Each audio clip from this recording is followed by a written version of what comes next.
here. Let me just get things pulled up here. Apologies, I am working on some stuff here. Alright. So, time to check out and see what 3-Point Season 3 is all about. Should be pretty fun. Before that, though, there is a bit that I want to talk about with Season 3 and all of this, I guess, kind of madness. Season of the Providence, basically. This is before I've actually gone in. Like, I haven't played anything. I haven't really looked at Kabr's kit or anything like that. I've been really busy with infield and research on that game and writing for that game and preparing videos for that game and other things. I've got a ton of Duet Night Abyss videos I haven't even recorded or done. I mean, there's a lot of stuff that I've been working on in the background that I just haven't had time to actually do. And I wanted to kind of do these live streams a little more frequently and readily than I've been doing them. I would have liked to have started doing them like at least a few days a week, you know, kind of to really get in there. I think my hat's messing with the tracking. I'm going to take that off. But I did have some thoughts about what I saw with Season of the Providence. Kind of before I jump in, I don't know what to expect here. I know some fellow content creators. I think Joe got early access. I saw Lord Brandon got early access, but I didn't watch him talk about any of it because I wanted to go in blind here today. But I did, well, I say blind, but I read the dev releases, so I at least have that much. But I do want to talk about it, you know, because I said I likely wouldn't be talking about Destiny Rising until they gave me like a real legitimate reason to actually talk about it. And obviously I'm playing it today as well, but, you know, they previewed the upcoming Season of Providence, and a lot of us are really, at this point, like especially those of us who like really were into the game, a lot of us are really just waiting for the March update. You know, there were some members who were of the community who were really looking forward to the tower defense activity, and the beloved 6-player activity that turned out to be Crota. But I mean, for the most part, I think everybody's eyes are really on March as kind of the make or break for this game and what it's going to be, what its evolution will be, what it's going to look like going forward. March is a huge tell because that's going to be the first official major update for the game, which is 6 months out from release, so that's kind of crazy. I mean, but, you know, the thing I have here is that I kind of want to talk about the heroes here because in the end it's a gacha, and this game's all about tackling activities with the units that we're pulling, you know. There's been a lot of speculation about... There was a lot of speculation, I should say, about the typing and the weapons before Kabr SP was actually announced, and a lot of us had already surmised that following the pattern it would be an arc character, but I don't think any of us were really expecting an SP unit. If you're not too familiar, which I assume if you're watching my channel or if you're involved with me, you're probably pretty familiar with them at this point, but if you're not too familiar with gacha games, what an SP unit is like a special or spin-off of an already established unit. There's a ton of games out there that do this, like Star Rail, which I play frequently. You know, we had Dan Hong PT recently. We had Evernight, which is a spin-off of March 7th. So there's a lot of games that do this. I mean, ZZZ does this. I mean, you name it, it's probably happened. Arknights does it a lot, and those are some of the best units in the game, by the way. I came to find this out the hard way. But, you know, this is the first time I've ever really heard of a game doing it quite this quickly. The runner-up to what Destiny Rising is doing right now in this record would probably be Zenless Zone Zero, which released, I think, Soldier Zero and B... What was that, 8 months in, maybe? But yeah, so we know that I know that Kabr is going to be free. I know that the way they're doing it is they're going to basically reward you for 60 pulls for completing the story. I think, personally, that is one of the absolute best ways they could have handled it, because they could have outright gave you the unit like most other games do, but instead of just straight giving you the unit, they're saying, okay, here's the deal, here's 60 pulls. Maybe you get one copy of the unit, you're guaranteed one copy, But you could get 2, 3, 5. I mean, not likely to be 5, let's be honest. But it could happen. You never know. Maybe you get a couple of triples and you've got a full talent tree. The point is that the possibility is there, and it's not costing you a single dime to put into it. So I think that personally, handing out pools, free pools of that nature, is definitely the way to go. And in addition, I've been a huge advocate for the whole giving free units thing for a very long time. I think that alter is usually the term. Yeah, over in sorry Ryan, I'm just getting around to checking chat. Alter's the term over in Arknights. They're called SPs in like other areas, but yeah, like Honkai Star Rail calls them SPs and stuff like that. But my thing is like I said, my big thing here is I've never heard of a game doing it as early as Destiny Rising is doing. But I mean that's not necessarily a bad thing. I've been a big proponent of saying, hey, give the first copy of the unit to the player just for completing the story. This exact thing that they're doing, they should do that with every unit going forward. Why? Because it will incentivize people to come and play. Now, they don't have to do 60 pulls every single time. That would be crazy. But they should at least give a base copy, a T0 if you will, of the unit free of charge to anyone. What banner is this? This is... what would it be? The Kabr banner? The Kabr SP banner? Yeah, it just released today. It's the free banner that they just dropped out today. So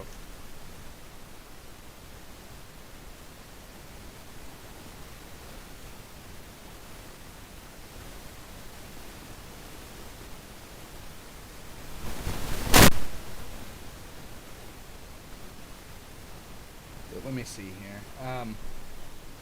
What was I talking about?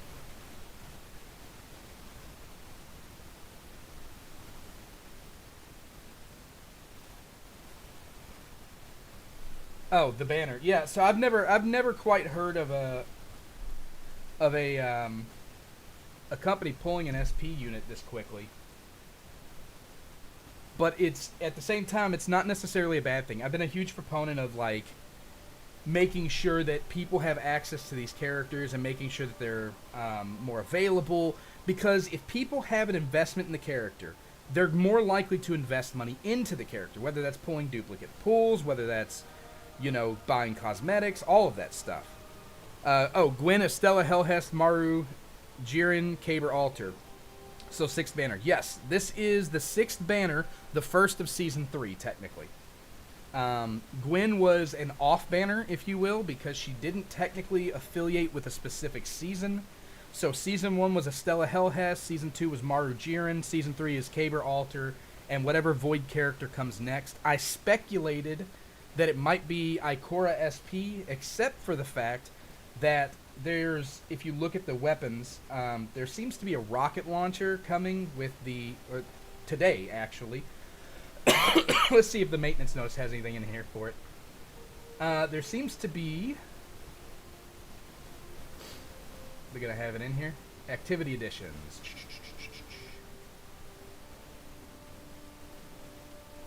Oh, that's good. Look at that. Mythic weapons from Gauntlet Blitz Season 2 has been added to the Mythic Weapon Engram table. That's nice. Increased purchase limit to 10 gold medal bundles. Nice. Okay, so I'm not seeing where the weapons are added here, but that was something else I wanted to talk about before I got started, which was the new weapons and new weapon sets that they're offering as well, because there is like an entire new set of weapons that they're offering for both Crota as well as the new mode. I'm assuming Operation Cordon, which is coming at the end of January, is also going to have it. But yeah, so Crota's End got its own set of weapons, and then the actually, you know what? Let's just go in and look. I mean, I could sit here and talk about it all day, but it kind of works a little better if I actually show it in the first place, right? Kabr Alter being piercing instead of rapid fire broke the Shinka rotation. Yeah, it did break the Shinka rotation. It also breaks a lot of other things, because here's the thing. That puts arc rapid fire or arc piercing back into the meta, and you're just not going to outdo, especially with a defense character, you're just not going to outdo Hellhest. It just is what it is. There's no beating Hellhest when it comes to arc piercing. You're stepping in her domain, little man. You need to get out of here. But he could still be a good choice depending on what his kit looks like. I haven't actually taken a look at, like I said, any of this.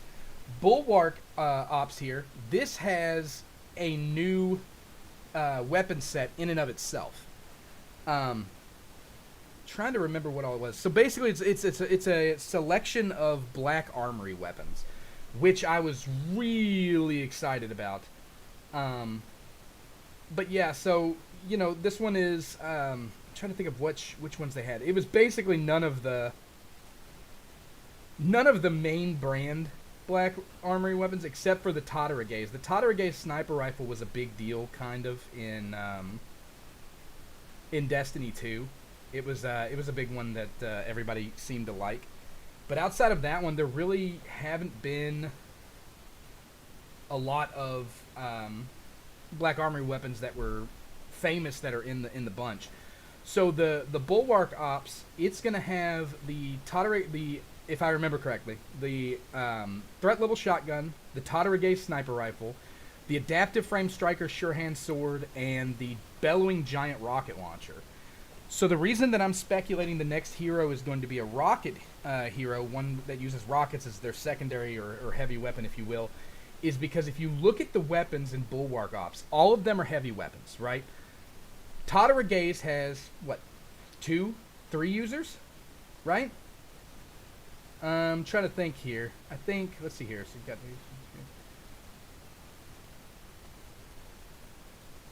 yeah, I think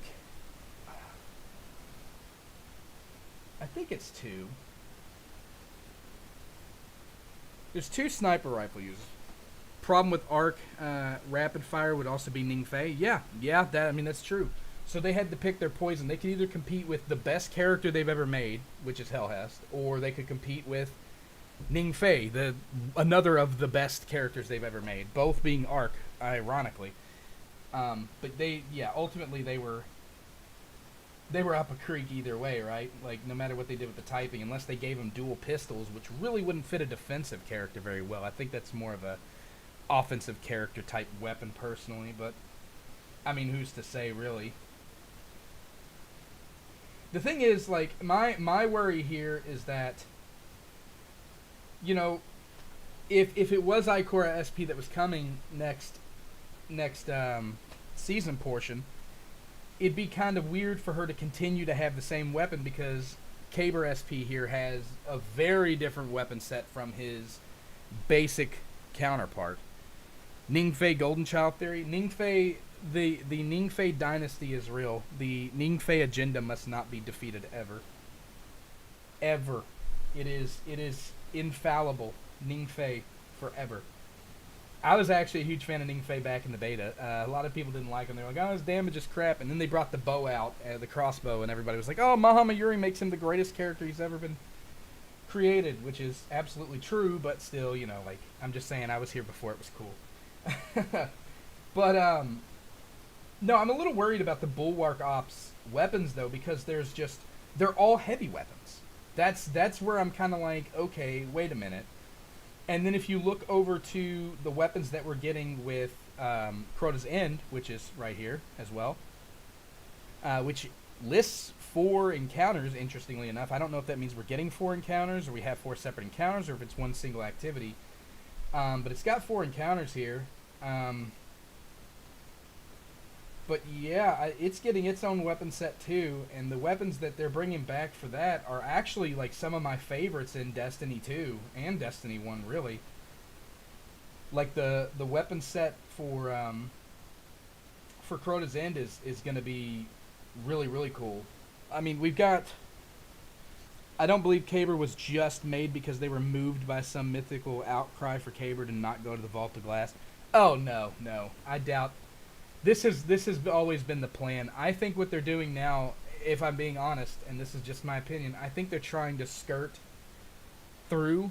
They're trying to just kind of make it to March, right? They're trying to bridge that gap to March. They're already filling January right here with Kabr. They just need to fill February, and then when the major update comes in March, they can change all kinds of stuff they need to change and try to revamp it. That's another reason I believe that the next character could be Ikora SP, because Ikora is the other character that, like Kabr, has been with us since the very beginning. They wouldn't want to waste a really good new original character on a half season that may not sell because people are waiting for March. So if they can get something like a Ikora SP in here, that might work a little bit better. But no, I completely agree with you. At the same time, though, I don't think that this was truly thought out and well planned. And I'll tell you why. Kabr releasing at the same time as Crota's End makes very, very little sense. Kabr is commonly associated with the Vault of Glass, particularly this version of Kabr, who seems to be affiliated with the Vault of Glass very heavily. So, why would you release him with Crota's End? It would make more sense to release a character who traditionally actually operated in the strike against Crota on the Moon by lore. So Ariana 3, the obvious one being Toland. We've already seen Bad Juju in the game. Toland could have been a great fit here. Very easy, super easy dub. Would be hilarious if they released 5-star Ikora after Alter alongside 4-star Osiris. Oh no. Oh no. I hope not. A 4-star Osiris? Oh god. People would riot in the streets. Osiris, despite all of his recent, retcons and the lore and stuff, is a very respected character. He may not be the mysterious badass he once was now that some light's been shined on him, but he is still a highly respected figure in Destiny lore. If they tried something like that, that would be crazy. My theories with Crota's End is we would see it around the first Annie, around Eris Morn character release, and change Destiny with a different initial battle. So, the way that this is being presented, to my understanding, Crota's End is being brought to us by the 9. This isn't legitimately us fighting Crota in our timeline. This is us fighting Crota in the Marvel Jesus timeline, if you will, to quote Deadpool, right? So, instead it's D1's Crota's End copy-paste. Correct. This is to prepare us for our own battle against Crota so that we might be victorious on our first strike to the moon. That's the way it's being presented if you read all of the stuff that the devs actually dumped and mentioned and everything like that, is that this is particularly a practice run for us. Now, that being said, there's some good loot here. I mean, you've got the Symmetry Scout Rifle, which Symmetry is one of my favorite weapons from Destiny 2. I really liked it back when it released, but it has an insanely slow reload time that I hope they address with their version here. We'll have to wait and see. But I will say that Symmetry is a cool weapon. Necrochasm is the problem. That's what I was getting to, Ryan. Thank you. They are not releasing Necrochasm with this raid. The only exotic weapon dropping with this raid is said to be Symmetry. I don't know how true it is because I'm still at this screen. But in the documents, the only thing they listed, the only exotic they listed was Symmetry. So, no Black Spindle, no Necrochasm. Nope. Now, here's my theory. Because this is a quote-unquote raid brought to us by the 9, it's entirely possible that they're saving the exotic weapons, like the really good ones like Black Spindle, like Necrochasm. They're saving those weapons specifically for our official fight against Crota on the moon, like our actual timelines fight against Crota, and not this little practice run that we're doing here. That's the only logical explanation, and it might even be cope to think that. But the only logical explanation I can draw is that they're waiting for our official strike against Crota on the moon to be able to actually release Necrochasm and Spindle and all that. Yeah, you're annoyed with the lack of unique items for DR. Yep, I get it. Well, then you're really going to hate this part. So the weapons, the mythic weapons for this raid right here for Crota's End, include the Oversoul Edict Pulse Rifle, the Eryut's Fang Scout Rifle, Eryut's Song Machine Gun, and the Swordbreaker Shotgun. They're all Destiny 2 weapons. But, here's the cool thing. Symmetry is a 260 RPM Arc Scout. Oversoul Edict is a 540 RPM arc pulse rifle, which is the first in the game that we've gotten so far.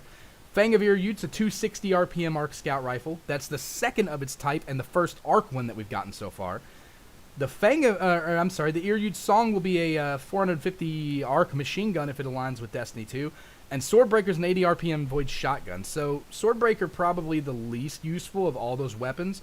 But the three big ones, I mean, they're all good, but the three big ones to pay attention to here are Oversoul Edict, which is the 540 arc pulse rifle, because that is going to massively buff a lot of pulse using characters.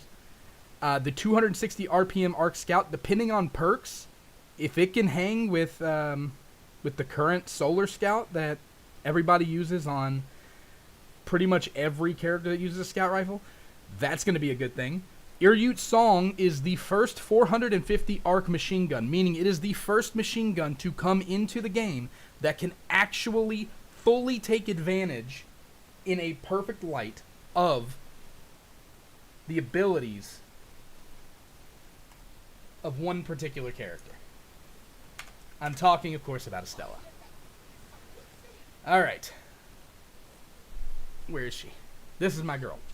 So, Estella is a big deal here because she's getting a 540 pulse. That's the first thing she's getting. She's getting a 540 pulse. She does not have one of those. Furies 3 can get up to 540 RPM through its actual perks. See? So the max out rate is 540, but there is no other 540 RPMs. This one right here, not a 540, it's a 450. This one right here is a 390. We have no 540s.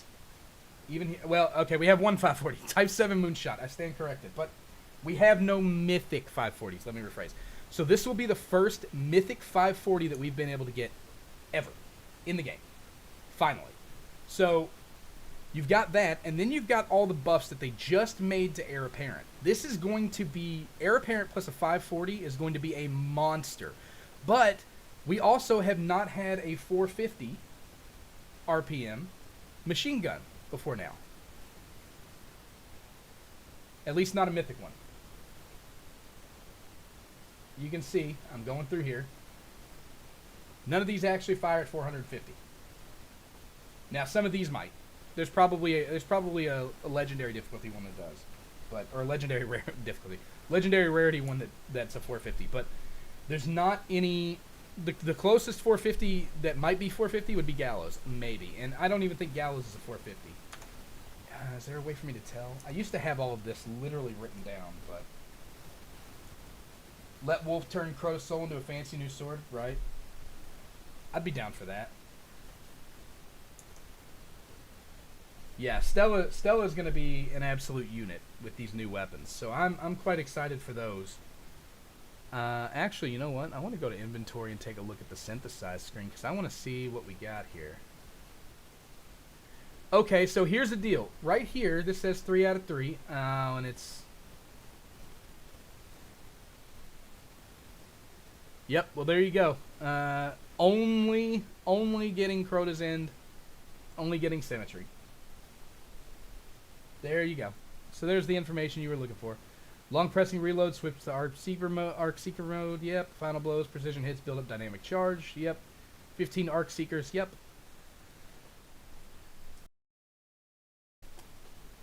Alright, let's see here. Increase to 20 stacks.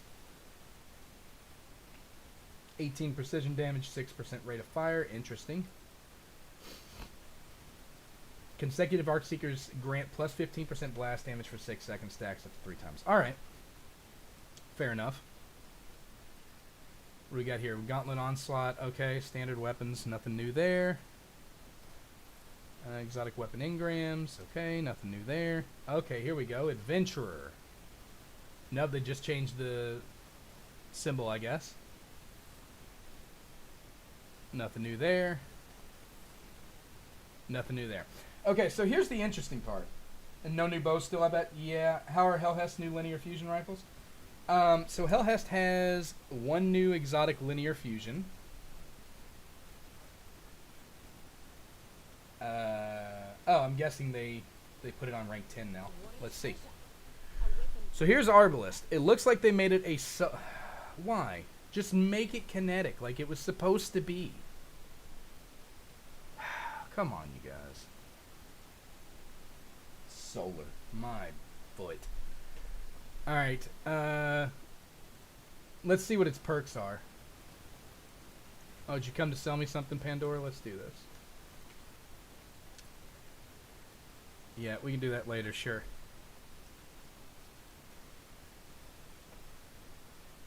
Rounds fired deal high damage to combatants' elemental shields and piercing Shinka shields. Using this weapon to break a combatant's elemental shield or piercing Shinka shield causes them to take 25% damage from the wielder. This is, yeah, this is a huge buff to Hellhest. Are you serious? Does this stack with Hellhest's already massive buffs? Because if so, boom, dude. Like, they made Hellhest stronger. Breaking elemental shields and piercing Shinka shields with weapons reloads this weapon from reserves. Yeah. Alright. Good. At least they made Arby really good. That's good. When this weapon breaks an elemental shield, it'll trigger an elemental explosion. Okay. Hitting the same target with 2 precision hits in a row increases precision damage dealt to that target by 35%. Jesus. Yeah, so I think it's safe to say, Ryan, that this is going to be a good weapon for Hellhest. Let's go ahead and just make it level 82, by the way, while we're in here, and we'll go ahead and max it out too. Why not?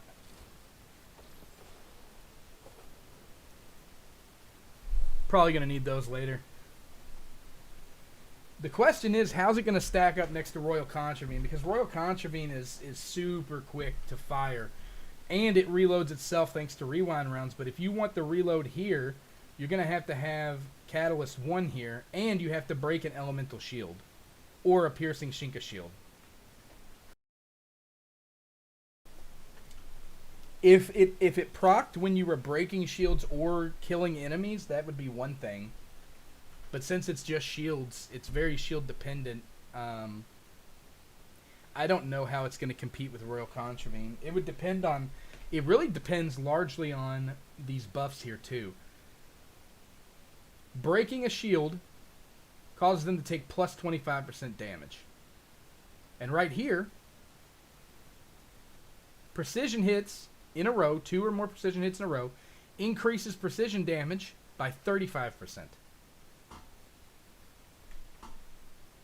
Without being debuffed by shield mismatch. Yeah, that's true. I mean, it's. I think it says that it is deal high damage to combatants' elemental shields and piercing Shinka shields. Yeah, it doesn't specify solar. I wonder if that means it's going to be even more ridiculous with solar.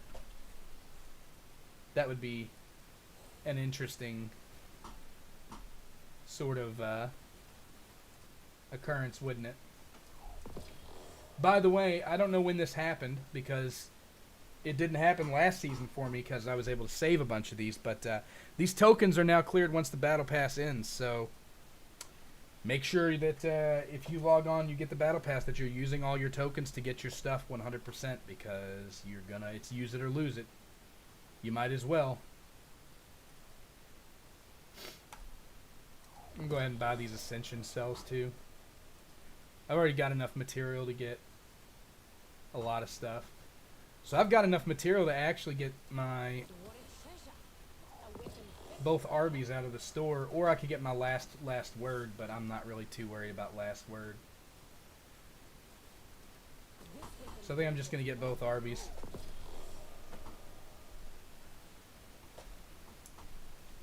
Now I can go in and... Oh, Hellhest. Now I can just go in here.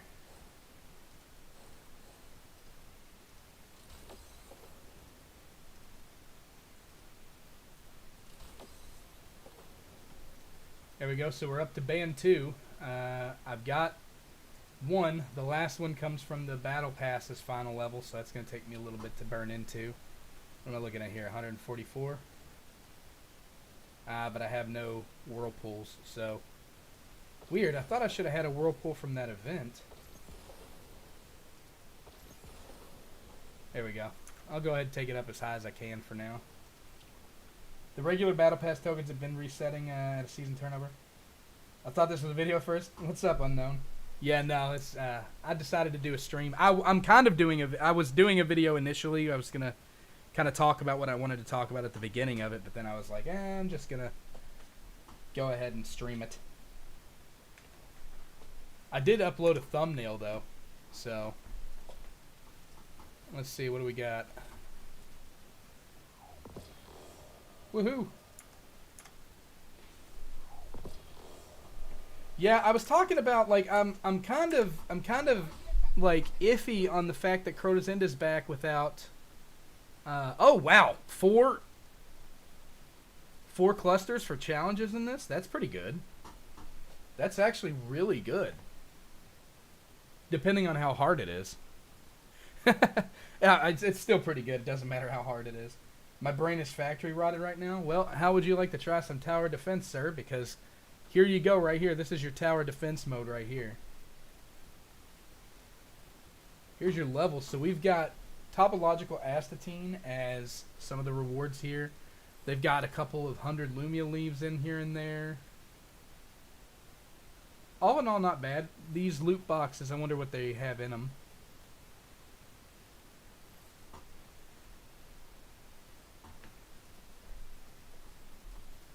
I hope so. Did they just straight add this to the playlist? I need to go. I need to keep. I'm going through everything here to see.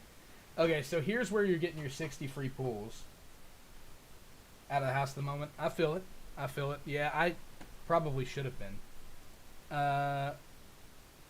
Okay, so you get 2 for logging into the game. You get 3 for spending Pinnacle energy. Oh Lord.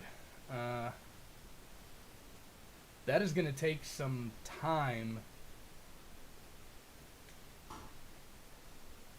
to get through.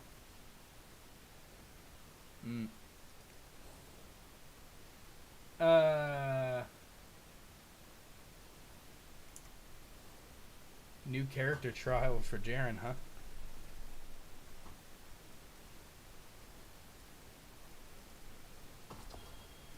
Buying the battle pass gets you a couple items too, it looks like. So this is the other thing they had here, which is the daily energy boost, I guess. So they're giving out a little bit extra. It looks like an extra 40 energy. The challenges and the main way to get those would also take a while. Okay. Yeah, I haven't quite looked at the challenges yet and stuff. I thought what they were saying is that if you completed the story mode, that you would get the character, because there was supposed to be some type of quest associated with them. No. I really got to do my character quests. Like, I've done next to none of them. They're not going to give you 60 free pulls easily. I mean, yeah, and that's fair. Like, nobody's saying it should be easy. You shouldn't just log in and have it, right? But at the same time, they didn't exactly make it sound like it was going to be that heavy of a situation where you have to put... I mean, I guess it makes sense.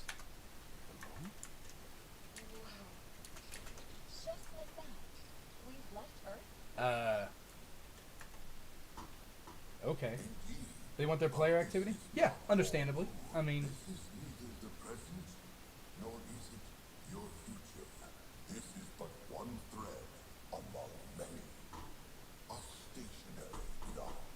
What you're saying is, this isn't our world?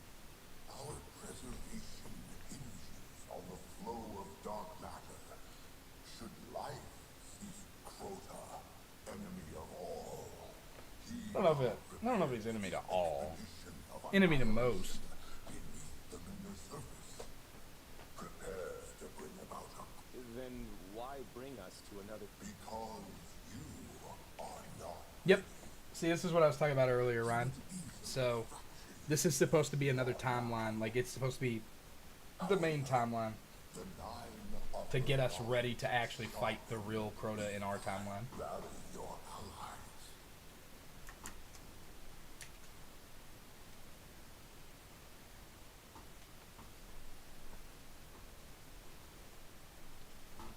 Yeah, it's not like I can blame them for wanting player activity, but if that's the case, I mean, just disable Pinnacle Energy in general, right? I mean, Lord they'll get plenty. Radagast? I think I've got something I need to report.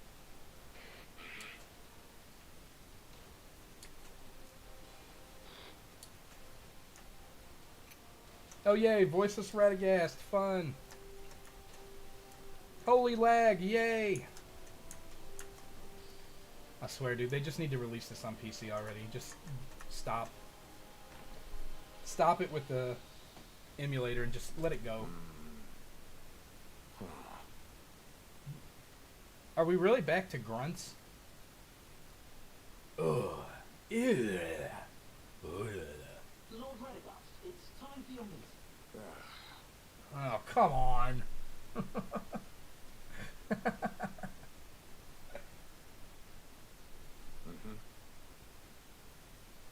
Madam Mayrin, huh? Wait. Did they make Adelaide Mayrin already an EXO?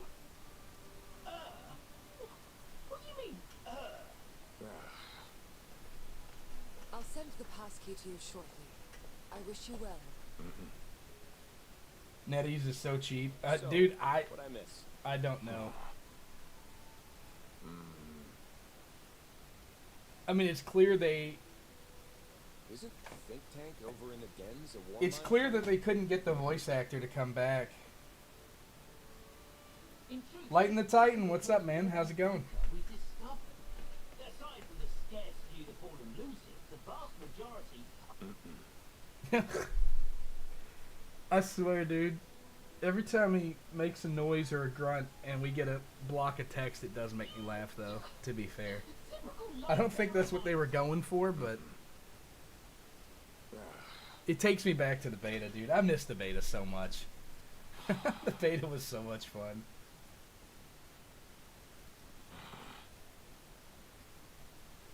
I wish I could talk with grunts.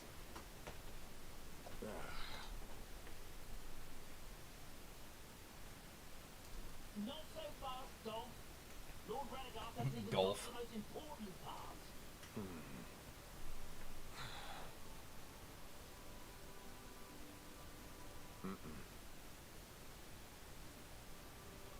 I mean, they're not even making his lips move. So it's like, it's literally like he's just communicating this with his eyes. Like he's not, his mouth isn't animated or anything. So it's literally like he is actually just grunting. I'm pretty chill. Why do you hate us Titans? I love Titans, but grunting?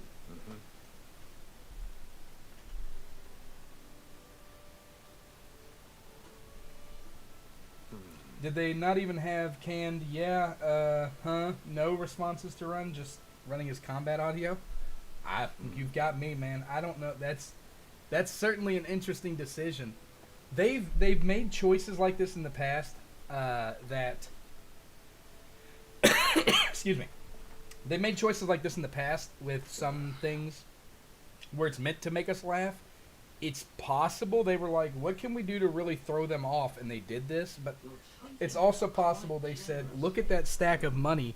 We're not getting a lot of that. We should keep it as thick as possible.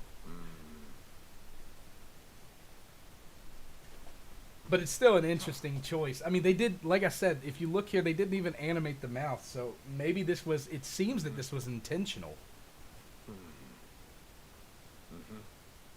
Come What on. happens if they break through? We'll use bombs to collapse the entire underground cavern. But if they were, if I was gonna do something like this in the game design, I would have probably gone with like a grunt for everybody, right? Also, Lighten the Titan, I actually like Titans quite a bit. Okay. I actually, some of my favorite builds in Destiny 2 were always Titan builds. I was a Destiny 2 Titan main when everything was split up on PC and console, actually. I only played Titan on PC. I loved the shoulder charge especially. They really butchered my boy's shoulder charge in PvP and stuff. Sad day. Used to love one-shotting even though it was really cheap. Good times, good times. Alright. So we got an expanse reset. Alright. Oh, wow. Okay. Cool with that. I think I got relegated last season too in Haven Ops, so I'm gonna go in here and check that now that it's open, but yep, I got dropped to Specialist. That's an awful big drop from Master 1. Unless that's just a normal drop, I guess, per season. But the good thing is, I can come in here and I get to claim a bunch of stuff right there, because they reset this every season too, so always a good thing. I wonder how many clusters I actually have now.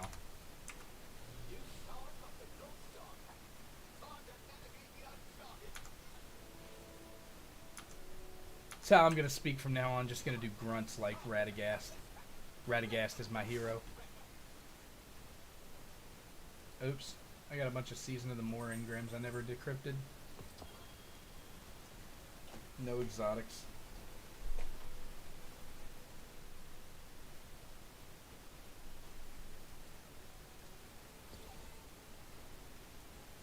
Do I have enough for... Enough for 4 of them. Let's decrypt and see what we get. Probably nothing good. Oh, shit. Really? I got an Arbalest skin right off the rip? Cool. Plus a perfect decal and a glow. That's a pretty good pull. Alright. I'll take it. I'm going to switch over to Hellhest because I want to test out... Speaking of, I probably need to put a little bit more into her. Let's go ahead and equip the Arbalest, which is on even footing with Royal Contravene somehow. I thought my Contravene was more level than that. I guess not, no. Interesting.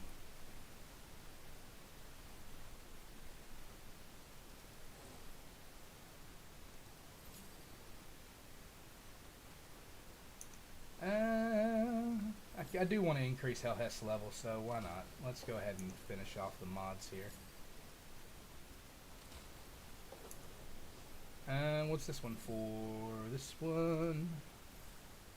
Annihilation? I'm not even using an Annihilation one, though. Am I? Archer's Tempo. This one's Annihilation. There we go. RB makes me sad. Oh, don't tell me that, Unknown. Don't tell me that. You're going to make me cry. Uh-oh. Is there something wrong with it? Oh, I got 37. You're getting your final talent there. Ah, man. I hope there's nothing wrong with it.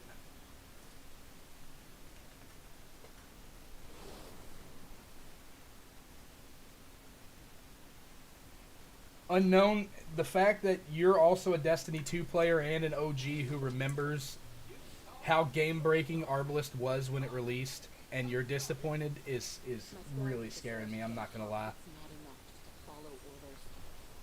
I've got to fight for something. Believe in something. Anything. Alright, let's see if we can get some shielded units up in here.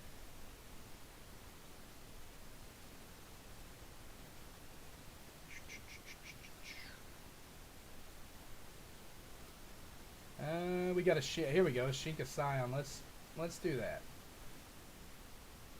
Let's do 2 or 3 of them, in fact. New threat spotted. Alright.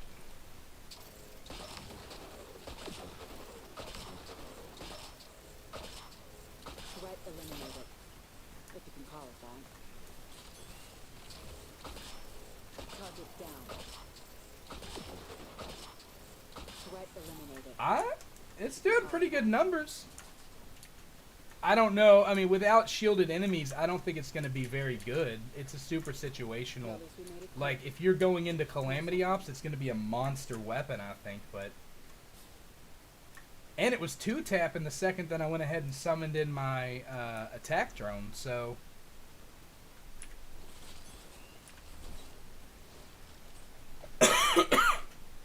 Daggone, man. Alright, so now I've leveled up my attack drone to level 2. Let's see how quickly I can melt down 4 of these. Target down. Hostiles are incapable of further hostilities. So it's taking about 3 shots. I would love to know why it didn't reload when I popped that barrier, though. Threat eliminated. It's supposed to reload every time you pop the barrier, right? Alright, let me see here. Hold on. Something's not right. Using this weapon to break a combatant shield. Okay, so there's the damage. Breaking elemental shields and piercing Shinka shields with weapons. With weapons? Reloads this weapon from reserves. So you don't even have to use the actual... you don't even have to use the actual weapon to get that bonus according to what it says. Alright, so I'm going to fire a couple times off this way. I'm clearly at 2.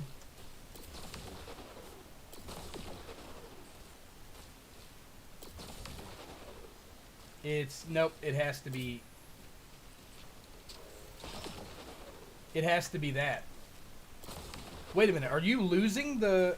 Alright, so hold on. I've got 5. Okay. I thought it was taking ammo there for a minute, too. It says breaking shields with weapons, but it doesn't reload unless it's Arbalest. You have to break it with Arbalest. Otherwise, it doesn't count. Target down. Hostiles are incapable of further hostilities. It gets pretty good with Threat eliminated. Hellhest, at least. Like, when you actually get the firing off and stuff. Like, when you use her rockets and everything like that. So far, I mean, it looks pretty good in terms of Targets eliminated. what you're able to do. But how does it interact with multiple shield types? That's what I want to know. I need to deal with that hostile. Fast. Yeah, see, I figured it wouldn't work well against, like, piercing or any of the other Shinka types, because that would just make it broken. But I was kind of hopeful, since its whole thing is being a jack of all trades, that it would be able to actually hang, but oh well. New threat spotted.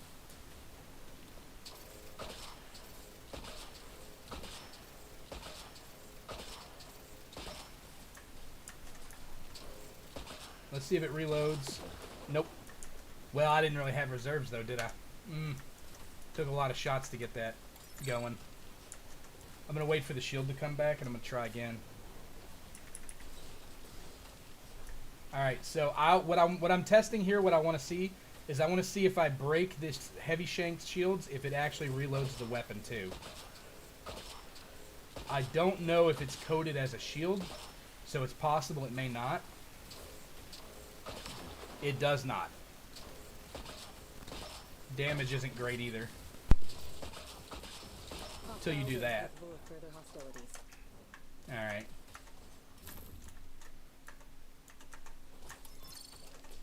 Alright, so what I need is I need some, like, heavily shielded enemies. I don't know... Like, some of these should have elemental shields, no? That's a rapid fire. That's not going to work.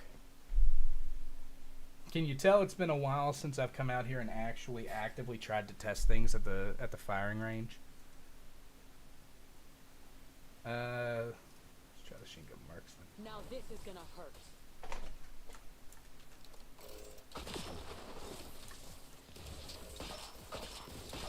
Threat eliminated. I mean, it works okay, but it's definitely not... It's not the game changer I was hoping for. I'm going to have to actually take it into some content to see what we're looking at in terms of, like, how it reacts to actual shields. Before that, though, I'm going to claim a couple of my pack things here.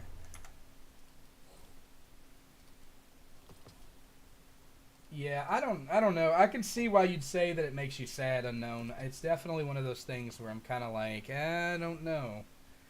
It reads good on paper, but, like, I did not really find any shields in the range. Yeah, that's what I'm saying. I thought there might be some, but I couldn't find them. I just looked Um, the Expanse is going to have... Yep. There should be some shields here. I don't know if this is necessarily indicative of what we're looking for here. Because I think this will be 11 through 20. And then I'll have, 20 through 30. But, let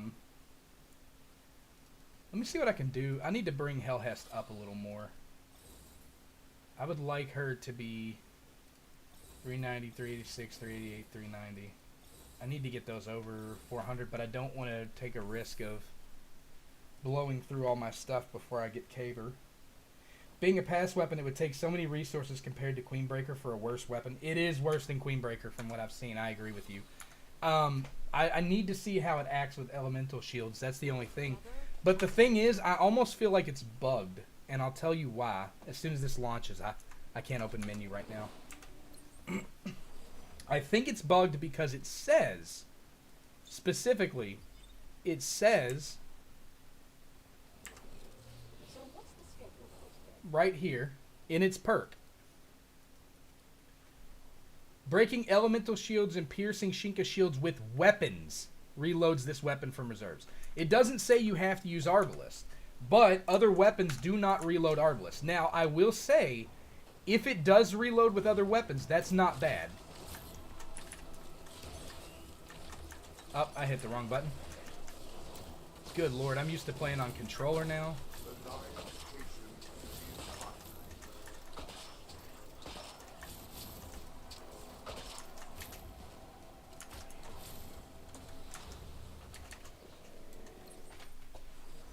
Yeah, with it being a Battle Pass weapon too, I think, honestly, I think the Battle Pass weapons aren't necessarily overtuned a lot of times. The exception being the Verger Drill. The Verger Drill is just broken. But, I mean, the rest of the Battle Pass weapons, like, you don't really hear a bunch of hoopla about them, you know? Like, they're not all that and a bag of potato chips. It's too quiet. I'm going to speak like I'm in a 1950s speakeasy for some reason. Alright, so here's what I want to see. Arc Shield, instantly down. Now, the follow-up was not great, but that's okay.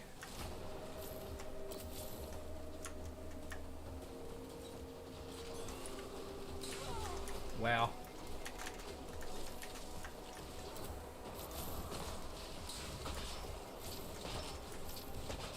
I'll tell you what would make Arbalest better right off the rip is if it wasn't just shield break. They should make it also reload with kills. If it reloaded with kills or shield break, that would definitely improve its overall. But also if other weapons could do it, if other weapons could break or could reload the weapon's ammo like it says it can, that would also, I think, improve its stock quite a bit. If the elemental shield and damage type are the same, then ammo spent will be fully refunded. So in other words, the only time that you're actually getting a full refund of ammo is if it's a solar shield. If you're fighting other shields, it'll reload from reserves, but if you're fighting a solar enemy specifically, the Arbalest will straight refund any ammo that you utilize. So who is this really for? Because both of the piercing characters they've come out with recently are not solar characters. Actually, wait, we have 3 users in the game who use linear fusions, and all 3 are arc. So is this like if you want to run an arc character in a solar situation? Well, I guess technically, hold on, actually I'm wrong. Because Jiren is a solar character with a piercing primary. Therefore, technically, I guess there should be solar piercing combinations there. But all the linear fusion rifles are arc, so I don't know. We'll just have to see. I need to test it on more than just... I mean, it does good damage against shields. I have to give it credit where credit's due. Match game is not a problem for this. When you hit a shield that doesn't match, it tears that shield away. I don't even know what I'm choosing. I'm just going through. This is easy mode anyways, but...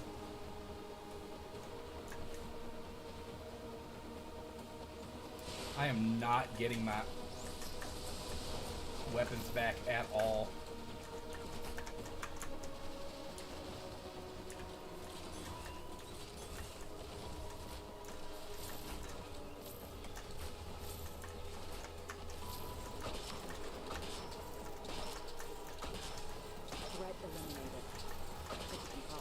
Yeah, like, see, that shield's down, like, in a heartbeat.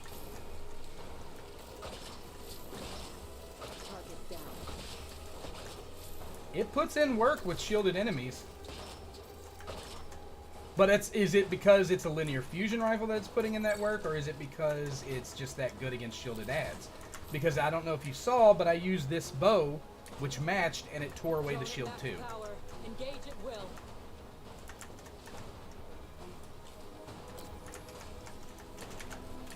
See if Arbalest reloads primary when it breaks. Let me see if I got any shielded enemies here.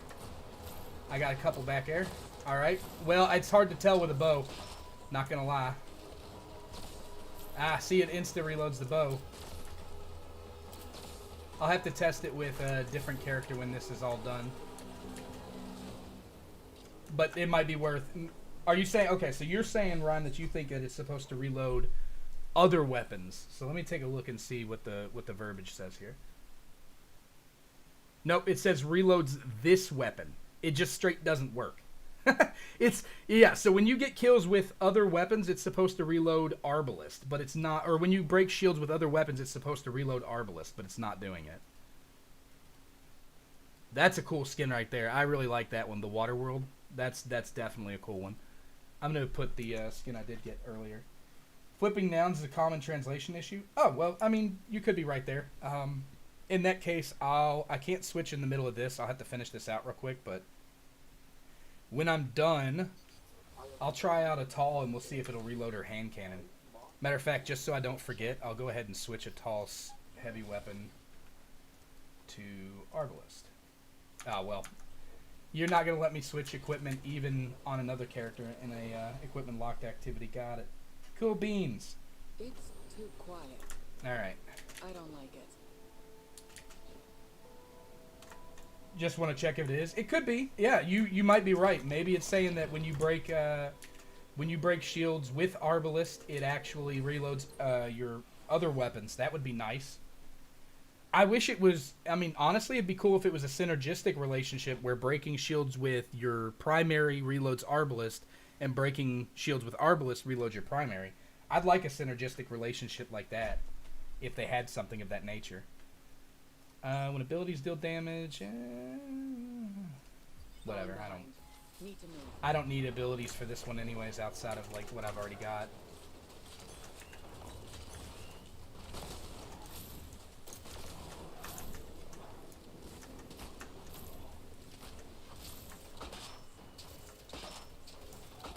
My tracking is bad. I got no thumbs, Lieutenant Dan. Bye.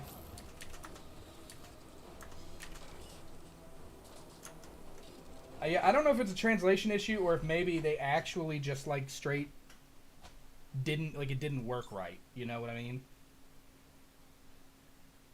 Buddy show. Weakness siphon. I believe in my accuracy sometimes. Sometimes it works. Oh, well, that was a great lag.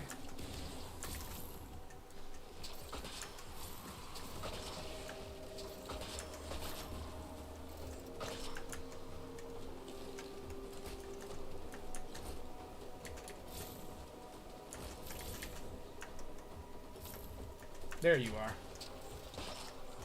Okay. The night patience is final. Next.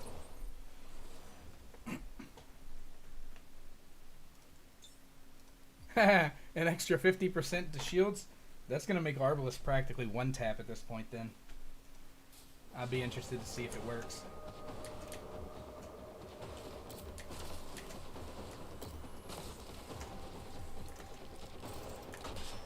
Yup. I said practically, I meant literally.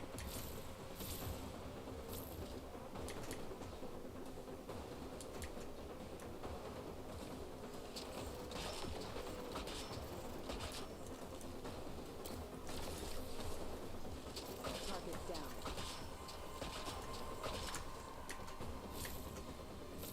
And it got reloaded there because of the shield break.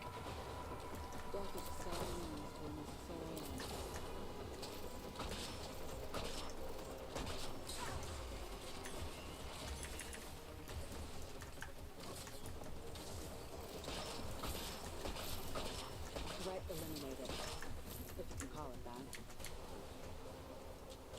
Oh, has talked so much shit, bro.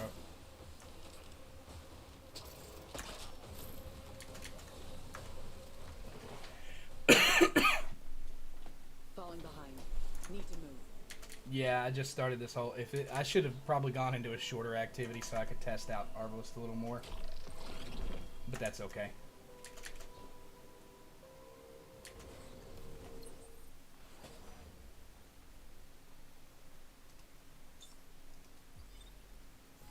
Time to move out. All right.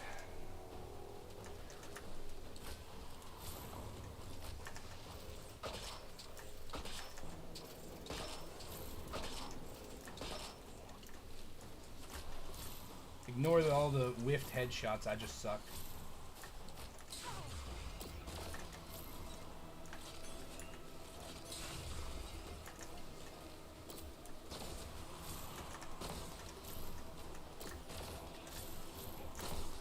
Seize the moment before it becomes dust.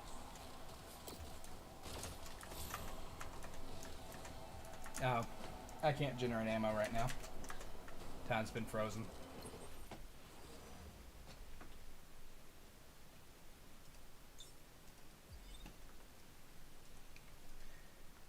It's too quiet.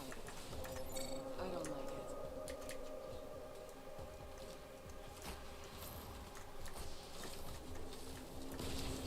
Ah, I keep getting my buttons mixed up.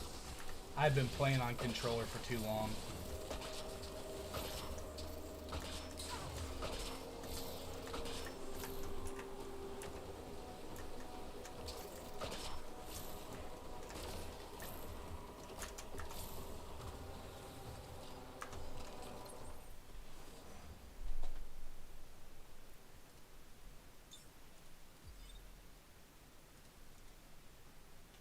Alright. 19 out of 20 here. So just a couple more I should be able to test and see if it reloads.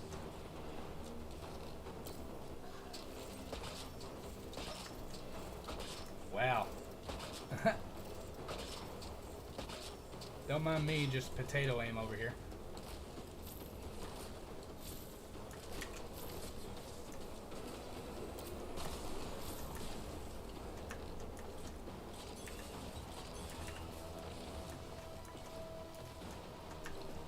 Oh yeah, I gotta activate this, don't I? Whoops. Me and my Bergie plays over here.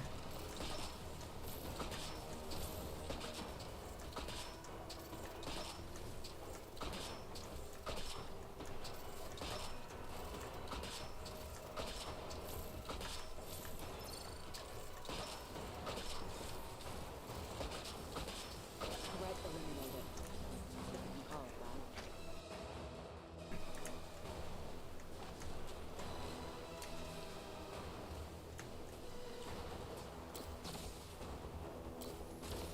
I mean, realistically, you're doing just as much damage with shields as with the bow as you do with Arbalest.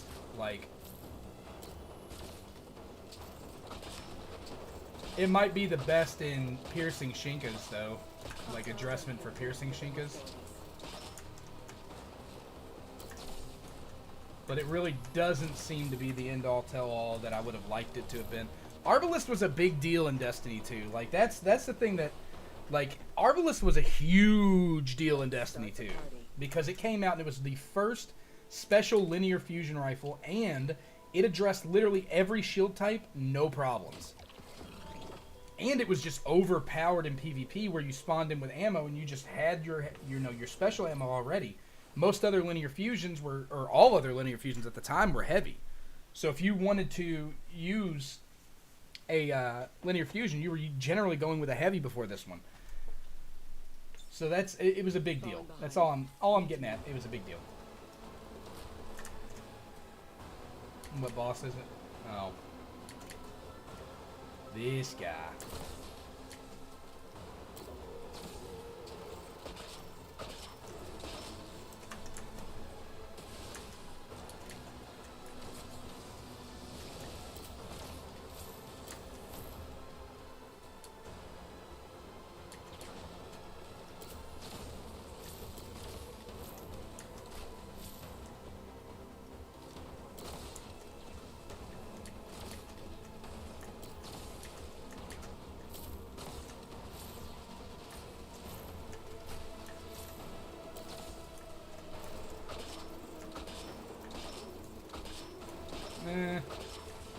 Damage is not quite as good as something like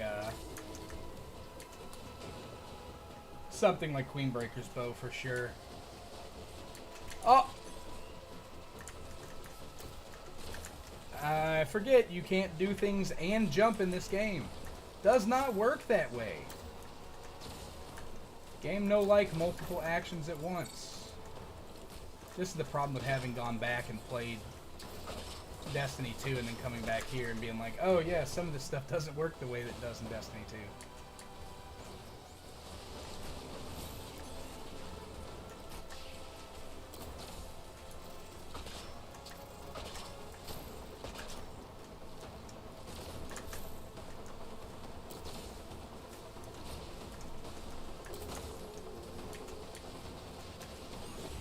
No one can prepare for this.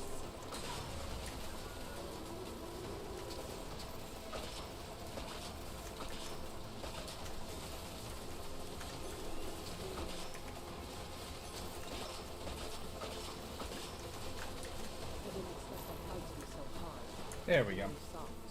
Alright, so now we're going to go check.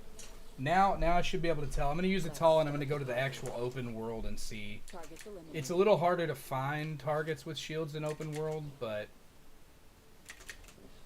maybe I just need to take a tall and run something that would have shields. That's probably what I need to do. Alright, hold on. Let me see what I can find. Because there's got to be an activity in here that I can do with a tall that would work. Let me switch to a tall before I forget.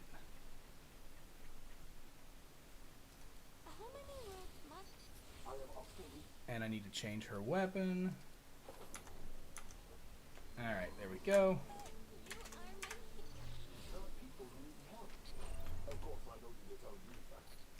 Oh, there's probably a legendary campaign I can run with a tall. Here we go. This one will work. Well, that's arc shields again. I wanted to see what it would do in solar shields, but I don't think there's any solar piercing this week.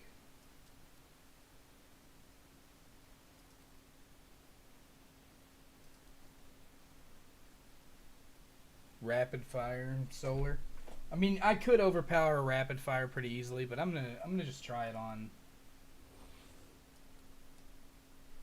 I'm gonna try it on here, just for the sake of argument, so we can see.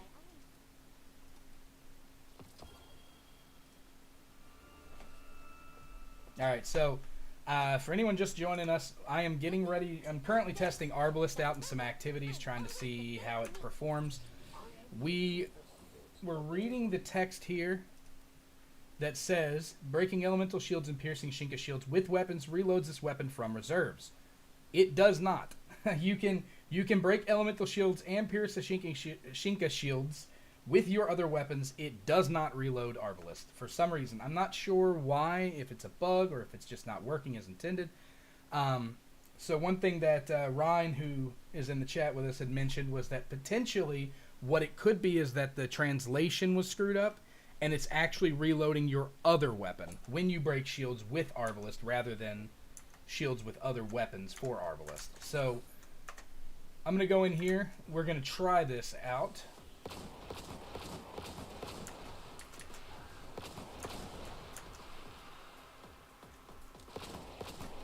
Alright, here we go. Nope. Didn't reload the primary. It's supposed to be reloading Arbalest.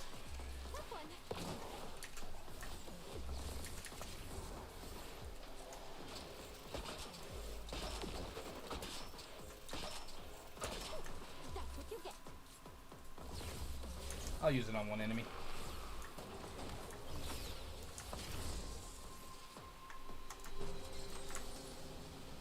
Okay, holy load. What in the world was that?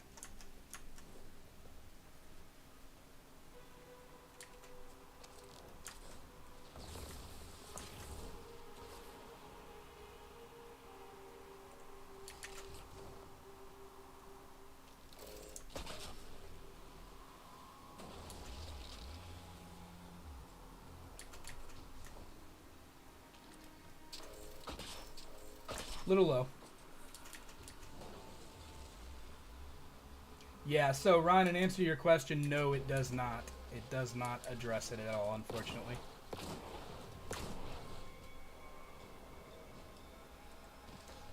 Atala's abilities are so good. Oh, I figured that would one-tap it.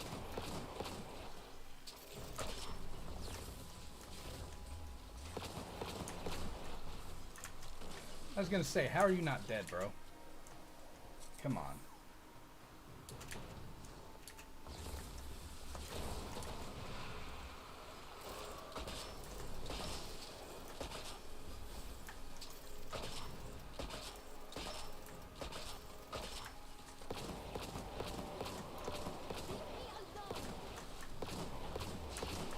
Yeah, see, I also just tried it in reverse. I just broke that shield with the hand cannon.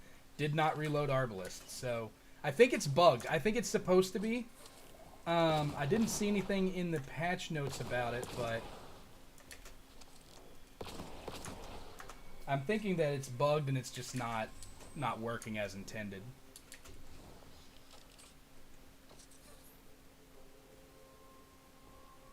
I've been training in Arc-Knights for tower defense here, so I'm hoping that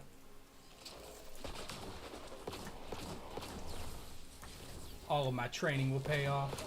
That's what you get.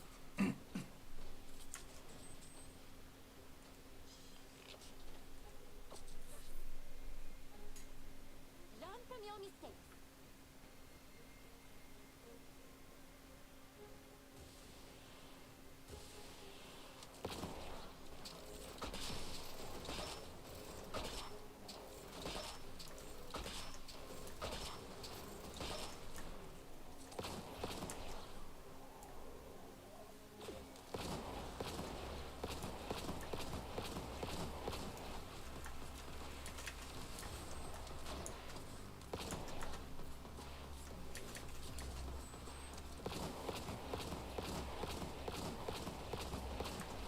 Her Seekers are so good, man. Like, she has such a good kit and a lot of potential.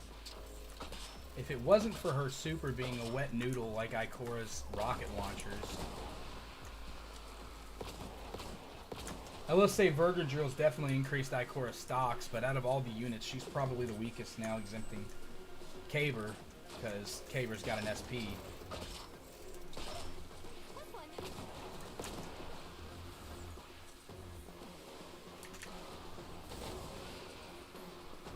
We don't stop. No brakes on this train.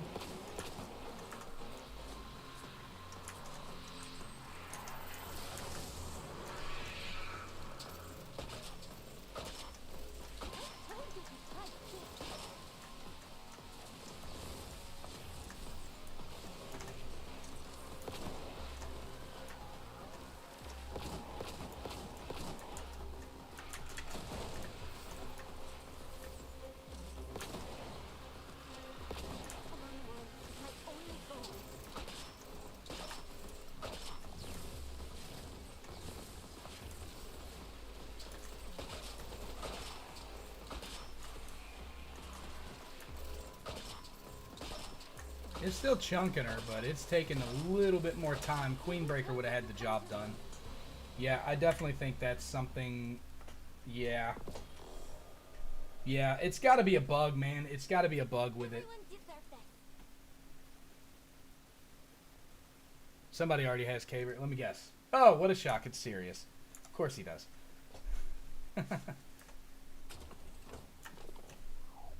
I could try Kabr out right this second, actually, then. Because I'm guessing if he's got Kabr, he probably paid already. So I'm not sure if you can do free to play and get Kabr in a single day. I've heard it's pretty grindy, so I want to take a look. Yeah, and answer to the question: is Arbalest any better than Queenbreaker, or Contravene, Royal Contravene? The answer is absolutely not. Nope, it's not. It's just not as good. Which is exactly what I wanted to test before I actually got into the big content updates here. So let's take a look and see.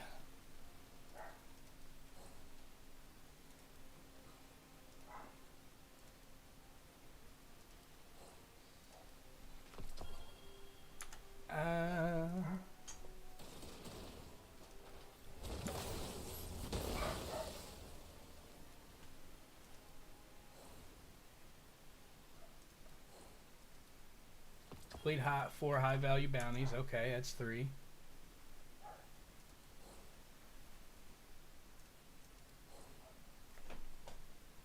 Challenge. Acquire Kabr. Hey, if you get Kabr, we're going to give you 20 of these scrolls that you need for the currency to get Kabr.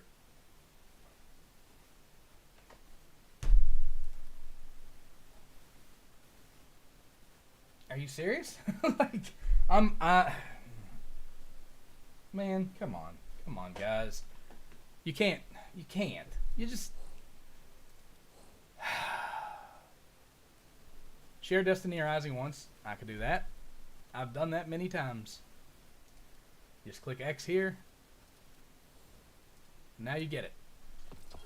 I've already shared it on Facebook, or on Facebook and on Twitter. If you guys don't follow me there, you should.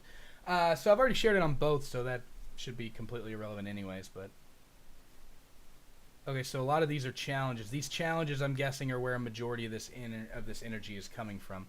Activate the 6th node of Kabr the Resolute's talent tree. 5th, 4th, 3rd, 2nd, 1st. All right. So there's 100 right there. Hold on a second.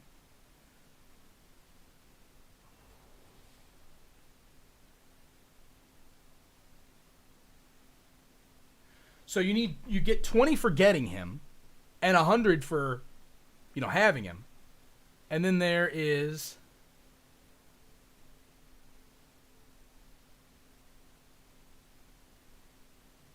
110 that you can get right here without having Kabr.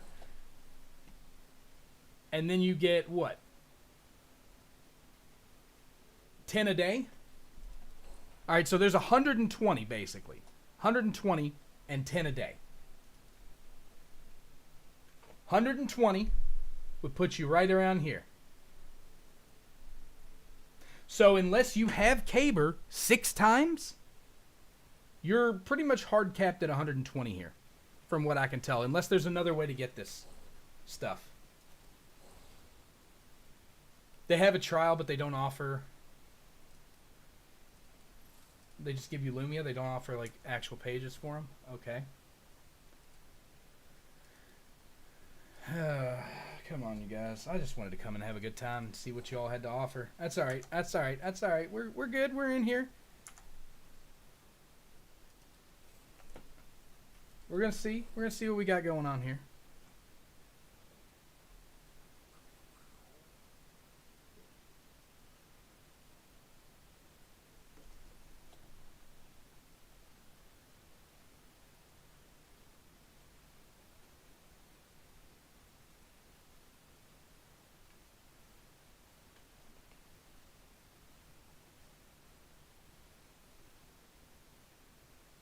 All right.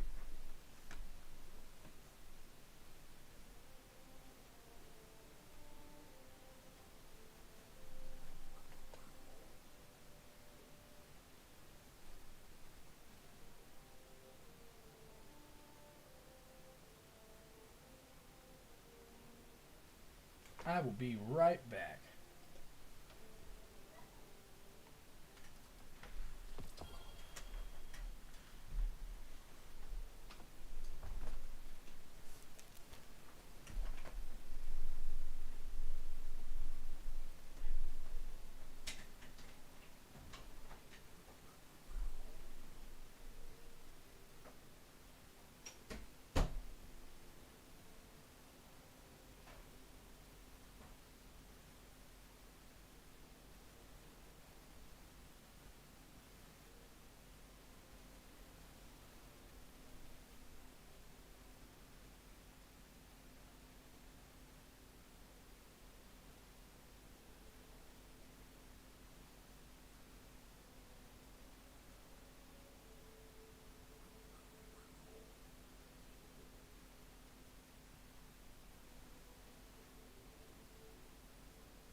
Alright, sorry about that.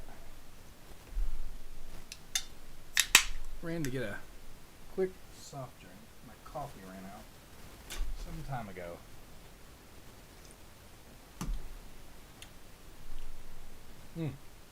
Not usually a fan of mango, but Monster Energy Ultra Fiesta Mango is actually pretty good. 0 sugar only, of course. Okay. Alright, let's see. Maybe the missions have some? Like, I hope it does. Like, it certainly they did it with the missions, right? Where are the missions? I can't even remember. I don't play this game enough anymore.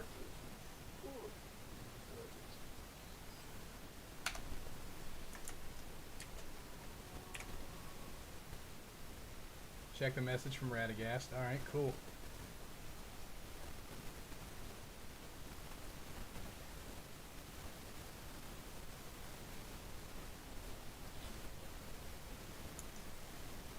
Okay. So it says I can go to the moon. I'm assuming... Crotozun's already up? Can I run it right now?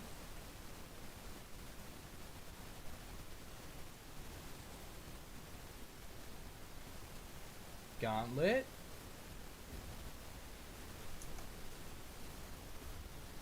Okay, so Crotozund is not up right now, so Radagast was lying. Okay, alright, fine.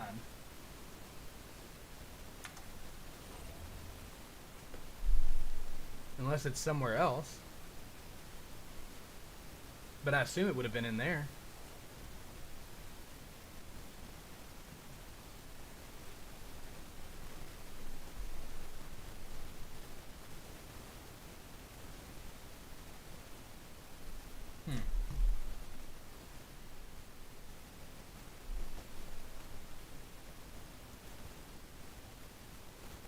I'm a specialist too. Why not? Let's see here. Yay, rocket pods. What do we got? Impact and piercing. So wait, Unknown, if you're still here, can you answer this question? It is literally the only way that we're getting the pulls for Kabr. It's not through... It's literally just through these challenges. I can burn 840 pinnacle energy, no problem. I've been saving for a hot minute. Like, there are ways to make that happen. But that's still only going to get me, what? 110? Yeah, it'll give me 110 because I can also draw for Kabr.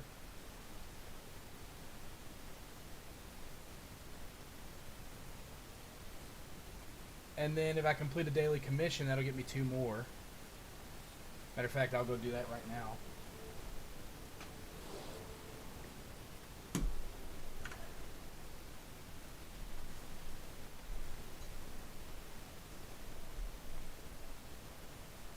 Arise.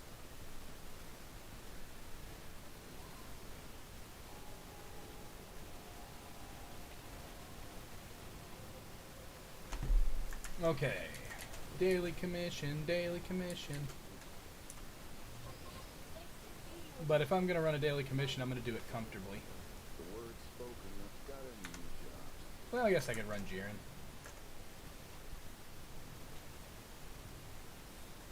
Jiren Ward's not too bad to run here. I was going to put on Maru, but apparently the game had other designs. So here's my thing about Bulwark Ops weapons, right? Actually, I want to go back to that, because I was talking about that at the beginning of the video here, or at the beginning of the stream here. And my thing is, Bulwark Ops having the Black Armory weapons is an excellent thing, but...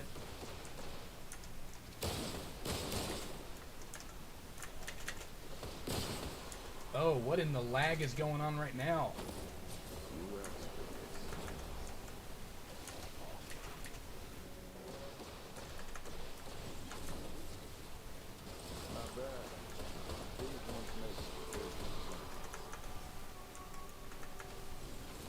anyways, Bulwark Ops having the Totteragays and stuff like that, I think it's pretty cool that they're going to have those weapons. I'm wondering if it's going to be like a seasonal change, and maybe that's why they don't have some of like the bigger name Black Armory weapons. Like, there are obvious choices like Kindled Orchid and Hammerhead that didn't make it, or like the Galliard or Ringing Nail, for example. Like, there's a lot of Black Armory weapons that were really popular and famous that just didn't make the cut for one reason or another. So I'm curious what they're doing with that and why they went with all heavy weapons for this particular event as well.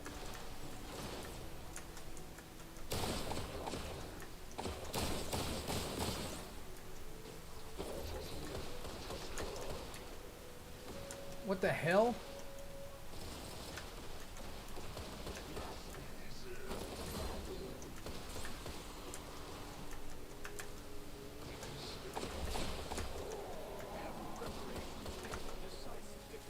That was weird. Like, there's so much lag out of nowhere, bro. It was working fine, like, right before I walked away, and now it's, like, all jittery and laggy. So crazy. But I'm curious what they're going to do with the Black Armory weapons. We already knew they were coming because of the leak that happened way back when. Like, when the game first started, there was an AI assistant that actually ended up leaking a bunch of assets, like pretty much all the Black Armory weapons. I think the 540 pulse rifle from... what is it, Horror's Least? It's not, I think it's Horror's Least. I could be wrong. But there was a really good 540 RPM pulse rifle that was leaked that came from Strikes in Destiny 2. And a bunch of other assets, basically.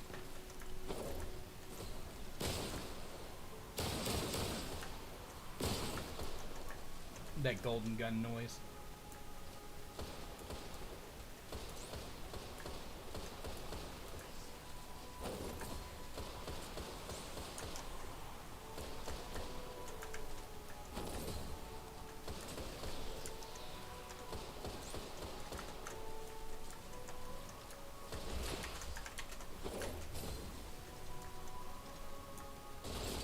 Fire, or are you just gonna hold it? Damn, he was like taking him on a date and stuff. Barrel barely warm. Rest would go.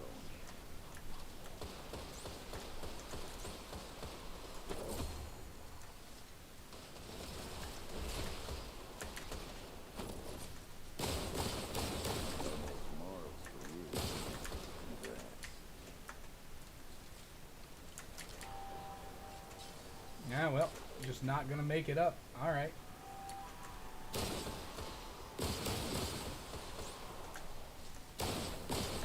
Not bad. Biggest ones make dirty targets.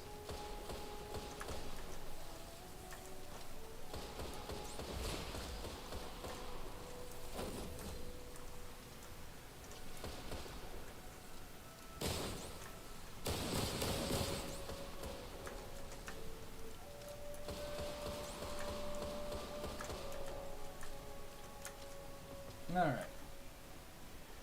But I'm curious to see what they're going to do. Like, I'm assuming that there's got to be something. There's some reason, there has to be, why they wouldn't have included the really big name weapons.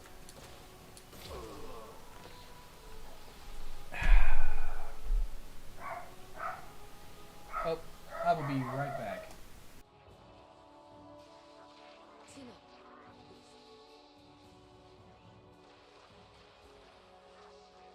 Ready to get back in the fight?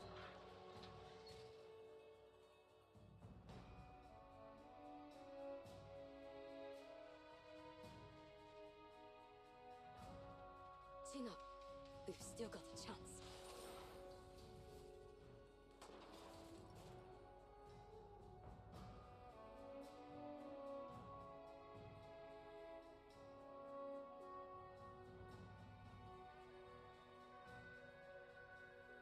Tushul Tuskar.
Sorry about that. My aunt was at the door. I accepted the commissions, right?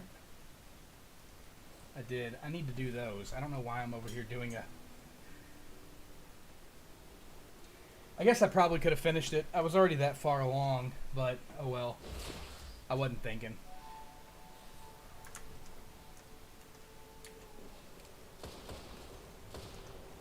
Dude, I am not liking the performance I'm getting out of this game right now.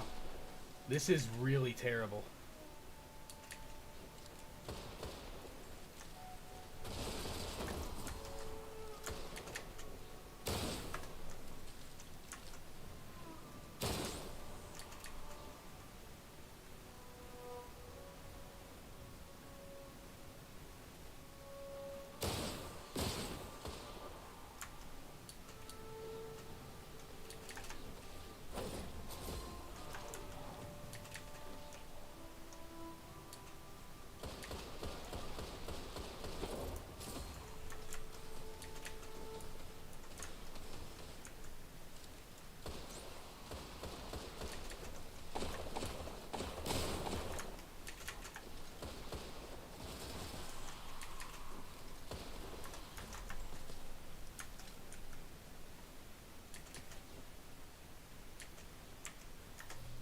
Yeah, like I do not like how this is shaping up right now with the lag is so terrible, dude.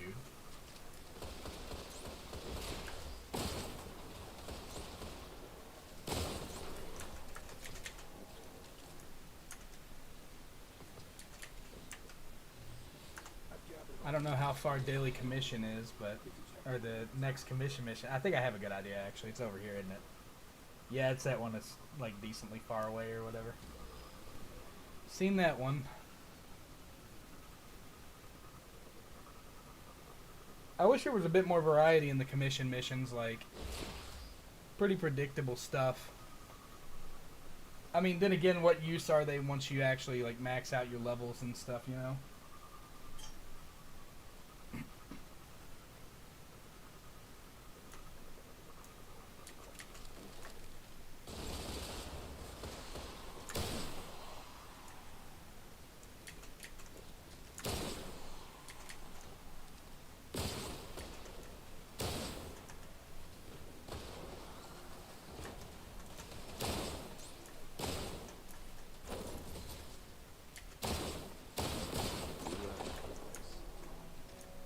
Good lord.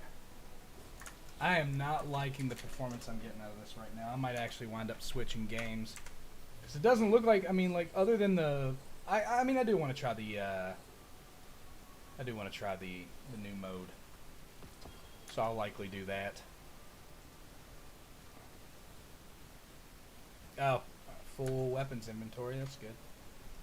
I'm going to have to take care of that real quick.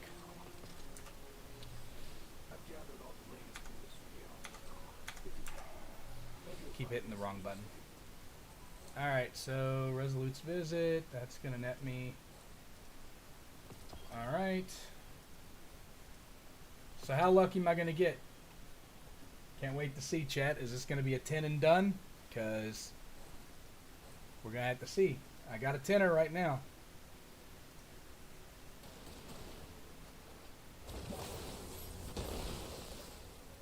Alright. 10 out of 60. Actually, I didn't even look at his, like... Alright.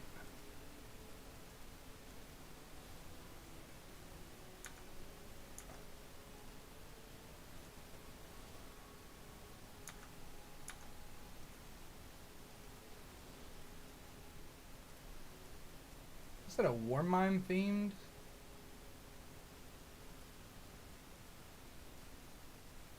Still pretty cool looking little sparrow. Alright.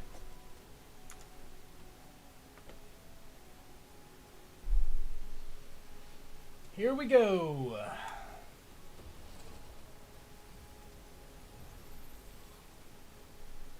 No luck. But that'll get me an extra 10 points. So now we're at, what, 30 out of 50? for the next tenner. Unless I'm willing to pay 1,000 silver. Ooh. Could do that. The max of 260, but you have to get to 170 to even be able to get it. So what I was saying earlier is if you do a 10 pull, you do a daily, and you do all of the energy ones, that will put you at like the 120 range, right around here. So you would actually need 50, which would be what, 5 more days of 10s in order to get this. So really it's not bad. It's going to take you a week of playtime, basically, a little bit every day. You're going to have to do those, but it'll take you about a week to get there if you don't, you know, just cheat it or whatever. What do I mean by cheat it? I mean that you can use literal Bon Voyage Charm LEs. These bad boys here. You can actually use these to draw for Kabr as well, so. But, you know what? I don't think Kabr's pity is going to carry over, so if you've got these LE Bon Voyage charms, I do not recommend you use them on Kabr, ever. Ever. Because the fact of the matter is, he goes in, it says it right here.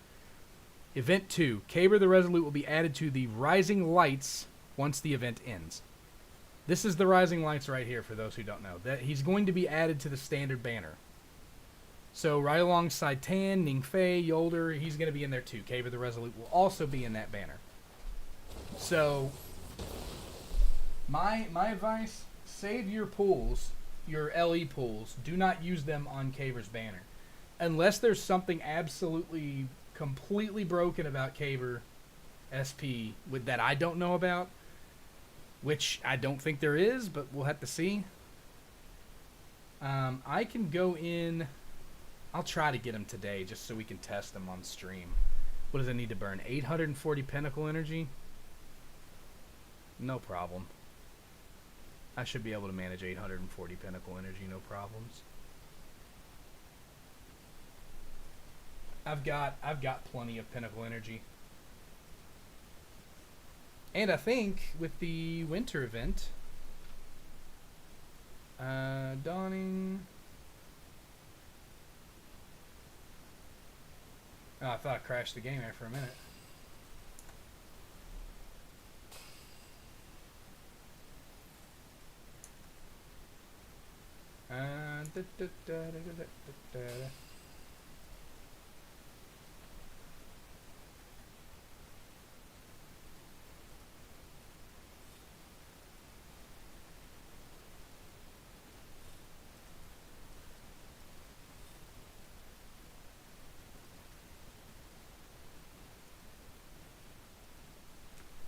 Raise your pack blessing to earn better gifts. Okay. Yeah, I didn't interact with this event at all. This just didn't interest me. The snowball fight and all that. I'm sure it was cool. It didn't interest me at all. Yeah, see, that's weird. I completed this though, so I should have gotten a thing. Oh well. There's also this. This gives you, there's 7 out of 7 Pinnacle Energy. You get 60 energy. So you can actually buy this. If you were smart, you probably would have saved that from the last one. There's 15 days still left in the event, meaning all of these metastable cores you can buy right now that are going to count for the current season. All of the Pinnacle Energy you can buy right now that'll count for the current season. So, you know, just a bit of advice if you're looking for some extra Pinnacle Energy to try to hit these numbers to get these pulls for Kabr, that would probably be the way to do it. As for me, I have had quite a bit of I've had quite a bit for a long. That's weird. Oh yeah, it's not the new month yet. Duh, it's not January for another 2 days. I've had quite a bit of good luck in terms of Pinnacle Energy. I've been saving, like I used to buy months and months and months ago, back when the game first launched. I used to buy those weekly packs or whatever that would give you the Pinnacle Energy for $3 a week. And I ended up going and playing other things, so I didn't necessarily end up using it. So I think I have 1,300 reserve pinnacle energy and 360 basic right now that I can utilize. So let me clean up my inventory, because if I'm going to run the new thing, I don't want to have a bunch of dog water weapons. Let's go legendary and lower, and we will confirm. That'll free up some room. I can go back to the mailbox and claim all of the crap that overflowed. Now I can go back over here to the inventory and I can immediately shred it all because I don't need it. Because blues and legendaries are absolutely worthless in this game.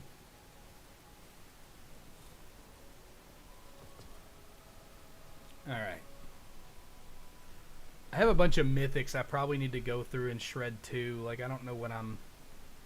That's an interesting effect right there. That hollow, I think, is from when you've got double or triple mythic mods that are all maxed out. I'm trying to see, because I know I have another weapon with triple mythics that's maxed out, but I'm not seeing it here. Maybe I don't have another weapon. Hold on, I gotta check. I'm pretty sure that's an effect that they do now for triple mythic mods that are maxed out. Also, I just need a second because I pulled this earlier, so I'm going to go ahead and put that on my last word there. Nice and pretty. The ones who died to my blade.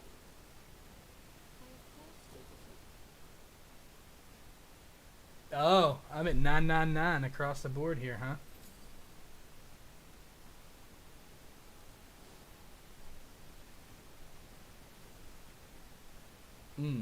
That is unfortunate. I'd like to speak to you. 10, and I don't even have exotic mods for this one equipped. But I have them that match. Culture Clash, alright, let's get it on there. And as for this one, I do not have... I've got Solidarity and Fraternity. I don't have one with Annihilation on it, so I was going to let that one slide. But I can do this one. I don't want to take it up to 9. I'll take it up to 8. I want to keep some of those resources in reserve. There are a lot of new weapons coming. Let's see. Yeah, so even at 8, it's a higher... It gives more power, so that should be fine. I don't want to equip a mod. I mean, I know you can unequip it now, but I don't want to equip a mod that doesn't match the weapon's perk, so... I'm not a big fan of Fraternity or Solidarity on this weapon. So I'm just going to hold that. Then there was the Wolf Pack.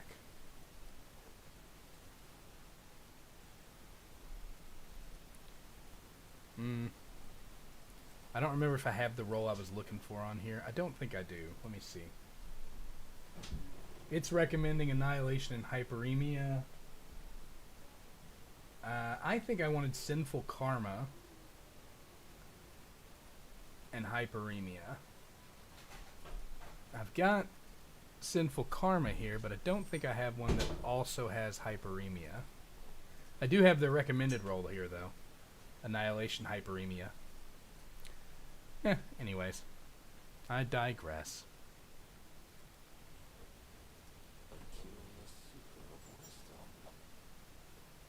559. Okay, so see, my big commitment is with the weapons. Like my levels are limited mostly. Like if you look at a lot of these characters, weapons every time, bam, right there. Artifacts also another kind of limiter, but I mean, idealistically, it looks like you want 21.5. So I'm really only about 1,400 outside, give or take, 1,400 outside of what it's looking for. You could achieve that pretty easily too, especially like you can raise your artifact gilding, that'll help do it. Attributes, total attribute score increases to 1,600 or higher, so you want all of your attributes at 1,600. We're at 1,538 here, so I'm only about 62 away. If I could get 62 combined points, I would probably be putting these over 400 each. right here, that would basically meet the requirement. Let's see, what else we got? Weapons is where I'm going to hurt the most. So obviously there's raising to 85. Pretty pointless endeavor since metastable cores are seasonal stuff and it's just going to go away anyways. But that is a 200 increase, so, you know. Then there's weapon catalysts. Obviously, I need boosts and catalysts for the Furies. I never finished maxing it out. I have a really hard problem committing to exotic weapons, some of them. Anyways, there was one I didn't have a problem committing to. And that would be this one. Oh, but I don't have the last one done, do I? That makes me a sad panda. I'm going to have to remedy that real quick.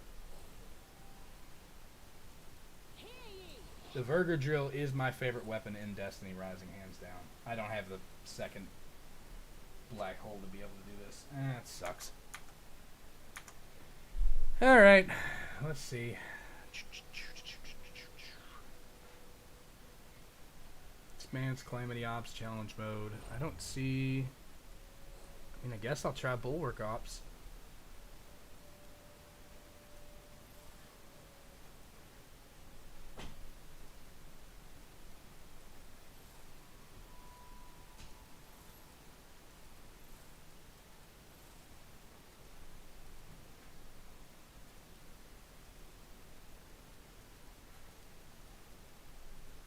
Okay, so is it giving out like a standard pool per until you unlock endless mode? So there's 2 standard pools, no standard pool there. None there.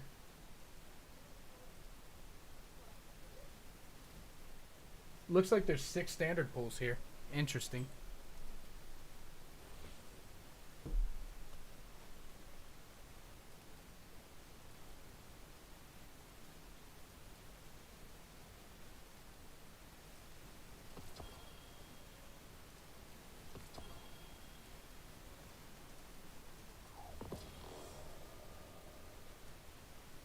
I'm gonna just go with Grandma Maru for this one. Together, we'll plunder the riches spoil.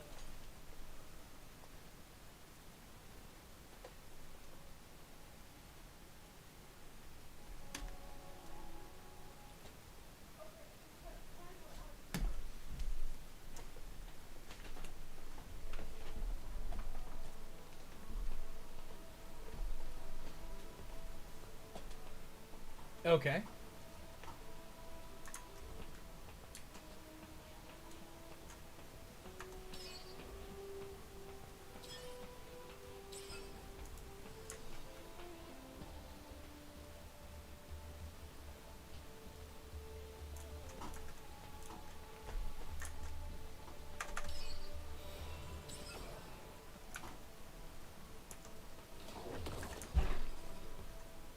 What do you...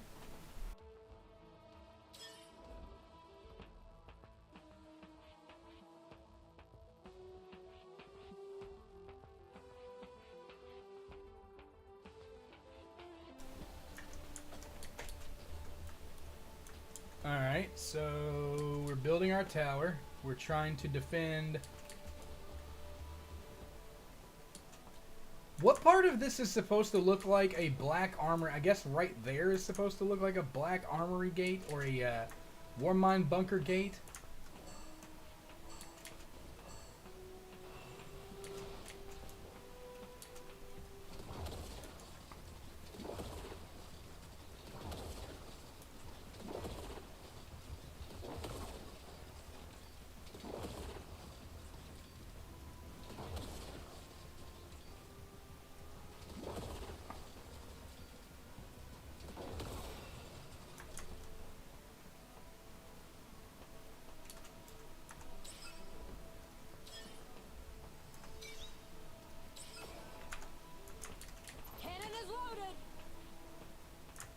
Built a couple of Mucom M25s. I meant to build a Can A10. I'll have to build one of those next.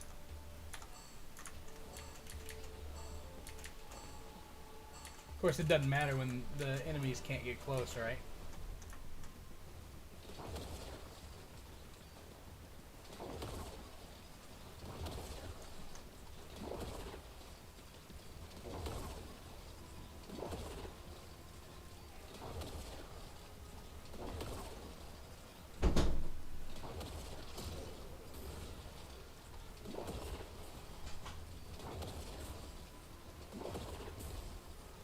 I'd like to ask why there are Fallen coming out of a Vex gate, but I'm just not going to question it.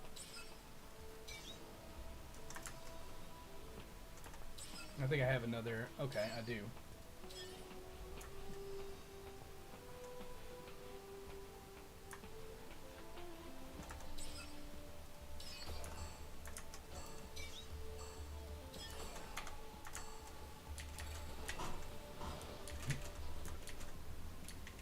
Someone called Jinu. It's a red gate back here.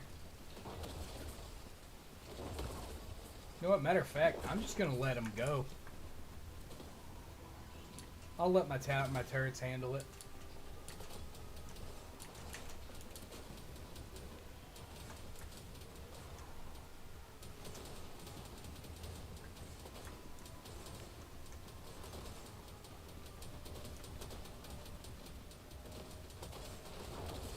I give him a little hand. No one stands between me and my dream.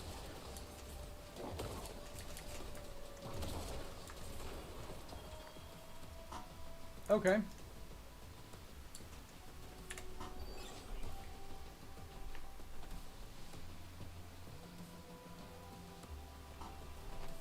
Alright. So that kind of tells me what to expect. But I mean, the fact of the matter is a majority of it's not relying on your defenses in this case. Like, you're not going to be utilizing defenses too much. You'll utilize them maybe in higher end stuff, but I don't know.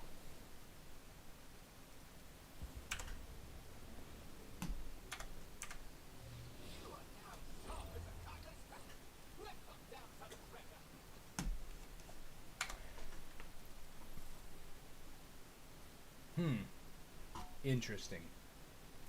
The trailer clearly showed off some additional stuff. I don't know why.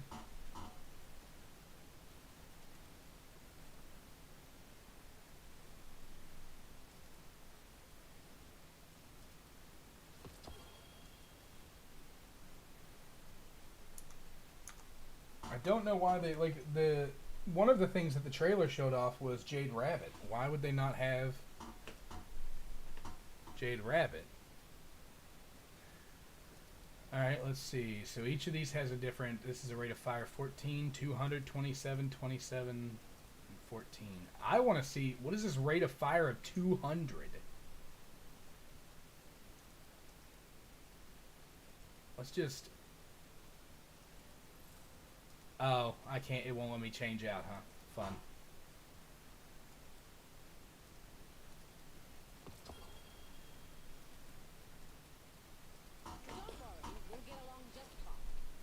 Okay.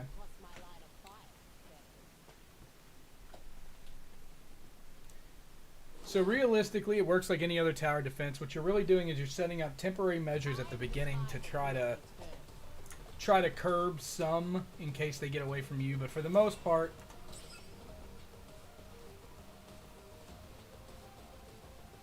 okay. But for the most part, you're really just gonna you're really not going to do too much. You're basically going to do a lot of the heavy lifting on the early waves when it gets more difficult. And then your tower will handle the back waves, or at least assist with handling the back waves.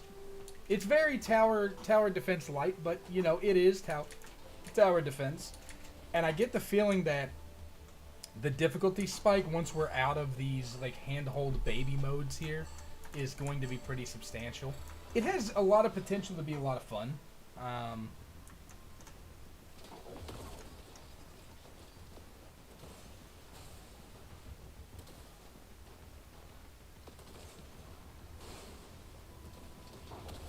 Yeah, see, like, they'd have let that guy get away. And this is only level 2, mind you. Now, granted, I only upgraded the one tower, but still...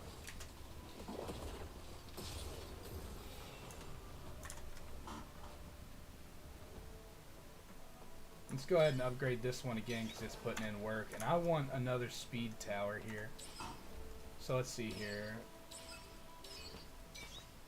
Get that out of my line of sight. Here we go. This has a higher rate of fire at 27. So this is what I want here, and I want to go ahead and do an upgrade on it. I have 0 left, so we'll have the 2 fast ones in the front there. 1 cannon in the back for spread damage, and then I'm here.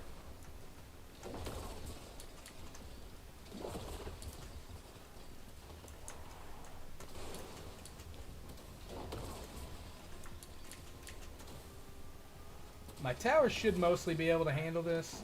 Like, I shouldn't really need to intervene too much on it, but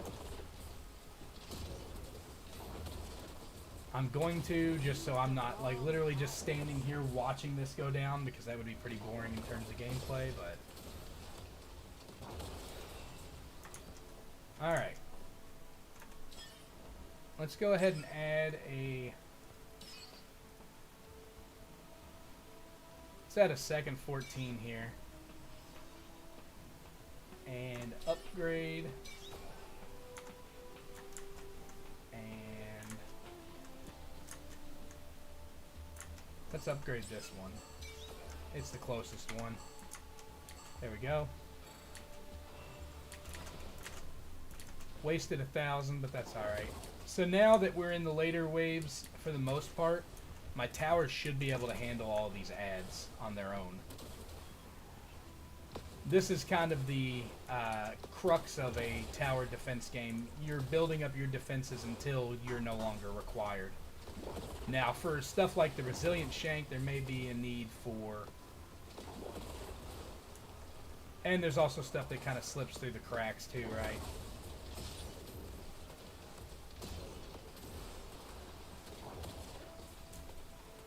See, like that guy. No one stands between me and my treasure. For the most part, it's got it, but I have to jump in every now and then, fire a couple of quick missiles downrange. No big deal. You're welcome.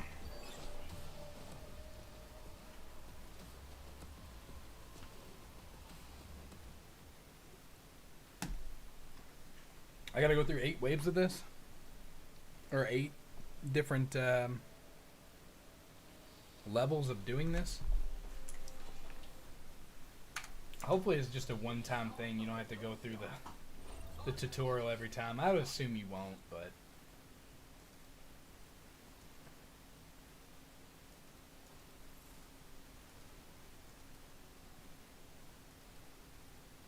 so after finishing this one, it should unlock normal mode. And then this unlocks endless mode, getting to 9. Okay. So these activity, basically just a kind of breakdown of this. You've got your recommended power level here. You've got your activity details here with your modifiers. So like knights have shields that absorb damage. Destroying the shield significantly reduces their movement speed. So when you break their shield, it slows them down. So it's both a boon and a bane here, because the shields absorb a lot of damage, but destroying the shield also makes them slower. So there you go. The rewards are pretty decent. Lumia leaves. I don't know what these research caches do. I'd have to actually open them. I think I probably have a couple in my inventory. Let me take a look here. Nope. That's weird. Oh, hey, would you look at that? I can get the Symmetry Catalyst right now. Actually, I can get all of these catalysts right now. Why not? I always forget about getting caddies and stuff. There we go. Every catalyst in the game.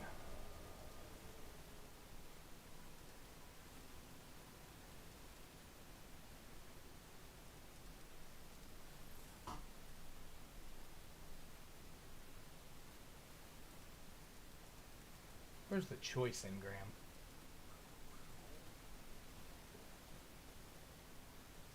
Wonder what would happen if I synthesize this. It says I can't get weapons that I have not acquired. Unable to decrypt unacquired weapons. Yeah, so I'm willing to bet if I click this and I go to Baznet, she's not going to be able to actually decrypt it for me.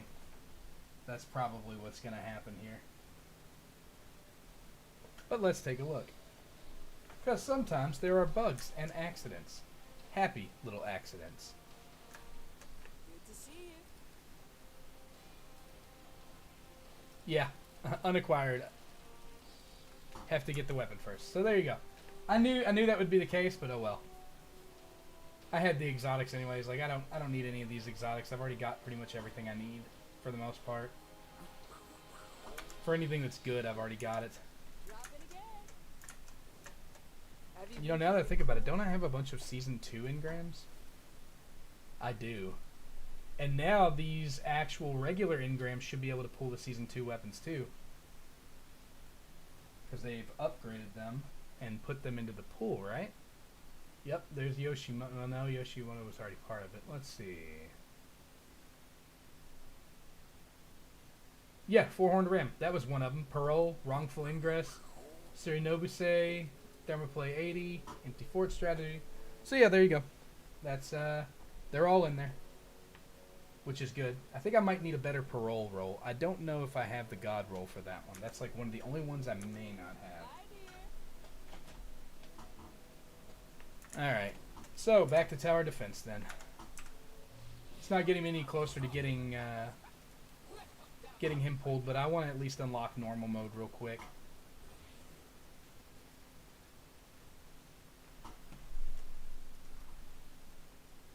Okay, cool. Now I can actually choose my own. Alright, so I want the rate of fire 200 one. Slow moving grenade to deal damage to targets nearby. Okay, so it's got a 2 stars, 3 stars, okay. So these are the different weapons you can choose, the different tower defense mechanisms here. They have their name up here, obviously. You've got your star level, and your star level correlates to what the effect's going to be, the secondary effect down here. Here's your stats. You got your rate of fire, your blast radius, targeting. For this one, for example, targeting is the closest enemy. Range of 23 and a rate of fire 200 with no blast radius. It's just a straight machine gun. Most of these appear to be... This is a high velocity. Let's try that one. Most of these appear to be like wide range area of effect guns.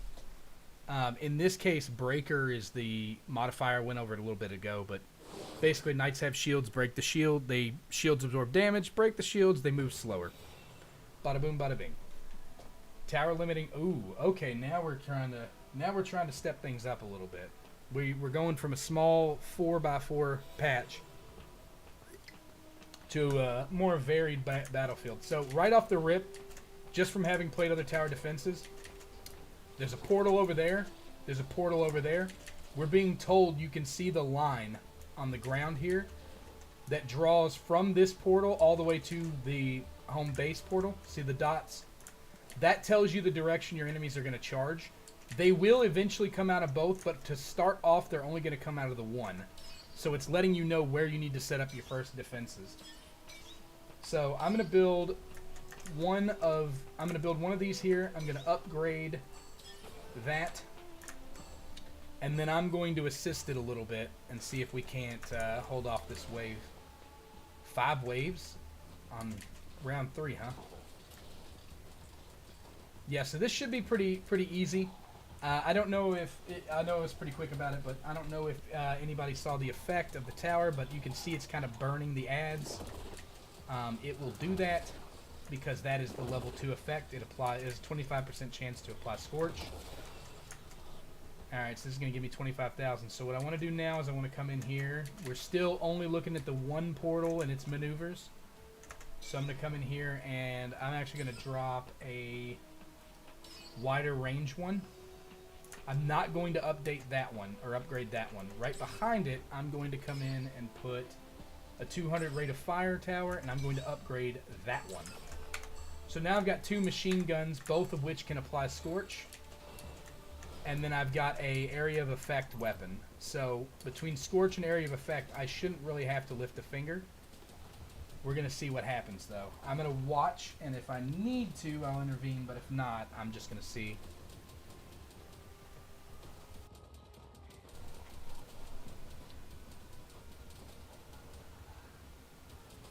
So what it is they've got numbers. They're trying to push through with their numbers. And they're making it through, too. Like, they're actually managing to break through the defenses.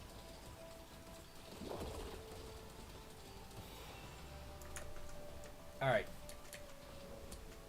So now you can see they're both are highlighted, so we've got 2 waves coming now. Now we need to split our attention between the 2.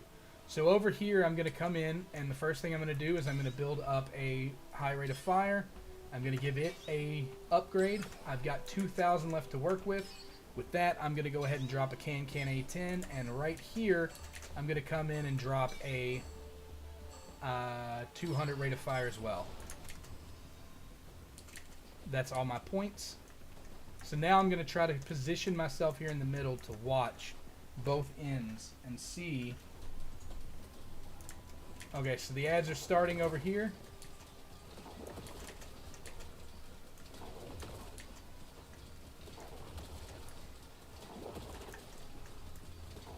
They're a bit lighter on this side than they are on the other side. Unless it's just that they're staggered. Could very well be.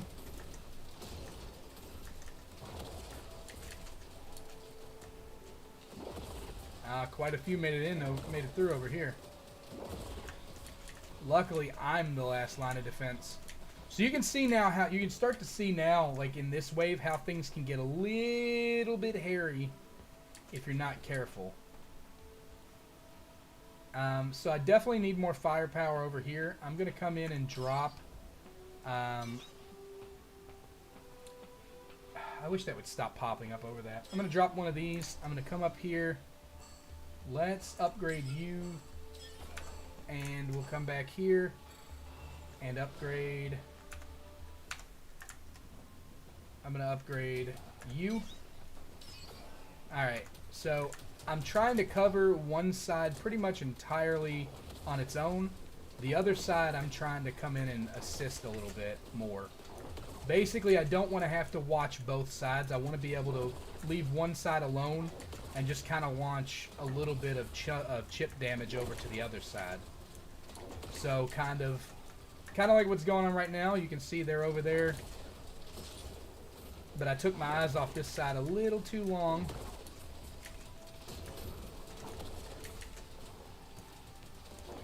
Oh, there's big knights, that's why. Spraying and praying.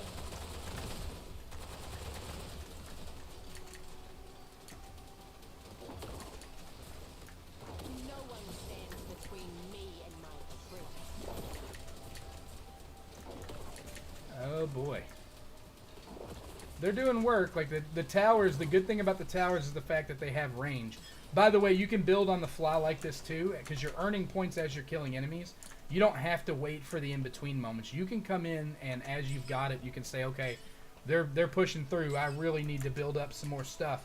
And you can come out and say, okay, I'm building all this right here, or I need to do an upgrade. So you can run up to an already existing tower in the middle of your wave, and you can do, hey, upgrade, boom. You know, you're back in the match. So, oh. Speaking of the devil, I thought it was over and just burned through all my coins and points. That's fun. Oh well. That was wave 4, huh? That's fun. So the good thing about this is these towers do seem to have infinite range. Like they will put in work. I mean, I say infinite. They're not hitting across the map, right? But they do have a good set amount of range that really lets them kind of coast.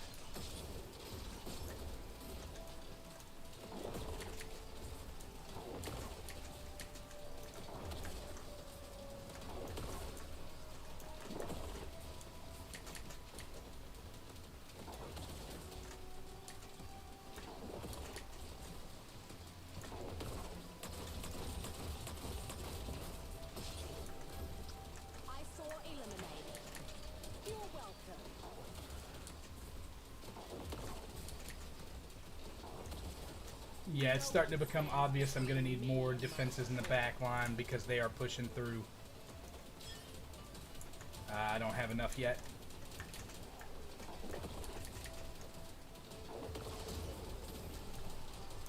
Firing on all cylinders. You hit the wrong part. There we go.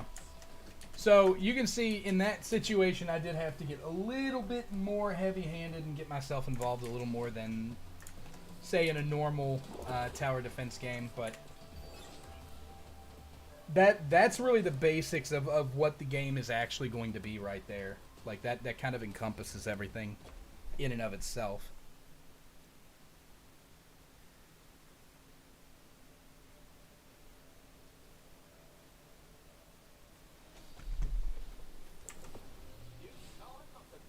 Okay. So that should have unlocked. Yeah, there we go. 3-player Bulwark Ops is unlocked. So for Endless, which is level 45 to 80, we have to actually get up there. What is it? Okay, so these are the data caches, I guess. They give you towers, it looks like. Oh, don't tell me the towers are a limited resource that get burned. Oh boy.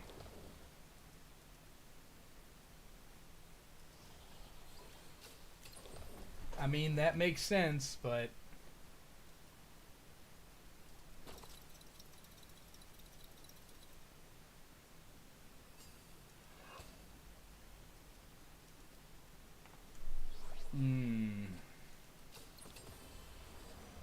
oh, hey, I got an exotic tower already, huh?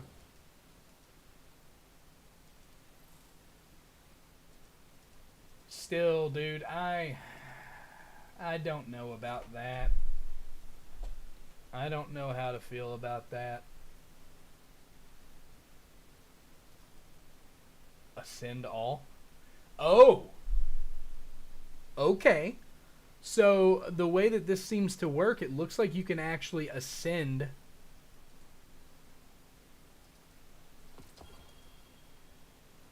your weapons so that they automatically spawn in at level 2. And I assume you do that. Wait a minute. Okay, so maybe it's not. Okay, never mind. So what you're pulling for is dupes. You're pulling for dupes so you can upgrade the star count on these. That's what it is. If you get 10 copies of this, then you can make it a 3-star and a 4-star. Okay, you know what? I take it back. Good system, NetEase. This is actually really good. This is really cool. Because it basically makes it just like a character where if you pull character duplicates, you're building talent trees. You're doing the same for your towers here. That's what these draws are for. Okay. I am here for that. I think that is a really good. Ooh, crossbow. I was gonna say, see if this is a thing where it's like, yeah, you only have 5 uses of this and then you're done. I was not gonna be a very happy camper, to be honest. Like Okay, so here's our random rewards here now too. Every 3 rounds grants this for Pinnacle Energy. So now we can use Pinnacle Energy. Once you get to the 3rd level and you unlock the actual normal mode, it looks like you can get weapons from it. Unless you're in novice still here. Which I recommend doing this because there's a bunch of free standard banner pulls and a couple hundred Lumia leaves. There's really no reason not to do it, but by and large, this is what you're looking for right here. So we've got the threat level shotgun, Tatarage sniper rifle, Striker's sure hand sword, and the Bellowing Giant rocket launcher. Now this is what we talked about earlier. This is what I was talking about a bit ago. I'm just going to go ahead. I got plenty saved up. I'm going to go ahead and grab that and make some of these engrams here. I think you can only decrypt, unless that was a random engram. Inventory.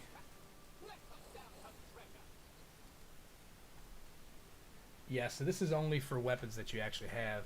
But I don't think it's available. Oh, it is.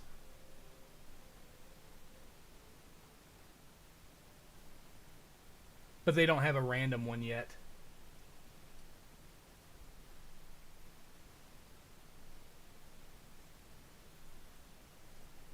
And it's the same for the Crota's End stuff here. It looks like there's actually a 20 limit on that too. Again, with the 200 is just outrageous, dude. crystals and dust.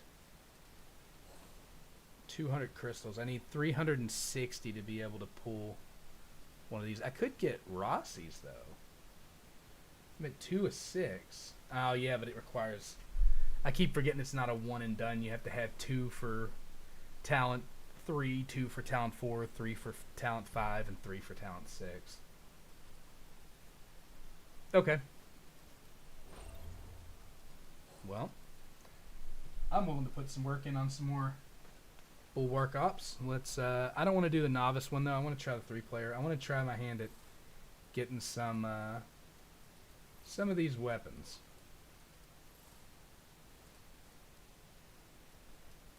%14 chance at an exotic mod whenever you use Pinnacle Energy. Oh, 3 times a week. So what do the free rewards look like?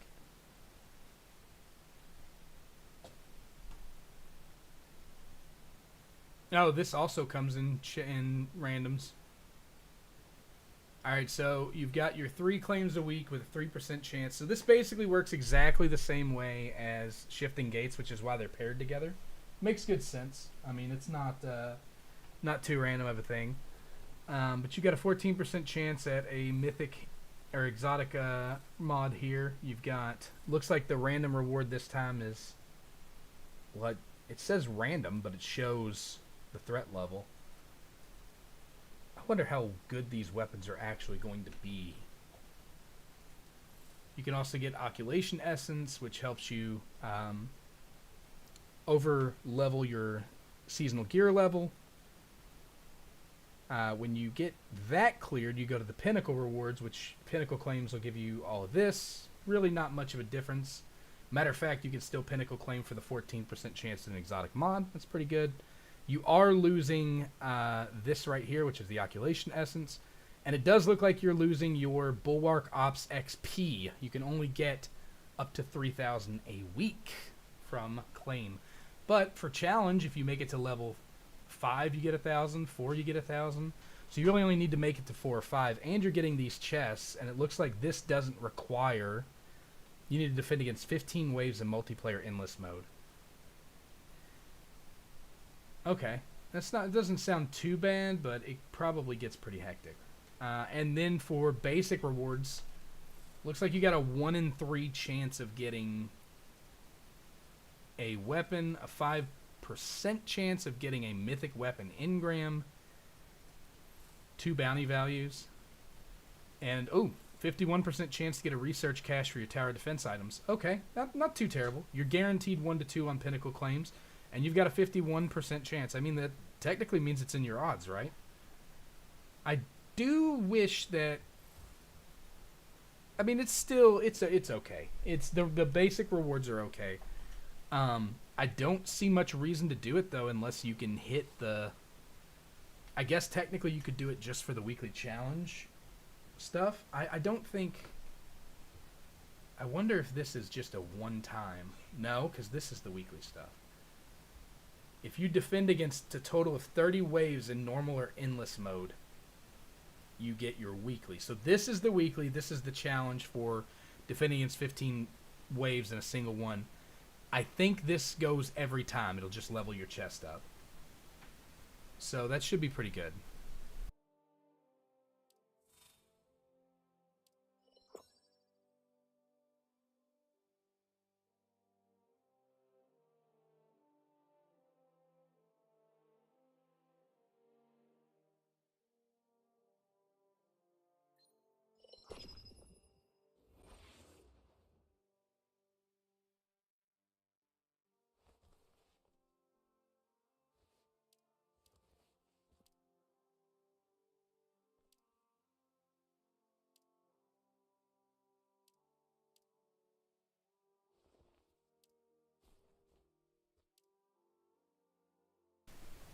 Alright, let's see here. So we've got... They've all got several. I've only got 2. I'm not even level 2 yet. What do we got? Arc combatants, invisibility. Ooh, Arc's gonna suck. I should have read that before I chose Maru, but that's alright. I'm not the only one. We don't have any Arc heroes. We got a Solar and 2 Voids, so... Must not be that big a deal. Alright. So you get to select the talent. We're going to say 5. I'm going to select Elemental. Because I want that. Alright.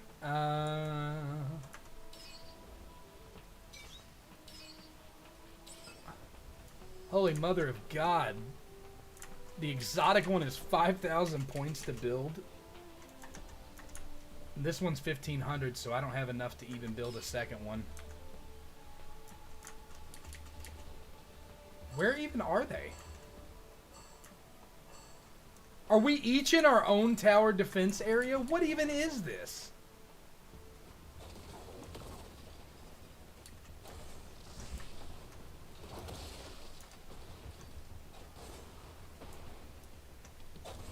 This is a pretty powerful weapon, though.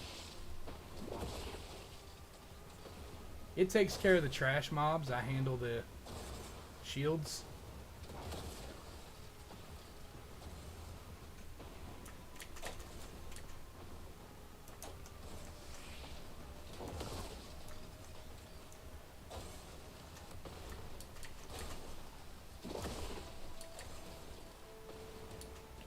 Matter of fact, you know what? I was gonna upgrade it, but I think I'm just gonna build a second one.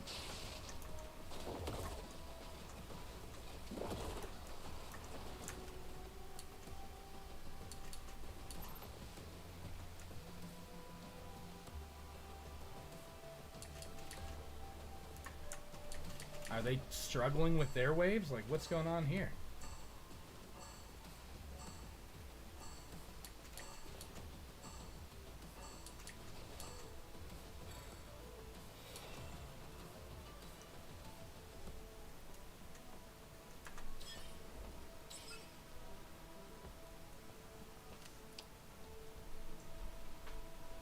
Okay, so I can see why this is a good weapon to have. I'm looking to see if there's any other areas where they're going to be coming. It doesn't look like there is yet. There are 2 other gates that are lit. One that's open. But these 2 should be sufficient to be able to take all of those out. I can't do an upgrade until we hit 3.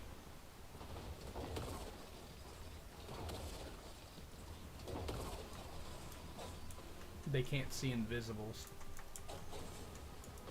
I want to save for 5,000 and just put one of the exotics up here for sure. Just because I saw it says something about doing a shockwave in an area, so it's an area of an effect tower.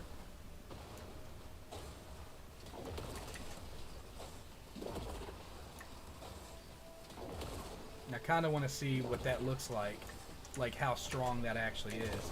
It's an exotic tower, so it should probably be pretty damn good, but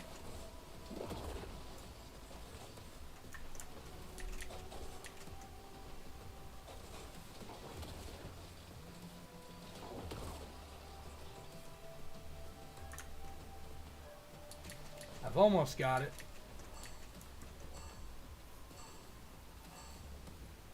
Man, that stinks.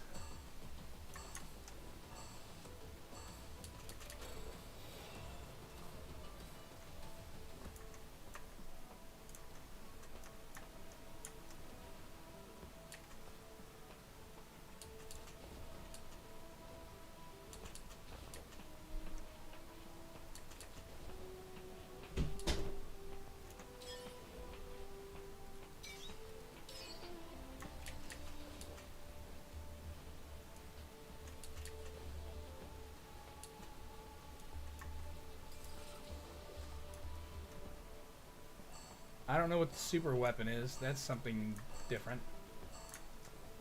Maybe if I see a boss come in or something, I can just, like, throw it at him.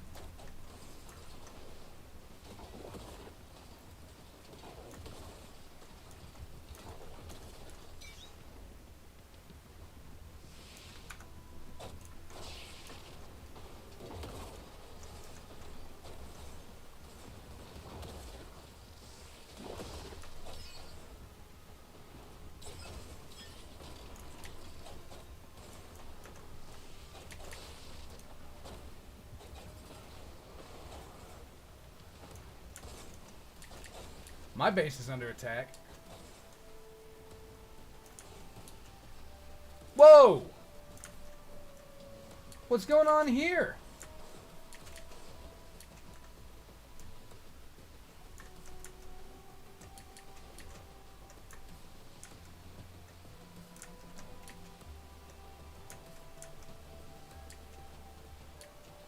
Okay, I'm missing something. I'm gonna try passing through this gate. Nope. Can't pass through the gate. Yes, I can. I can go and help. Firing on all cylinders.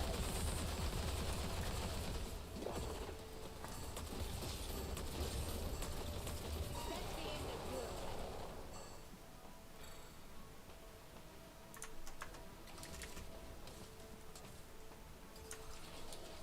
barely worth the power. All right, how do I get back? Cause, uh-oh.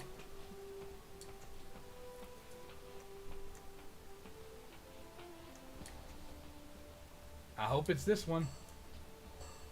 There it is. Please head to your own zone. Okay, so that's a cool little thing. But now for a very uncool little thing. I have multiple zones now with that I need to defend, and enemies I have... Okay, I've got enough points. Let's get a couple ballistas up here.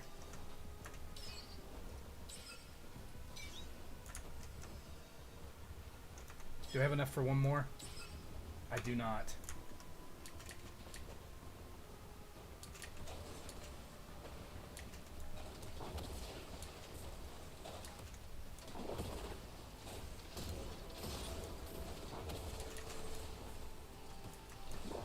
You met the wrong pirates.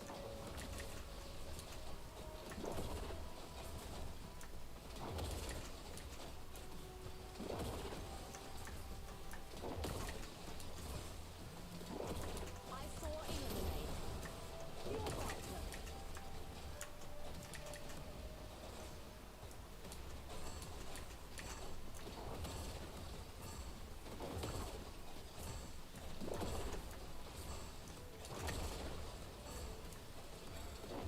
No one stands between me and my treasure.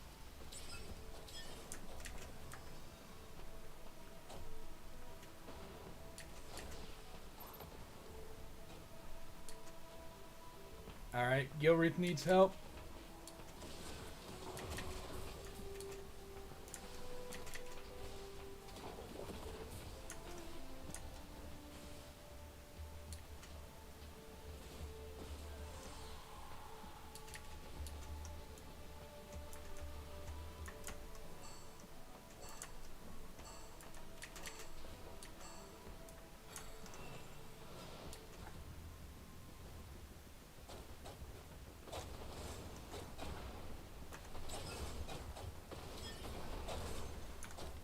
Alright, doing an upgrade to level 2 there.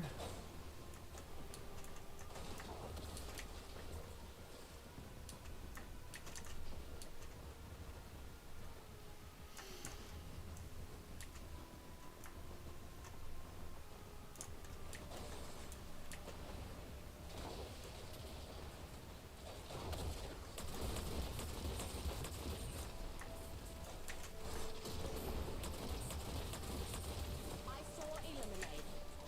You're welcome.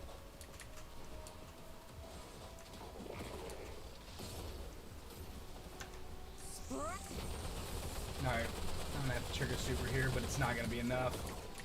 Holy cow.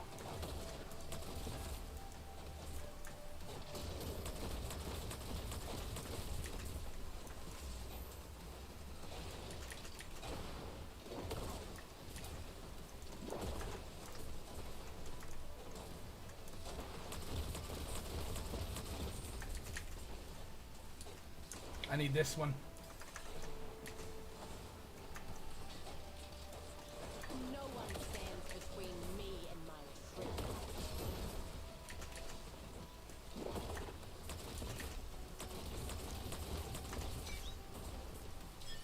Come on, give me a hand here.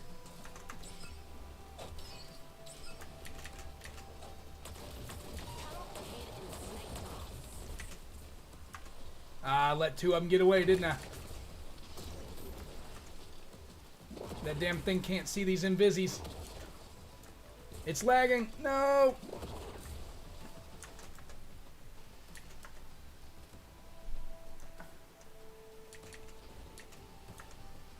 That super weapon helped to fend off that boss, though. The health is down to 29. That's a little worrisome. Drill is crazy. Yeah. Yeah, it's this whole mode seems a little crazier than I gave it credit for initially. I need to unlock more slots, cause definitely something that needs to happen. Woohoo! Totter Gaze. Unfortunately, not good perks.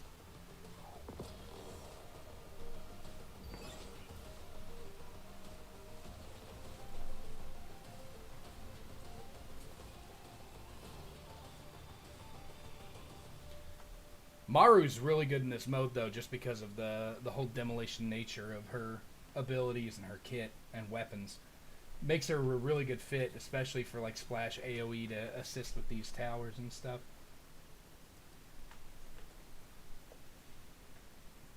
Yeah, I definitely like. I'm enjoying the game mode so far for sure. It's pretty neat. I like it. How far have you gotten, Unknown? Have you been playing it much since it launched?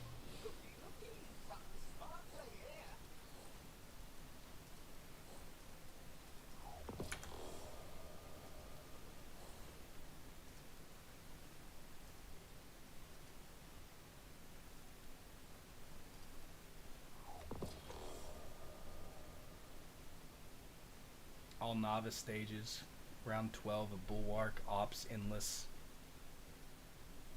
Reach Bulwark Ops level 10. Yeah, the only problem I have so far, you got the 14 solo with Estella. Nice. That would track too. I bet Estella's pretty good on here. I just made it to Bulwark 2. It looks like. Let's see. I was kind of ticked off at first because I thought that the level or like the duplicates you were getting was because every time you went on map, you would use one up. And then I found out it's just to level them, and I'm like, okay, never mind. That's actually pretty neat. I was ready to jump to conclusions because I was like, that's kind of crappy if I have 14 of these and then I can't use this gun again. Like that would not be enjoyable.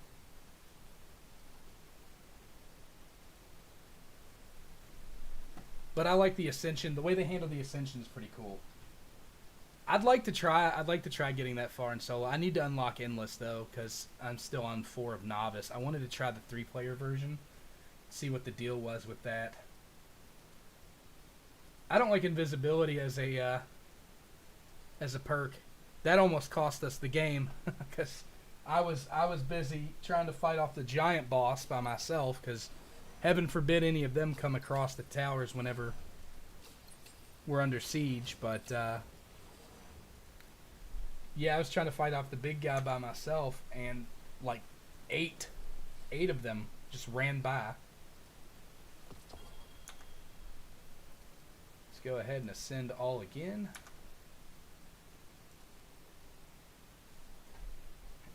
Yeah, I thought it was that till I saw you can level them. Yeah, that's dude, and I'm not gonna lie, I'm actually pretty happy with this system. This is a pretty cool system. It's a pretty cool system to have.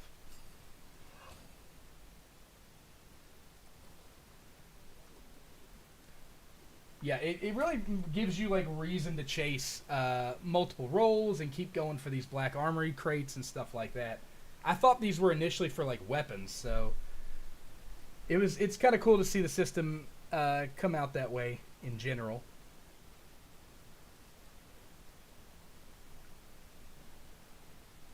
Yeah, there's a bunch of different towers too. I think it'd be nice. Look, the way I was describing it, it's basically like a character tree, right? When you fill it up enough, it goes to the next character talent unlock. Does it have? It doesn't say what the cost is, but you know the cost has to be increasing as it goes up in star level too, right? I wonder what the cost would be for a higher end 4-star. And for exotics and mythics, I wonder if 4-star is the max. It is. And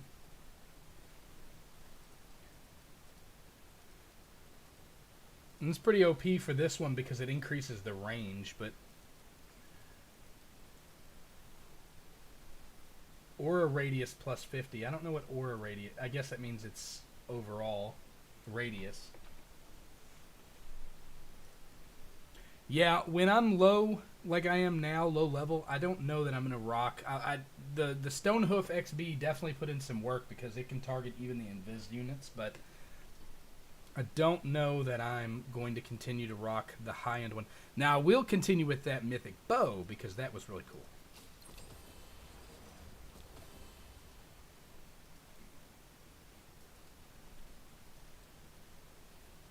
Alright, 18 out of 30 already.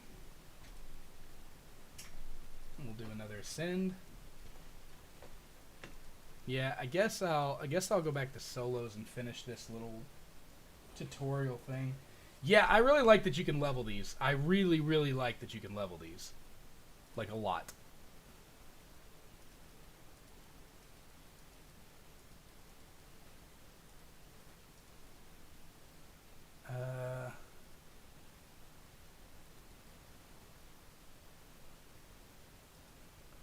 Dark fog, huh? Okay. Yeah, see, so the way that they've made it with some of these modifiers, you can't just like sit back and coast on your laurels. You have to actually get an active involved role in the combat sometimes too.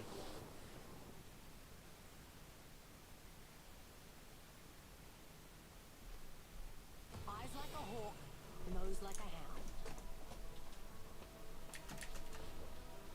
Alright, starting with one gate. 5,000.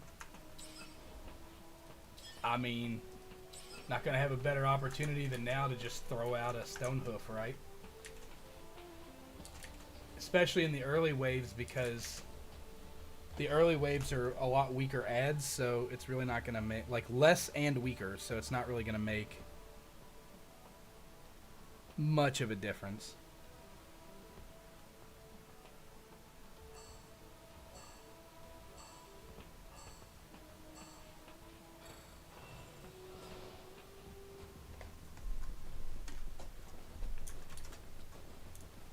Alright, let's see how well this does. Just insta-deletes them, you know. I mean, it is an exotic tower. I would expect nothing less. These are trash mobs, too. Like,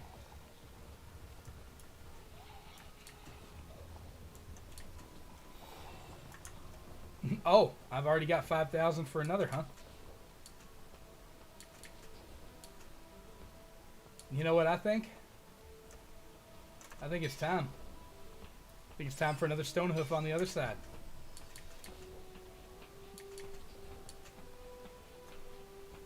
I think that covers basically both sides.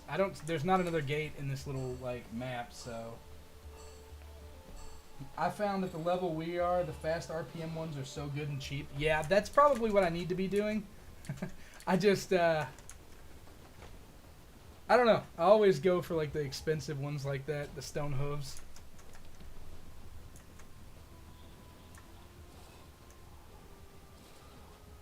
Since it's got a big AoE, like,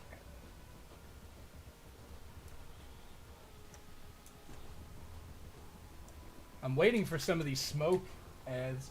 I do like the rapid fire though. Like the rapid fire tower was pretty cool. All right, so here we go. Now I've got 6,000. Let's put. So this is avoid. I like these. This is the one I like. The Understatement XC100. This is like the Scorching Ballista. This thing is pretty nutty. From my experience so far, like it actually fires really good.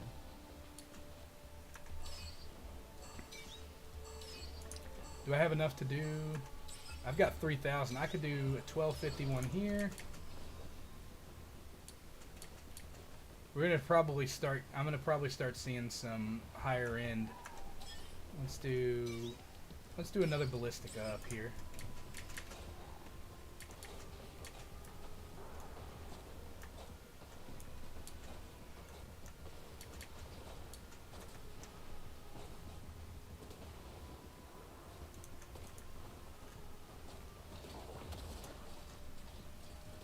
I'm trying to get it where I don't have to fire a shot, and I've pretty much got it there, I think.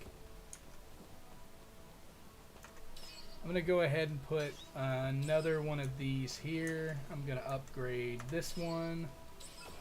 That gives me 4,000. Wonder how much it would cost to upgrade the stone hoof. Let's see. 10,000. Yeah, that sounds about right. So let's just upgrade you. I got 1,500, which isn't enough. It's enough to put another ballistica back here. I guess that'd be alright, because I'm going to need one at some point just to make sure nothing gets too far into the zone.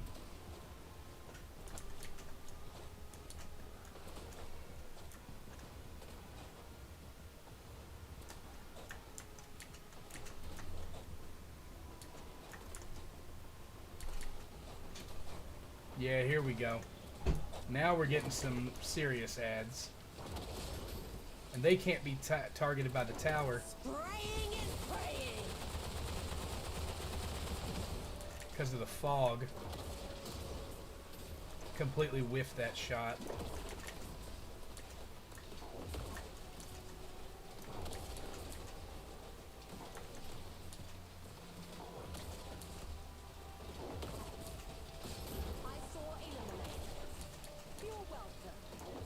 Oh boy.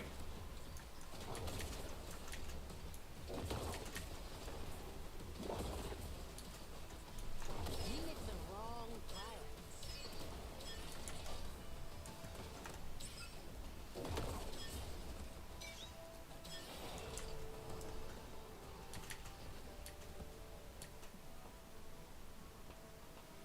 I've got 6250. Alright, upgrade you.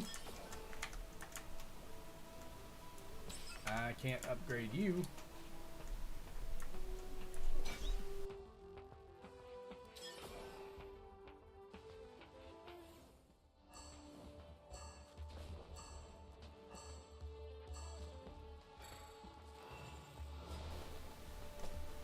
Alright. We'll see how this does for now.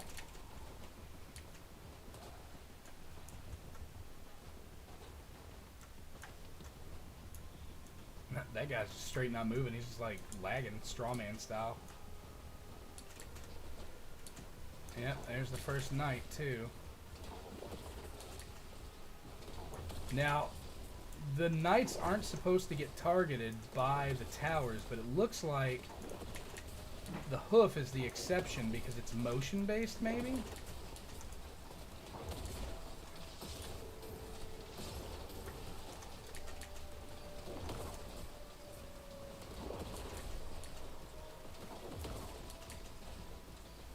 Cannon is loaded. I saw eliminated. You're welcome. Yeah, I'm gonna have to put in some work right here. Firing on all cylinders. You hit the wrong pirates. I saw eliminated. You're welcome.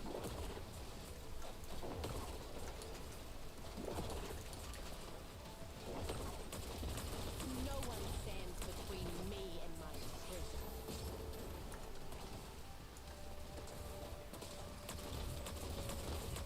You met the wrong pirates.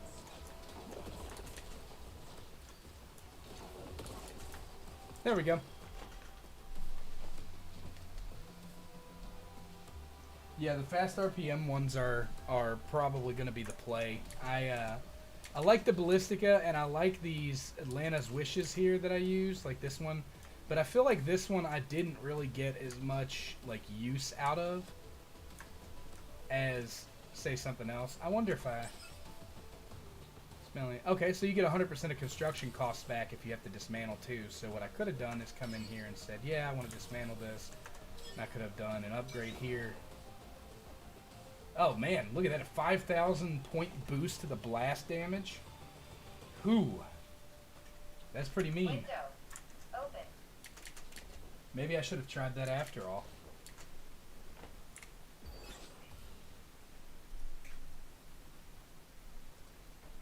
Alright.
How can sin be? How did you get yourself all dirty?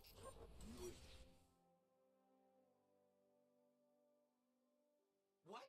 No way! Must have been something that old geezer did.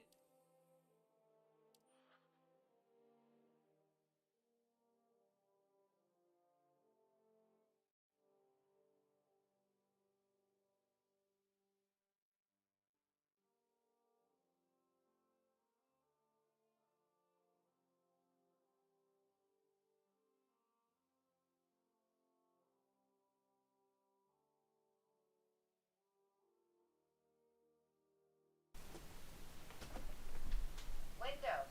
Open.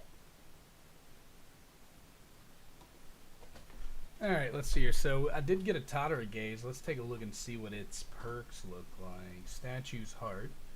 Shooting while stationary grants 20 accuracy and 25 precision damage. 32% damage against bosses, powerful combatants, and light bearers and their super. Vorpal might be the play here. Annihilation deals increased damage based on how low the target's health is, up to 36%. Honestly, Vorpal's probably got the best uptime out of all of them. If you're pulling out a sniper, you're not using it on trash mobs. You're using it on powerfuls, bosses, that kind of stuff. So, in my opinion, Vorpal's probably got the best uptime. Eager Aspirant is okay. I still sing its praises, but I think it's an underutilized perk, but it is a potential one. Ransom Stamp. Precision hits grant the first round of the next magazine 80% precision damage per hit upon reload. What? Precision hits grant the first round of the next magazine plus 80% precision damage per hit upon the reload. Okay, so it's literally... Does it buff 1 round per precision hit? But it just says the first round. Okay, anyways. Antecedent. There we go, Antecedent. The first round in the magazine deals 30% precision damage. If this round is a precision hit, then the last round in the magazine deals plus 100%. Why would you not have this perk? This perk is literally the one. Like, Ransom Stamp versus Antecedent is not even close.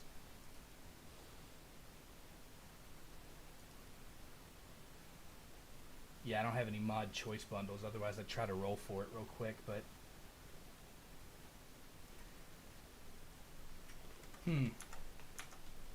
I could try for a double perk Tottery Gaze. I mean, that's one of the main weapons I was planning to go for anyways. What have I got here? 1 level 80. Okay. Well, let's try these level 70s. Shall we? Nope. Nope. Nope. Nope.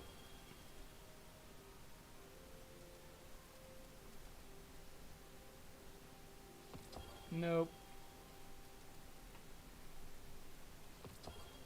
Nope.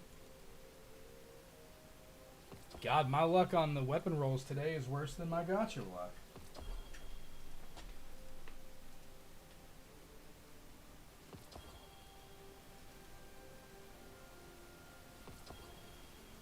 Holy cow, that's 11 of them I've burned now.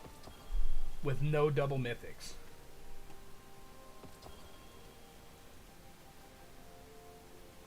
There we go. Annihilation, and of course it had to be Eager Aspirant, the one perk that I've already tested.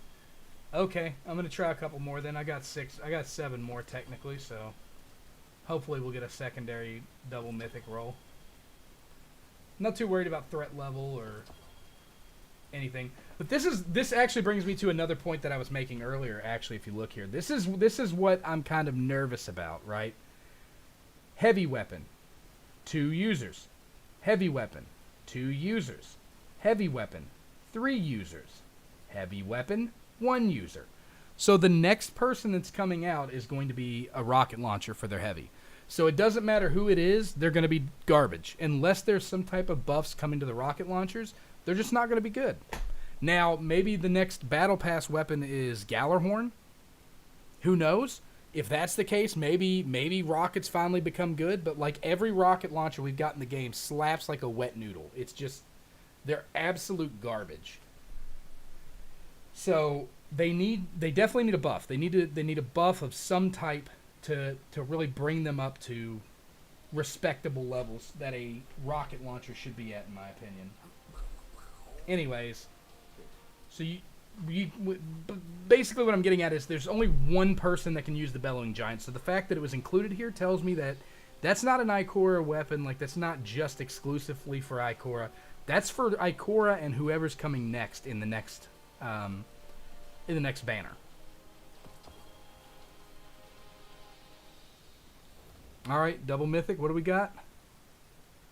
Statue's Heart and Ransom Stamp. All right.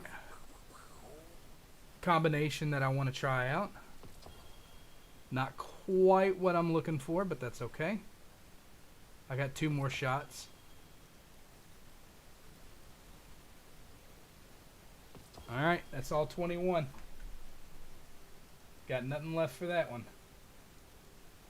All right, so now we can get a look at this too. So here's our weapons. We've got the Void Oversoul Edict. We've got the Arc Song of Ir-Yût. We've got the Arc Scout Rifle Fang of Ir-Yût.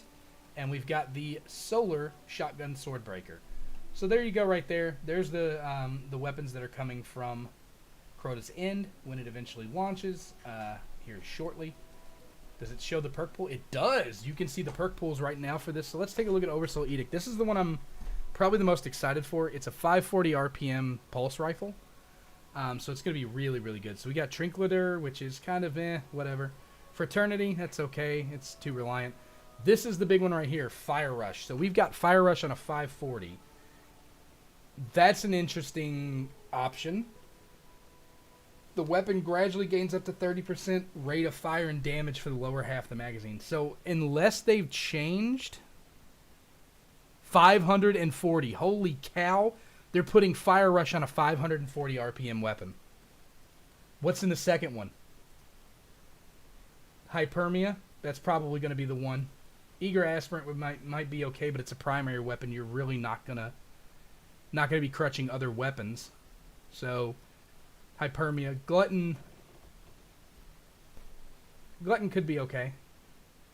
Hypermia is probably better. 5 times stack at 16% bonus for 10 seconds. 3 and 5 stacks refills the magazine. I mean, you can't beat that. Hypermia is just better. Also, Glutton's whole thing is 15 stacked at 2.5, so that's what, 45? So you can do a 45% damage bonus. Lasts until the current stage is cleared. So it doesn't go away even if you stow it. So that's one of the good parts about Glutton. But you have to have basically 15 final blows. And then it'll give you a +4 stack on top of that, which is what, another 10? So that's 55% damage. Glutton can work for you if you like it.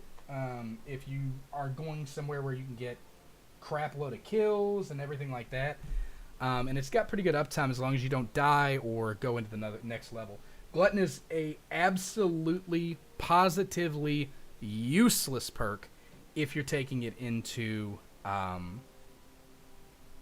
certain activities where it wipes at the end. So yeah, my recommendation for this gun, definitely for the Oversoul Edict. It's a 540. It's going to be the absolute best in-slot pulse rifle for so many characters, even though it's void. My recommendation is going to be for Fire Rush here, and probably Hypermia. Definitely Fire Rush and Hypermia. Looks like this is the origin trait here. Using this weapon to break a target's elemental shield or light barrier shield reloads it with 15% magazine capacity. Taking damage grants this weapon plus 15% rate of fire for 5 seconds. Okay, understand this. Plus 15% rate of fire on the intrinsic origin trait. Plus 30% rate of fire and damage for the lower half of the magazine on Fire Rush. And when rounds in the bottom half of the magazine land final blows, 20% of rounds will automatically be reloaded from reserves. It does not become more broken than the interplay between the origin trait and Fire Rush. So you're looking at a 45% rate of fire, a 30% damage boost, and 20% round reload automatically reloaded from reserve, reprocking Fire Rush, ensuring that it stays up for the lower half of the magazine. Well, I mean, actually, technically, I mean, not necessarily. When rounds in the bottom half of the magazine land final blows, 20% will automatically be reloaded from reserves. So you're getting that 20% every time you get a final kill at medium to low ammo. You're going to be reloading your weapon at 20% at 1/4 or 1/5, if you will. So what does it say? Does it say it's the magazine capacity is 36? Okay, so this is probably where I have a bit of a problem. I don't like low magazine capacities like that. 36 is okay. I prefer higher magazine capacities, but I mean, it is what it is. So this is the other one that I'm excited for, the Fang of Ir Yût. This is a... Never mind. I'm no longer excited for this weapon. This was supposed to be a 260 RPM scout rifle. They have made it a 180 RPM scout rifle. I'm not a big fan of 180s in any of the Destiny games, other than Destiny 1. So it better have something good. Annihilation, Solidarity, Voodoo Doll. Voodoo Doll is bullcrap. It's not very good. At least not yet. Body shots deal precision damage to combatants below 30% health. Targets below 50% take plus 15% precision damage. It requires your enemy to already be peppered and weak, so I don't like perks that have that kind of requirement for uptime. Nearby allies' final blows grant this weapon plus 6% damage and plus 6 range for 8 seconds, stacks 5 times. Again, this is too dependent on teammates. I do not like it. It's just too dependent. I'd rather be able to control it myself. Annihilation's the way to go, as per usual, when those are the other ones. So this is where it gets interesting, because you got Eager Aspirant, which, again, Eager Aspirant on a primary, you're probably going to be using your primary more often than not. You're not going to have it stowed, so you're never going to hit that 40% damage buff. I mean, it says when not firing, so theoretically, if you were running this on, say, Stella, you could put this on a Stella and let her actual summons do the work, and maybe you could get Eager Aspirant to work for you in a situation like that. But I personally, I'd avoid Eager Aspirant. For Shiver, precision final blows grant plus 25 precision damage bonus and 10 accuracy for 8 seconds, stacks 3 times. There's no mod for this currently, so you're stuck at a base level with Shiver. What you see is what you get. At least Eager Aspirant's the same too. This isn't terrible. I probably still...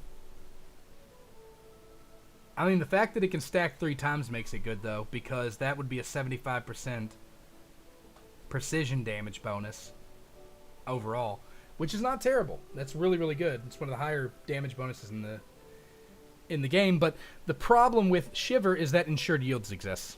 So, plain and simple, This is the perk to chase. Final blows grant the next magazine plus 60% damage after reloading. If no final blows were made with the previous magazine, reloading will grant up to 35% damage based on the number of hits landed. And guess what? It's got an exotic mod, perk upgrade. This weapon's reload time is shortened by 30% when it hasn't landed a final blow. Again, I don't have any exotic mod choice bundles to be able to pull that, but you get it. This is where it's at right here. This is it. Ensured yields. Yes.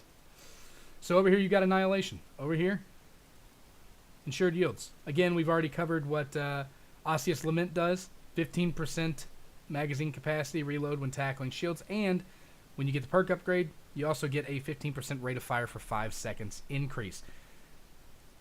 I mean, there you go. Again, this is a 180. I'm disappointed by that fact. I did not want it to be a 180, but it is a arc 180 with ensured yields. So maybe that balances it out. We'll just have to take a look and see. I don't know. We'll have to see what it all comes to. Which has me now wanting to check this. Because this has a rate of fire of 55. I don't know what that... Oh, this is a shotgun. I thought I clicked on the machine gun. Sorry. Alright. Rate of fire... Man, I don't remember Song of Ir-Yût being a 900 RPM machine gun.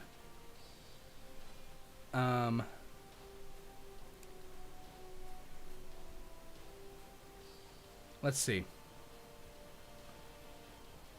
Song of Ir-Yût was a 450 round per minute. So they changed this one too. They changed it to a 900. That's a bummer because 450 was the sweet spot for Estella it was going to make. I mentioned it at the top of the stream. 450 round per minute rate of fire on this gun would have made it the best in slot for her in terms of machine guns for Estella. This is not it, Chief. This is pretty bad. 900 is still good. Like, don't get it twisted. We've got a solar 900 that you can use on Estella, and I think I'm actually using it right now. So having an arc one, not a terrible thing, but I really wish it was a 450 because that would have made it best in slot. We did the numbers and broke it down statistically for like what the optimal return is on Estella's without overclocking. 900's overkill. 360 or 390, whatever the actual next step down is, the only other one, that one is too low. You don't get the full amount at all. 450 is just right. You get the full amount, as close to the full amount as possible without massively breaking the bank. Anywho, I digress.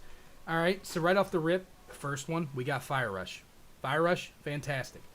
Again, how do you have a 900 RPM gaining an additional 30% fire rate and damage on the lower half of the magazine? They're giving these rapid fire frames ramp up on speed, on rate of fire speed. Anyways, Fraternity Annihilation, we've already covered my feelings on Fraternity. Annihilation is also a good choice, but Fire Rush is just that good. It's that goated. Moving over to column 2, we got Hypermia, Reincarnation, Black Body. Black Body's okay. Reincarnation, final blows with weapon grant plus 15% damage bonus for 6 seconds. Stack 6 times. That's pretty good. That's a 90% damage bonus, but it does require final blows. Damage to light bearers is greatly reduced. Yeah, that's pretty commonplace. Again, Black Body has an upgrade for each stack granting an additional 2.4% damage. So that's 9.4% damage. 9.4 times... What? 9.4 times 5 would be... It'd be, what, 47? 47, I think? So, yeah. Sorry, I had to do some mental math.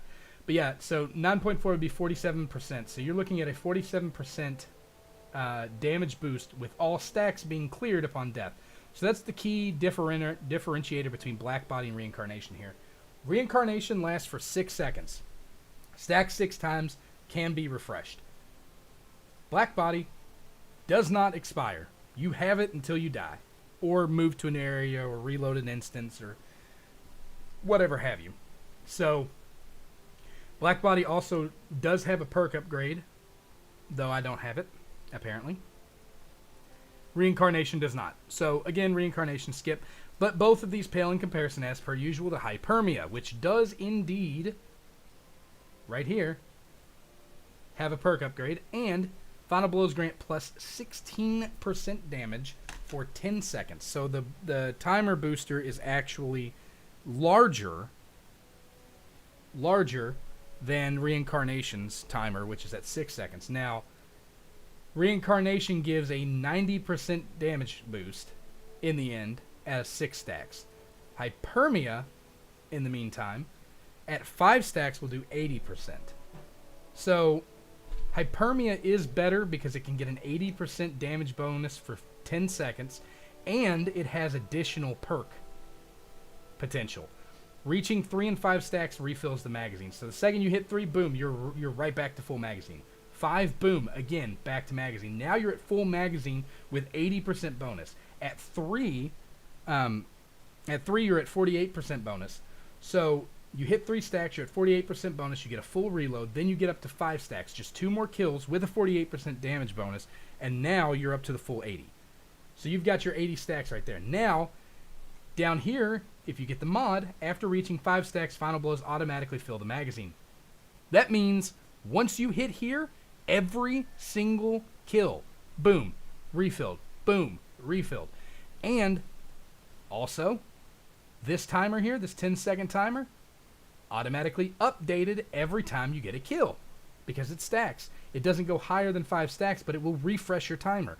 So you're refreshing your timer, refilling your mag. Refreshing your timer, refilling your mag. This makes it a really good weapon when it comes to addressing ads like a lot of trash mobs, even some tankier enemies. If you got them in there, if you can get a couple of red bars, knock out a couple of red bars while you're at the 5 stacks, and then kind of interplay between jumping between high-end targets and low-end targets, you can really make Hyperemia work for you. And again, with Fire Rush, that's even crazier, because you're getting 30% rate of fire and damage for the lower half of the magazine on top of everything else. A lot of interplay. Not to mention, again, we've got the Origin trait here, which reloads 15% of its magazine capacity when you break elemental shields, and if you get the perk upgrade, you also get 15% rate of fire when you take damage. Yeah, these weapons are sort of nuts. So I can definitely, I mean, they're goated and they need to be goated.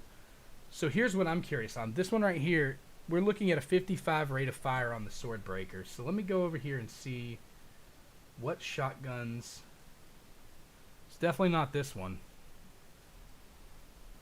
Yeah, this one's a 140. I am nervous to see which one of these it is.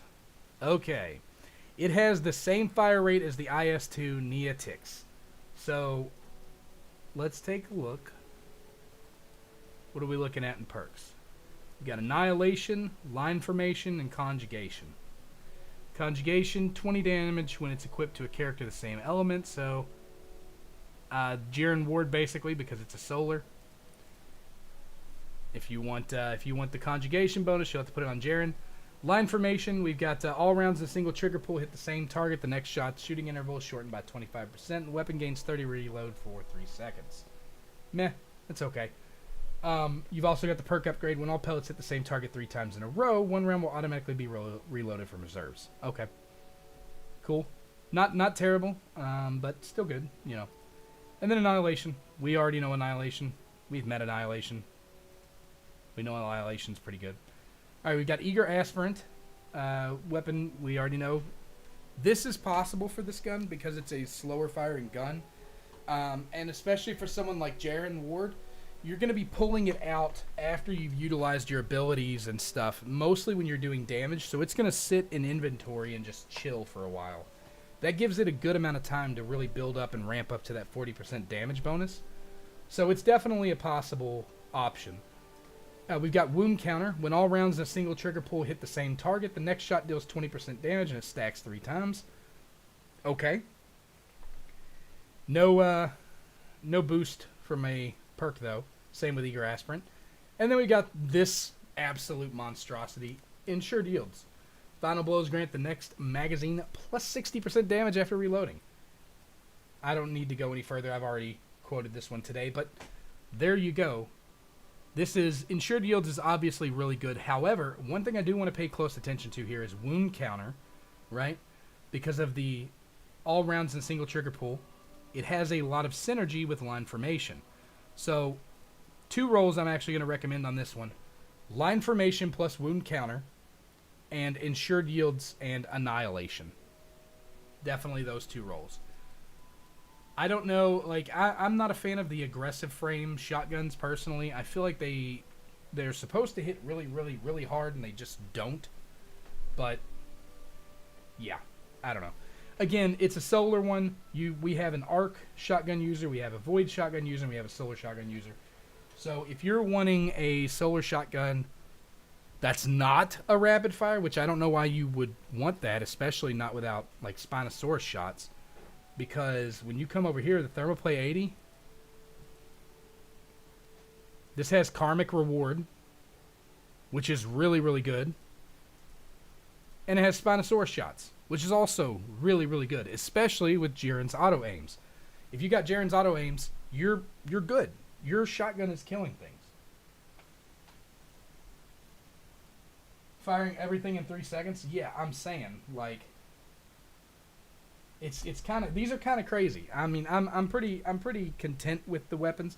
I'm disappointed as a Destiny 2 and Destiny 1 fan because I feel like they dropped the ball in the Fang of Ear Ute. I know why they did it. They made it a 180 because they didn't want it to compete too much in the same category as their exotic, which is a 260 arc.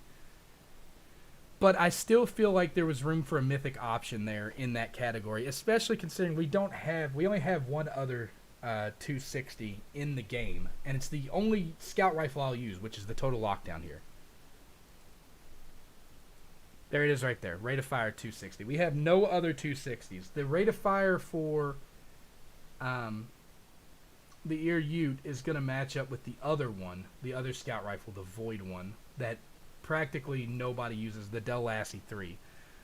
So the Del Lassie 3 has a rate of fire of 180. So this, if you're used to the Del 3 Lassie, you're already well aware of what's coming.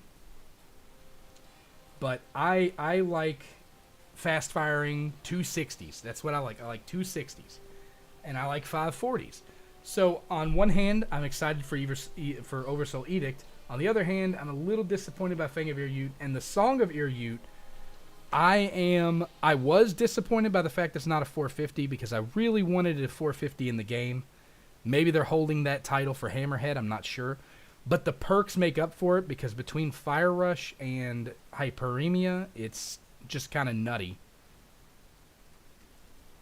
Oversoul Edict's going to be absolutely broken. I mean, Fire Rush, it's literally the same perk roll on both of them, Fire Rush and Hyperemia. But good lord, it's just going to be absolutely busted. Matter of fact, another option here, if you look in the damage, they've got Boondock Saint down here too. Boondock Saint can be pretty good. It's not as good as Hyperemia though. Hyperemia is able to stack. Boondock Saint is a flat damage. There was a perk back in the beta. I'm trying to remember which one it was. Maybe it was on Total Lockdown.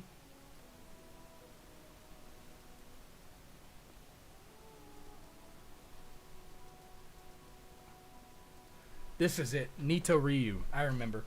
So, back in the beta, instead of Annihilation or Bullseye Rebate in this case, instead of Bullseye Rebate, you wanted Nito Ryu because the absolute damage it could put out was nuts when it was paired with Allocation Vector. That's what I would have loved to have seen as Allocation Vector. If I'd seen Allocation Vector on the Fang of Ear Ute, for example, Ensured Yields is good. But if they took Eager Aspirant off and put Allocation Vector instead, that would have been good.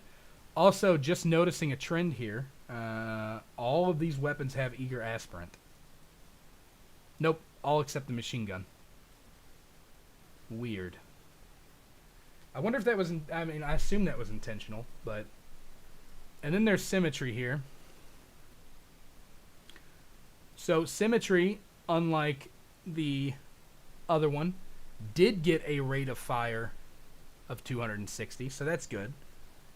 But it got a reload speed of 15. I don't know that I've ever seen a scout with a reload speed that low. 55. Oh, God. Yep, it's going to be really bad. Is there anything I can compare it to? It might have the slowest reload in the game. 48. 68. Oh, man. Can you imagine having a lower reload speed than a freaking machine gun? Are you absolutely bonkers?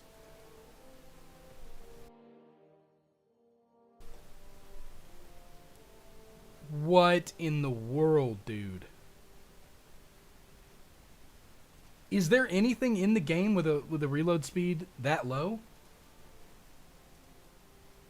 No.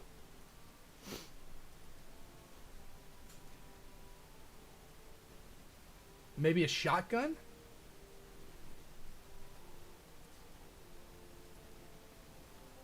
No.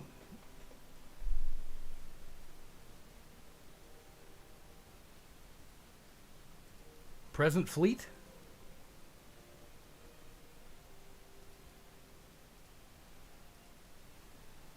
Oh my lord.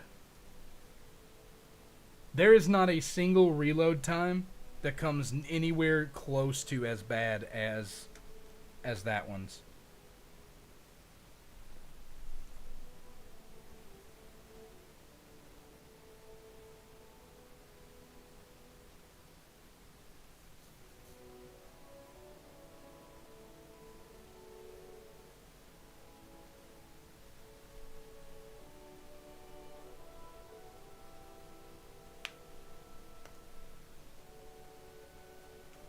I'm not sure how to feel about Symmetry having a 15 reload speed.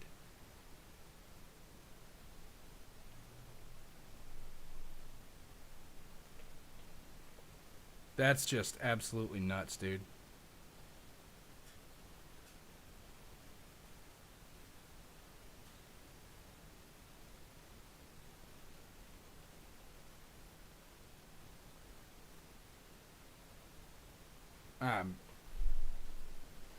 I don't even have anything to compare it against. Like, I'm trying to find something to compare the reload speed against. Like, but everything is above. I mean, it's not above 50 necessarily, but everything is higher than 30.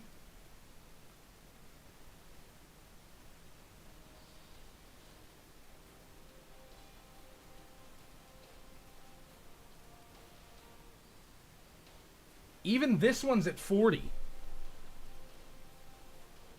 What are we talking about here? What does a reload speed of 15 look like? 15? What does that mean?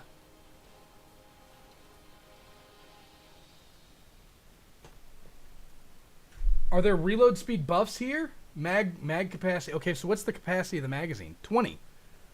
So 21? Okay, there's 10 reload. All right, so that's what, 25?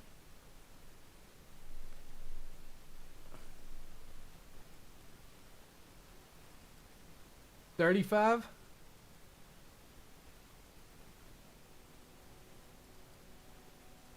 Looks like 22 bullets in the mag and 35 reload speed at max catalyst boost.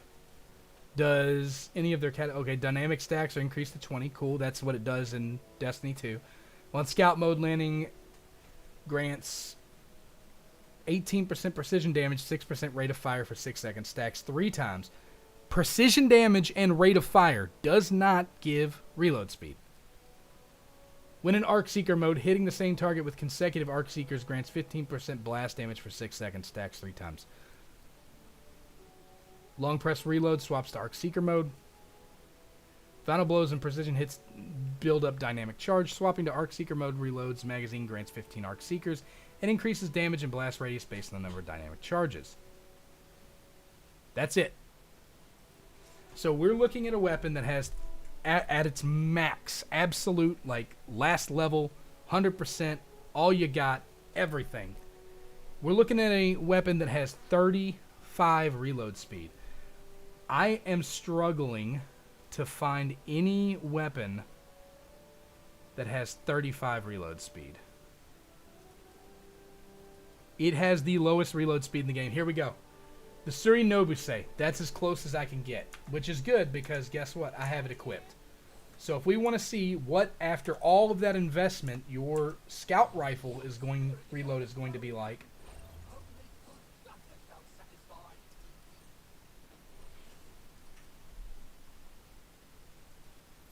Let me actually change one of these towers real quick.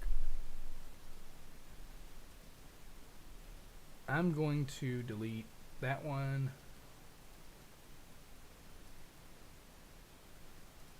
Yeah, let's go with the long nail. I like the long nail. Not the best crew I had, but I guess you'll do. Breaker and Dark Fog. Okay.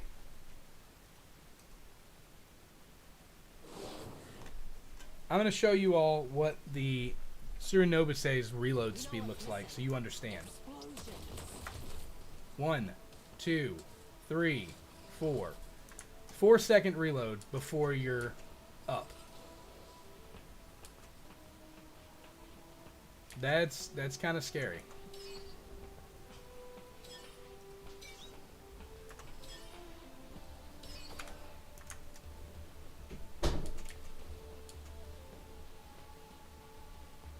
It's supposed to be slower than that at max. But max adds an additional 20.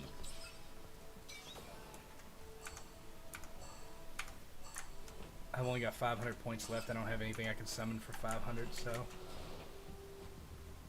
now we play the waiting game here.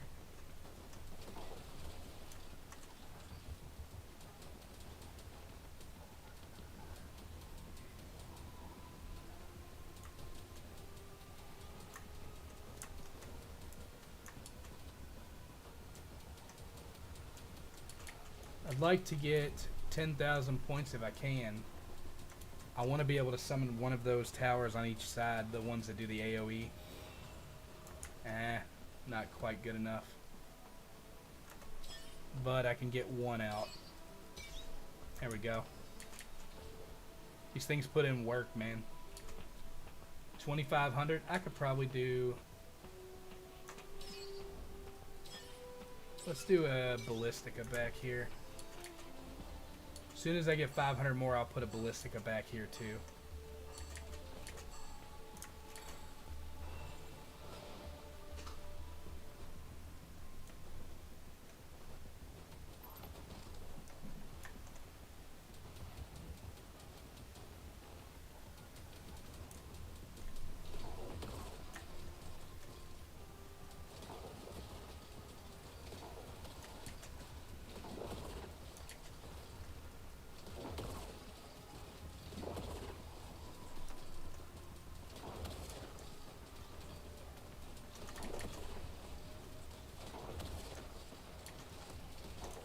Whip that shot. There's no lag there or anything that time. I'm just straight doo-doo. Alright. So I want, for this one, I want to go ahead and put another stone hoof. I want to put one over here. And I've got 4,000 to work with. I wanted to get a couple of Ballisticas back here. Let's do one here.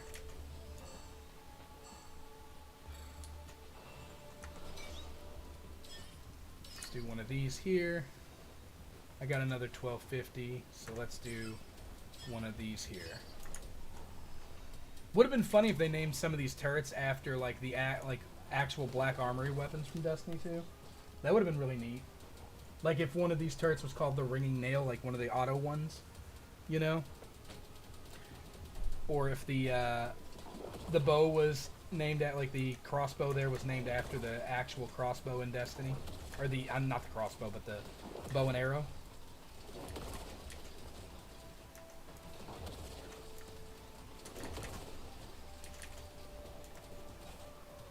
I've got higher defenses on that side, so I'm less worried about them. Was less worried till the night came out. No one stands between me and my treasure.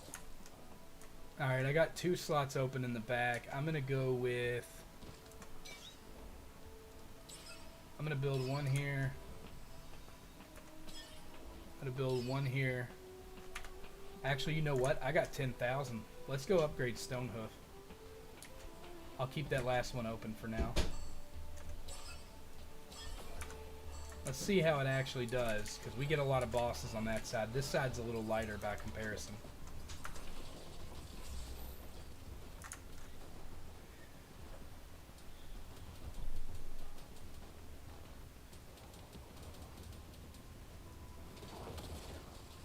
I said that, but looking a little heavier on this side right now, huh? At least it's nice enough to only attack and really run one side at a time massively.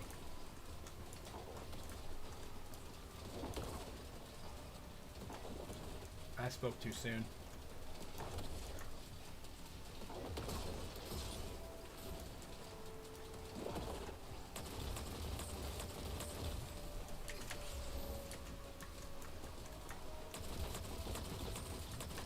Firing on all cylinders. You hit the wrong pirates. Alright, back to preparation phase.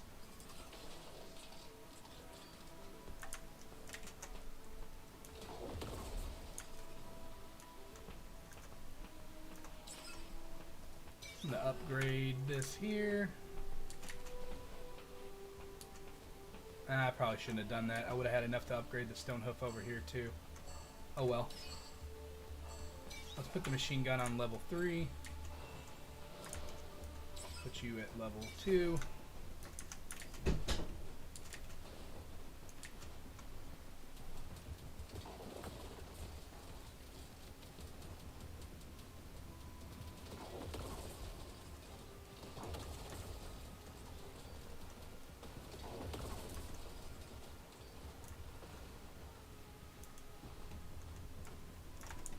Let's see.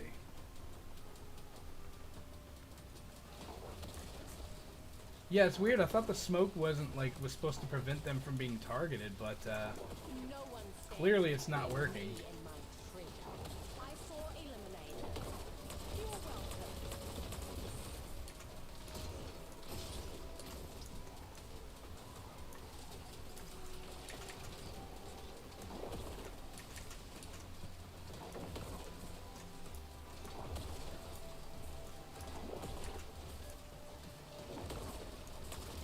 No one stands between me and my treasure.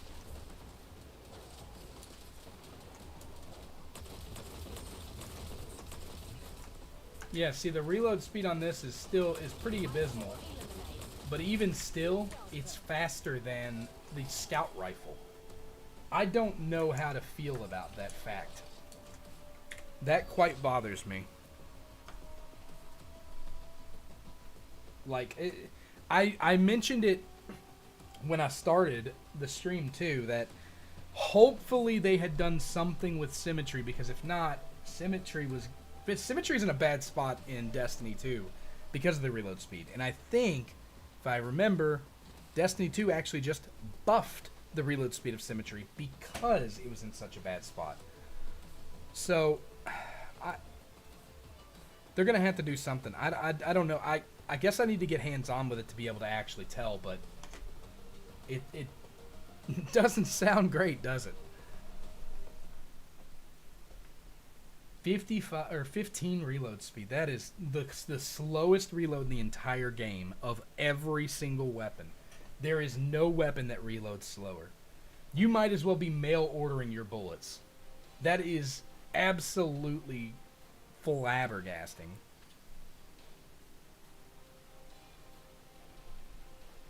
I'm still stuck on this. Like, I can't believe it.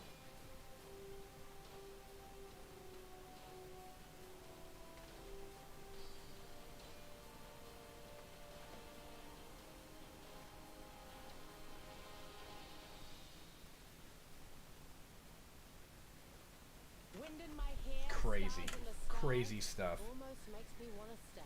Alright, what do we got next?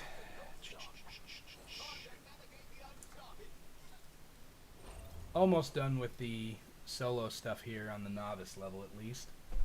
We got what, 6, 7, 8, 9? So there's 9 of them to unlock endless mode.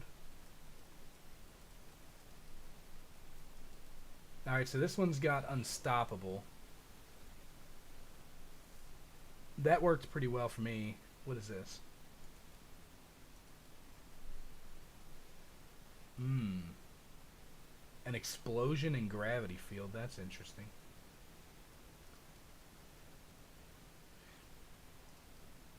I think the 3 I've got are pretty good for now. Let's turn that tide. I don't think I'm really going to need to go much higher than that.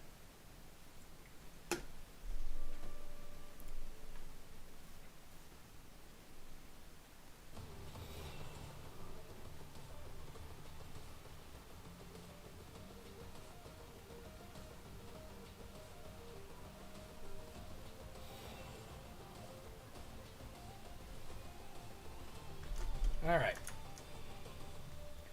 Only 4,000 on the prep phase. Okay, so this is going to be interesting.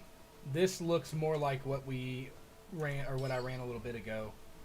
I'm going to probably, since I'm starting with lower counts too, I'm probably just going to surround the gate with long nails to give it a start.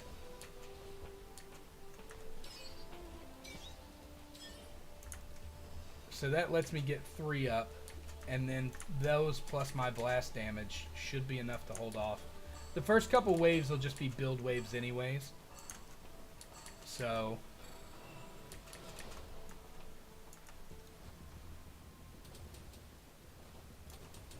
don't all fire at once or anything.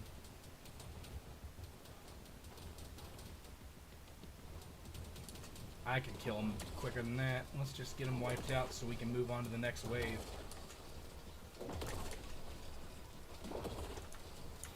Alright, there we go. Alright, so now we have 5,250. Oh, I have enough for a stone hoof. Is there anywhere I can build it that would be better? Let's dismantle you. Let's build the stone hoof here because it's the closest to center. And then we'll put the long nail over here. And now we play the waiting game. Cannon is loaded.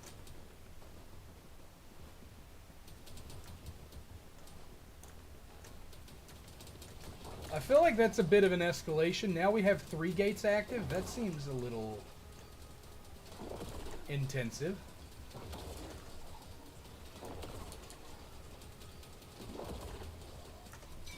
Alright, another long nail right here. What did they do to these guys' animations? Because these dogs are like crawling.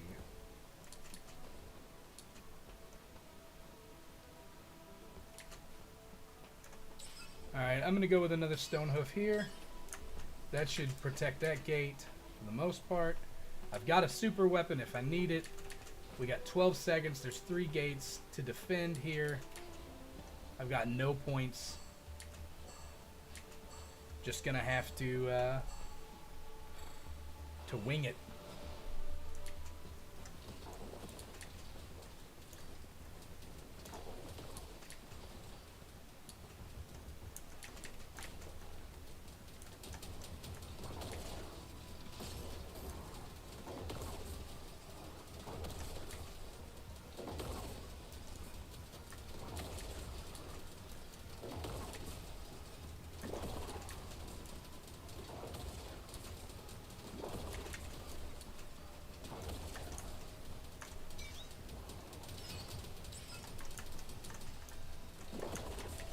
Having to build as we go here. Eyesore eliminated. You're welcome. Yep, that was kind of sketch, huh?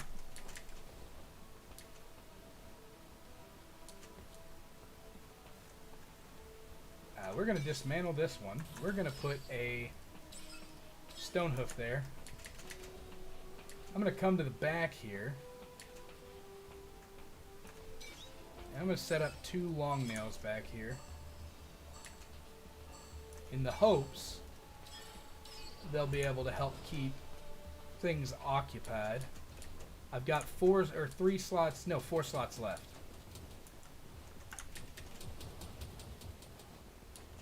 That one's a real charmer.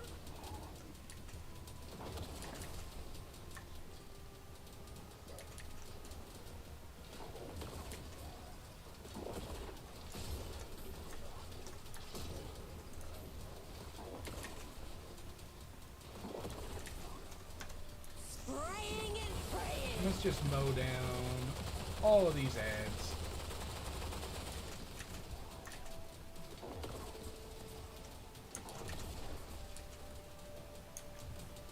I think this is working out pretty well.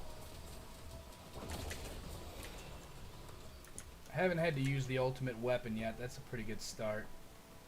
Alright, so I have enough to upgrade one of these stone hooves. I think it's mostly handling them on the sides. I'm going to upgrade the one right here up front. And then I've got 1250, so I can put another turret in. I'm going to do that. There's already 3 on that one. Let's put one over here on the outside just for the extra damage. Let's get a long nail.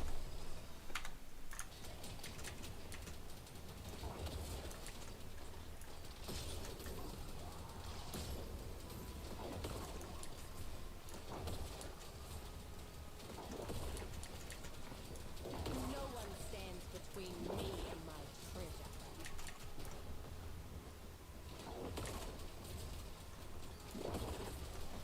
Yeah, the biggest problem here is that they won't attack me. That's like one of my big issues as running Maru on this, because Maru typically requires damage to get going.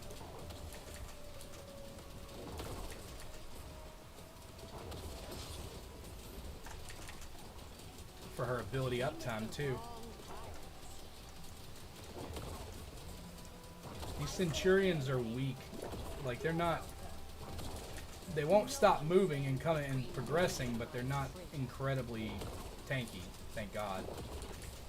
When they are, it's probably going to be a bit of a problem. Yeah, the AoE power of the stone hoof, definitely liking the AoE power of the stone hoof. It's been kind of hyper carrying a lot since it just keeps doing the waves, and those waves do tons of damage to ads, and it can hit multiple times. Multiple targets and multiple times in a single wave.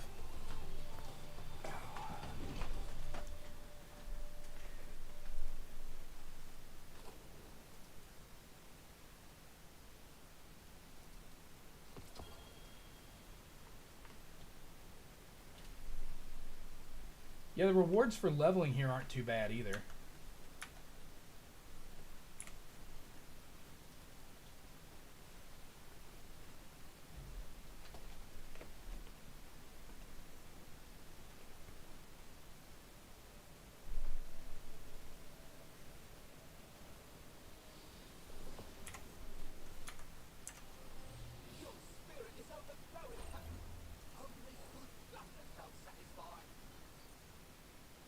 Alright, so stage 7, 8, and 9.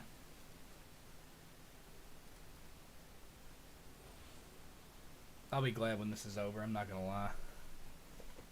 Actually, you know what, before I even do that, let's see if I can do some draws to level up my turrets a little bit.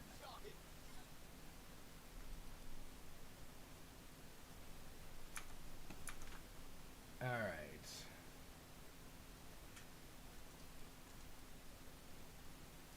Got 4 of these standard draws.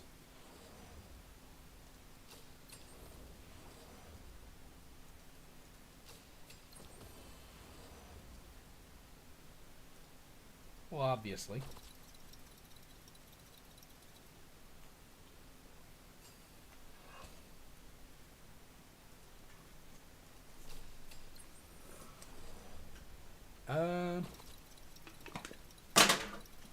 Let's go with this one. Alright.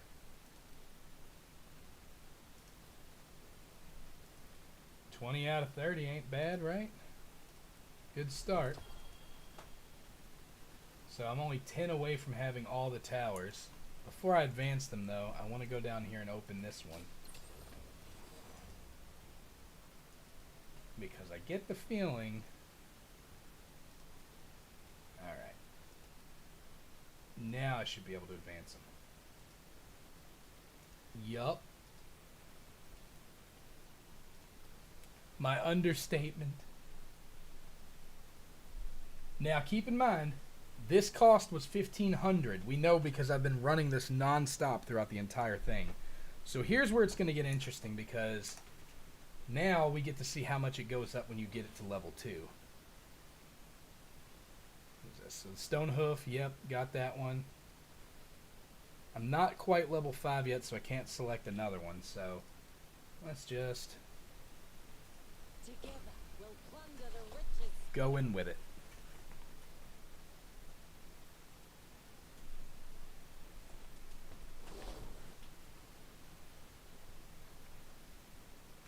I'm not lonely. I'm alone. There's a difference. Alright, 1 gate defense this time. Start off.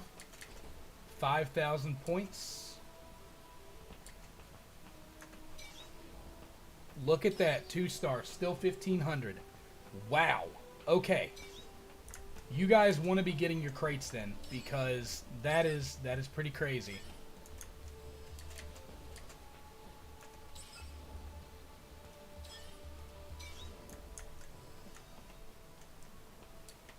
Those 3 alone should be pretty much enough to handle the entire wave, especially since it's an early wave, but with the other 3 gates inactive.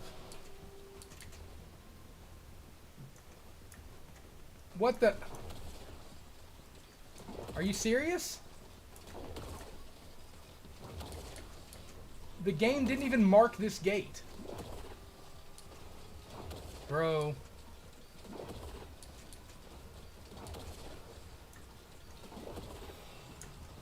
About to tick me off.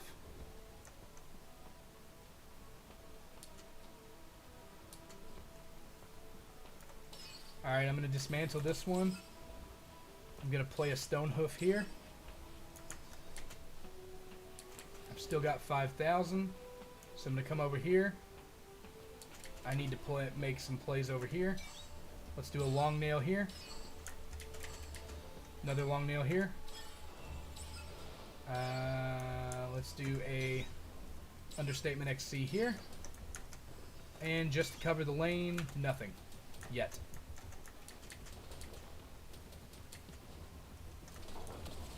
Cannon is loaded.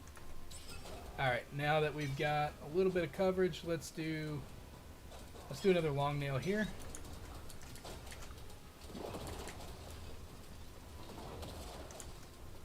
And to cover this lane, let's do another long nail here. And we'll do another understatement in the front. There we go. As a side note, just so you are painfully aware, NetEase, I really don't like it when you don't tell me that there is defenses coming.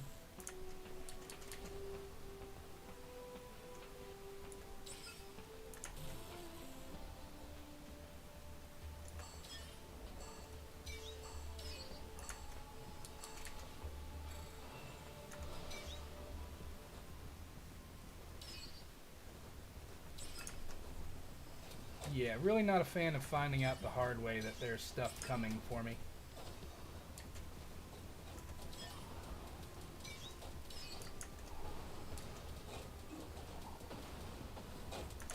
It makes the upgrades cheaper too, because the level 1 upgrade is now only 3,000 for that one.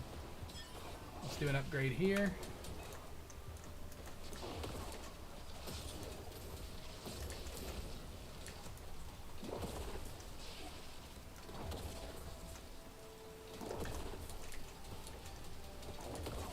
Again, these Centurions, they're not too tanky, like, or maybe I just have really good tower defense modules right now that I can install. I don't know which it is. can tell you now, I'm upgrading this stone hoof even though it's 10 grand. Well worth every penny. And I'm going to upgrade one of these. Probably this one on the outside since it hits most of everything.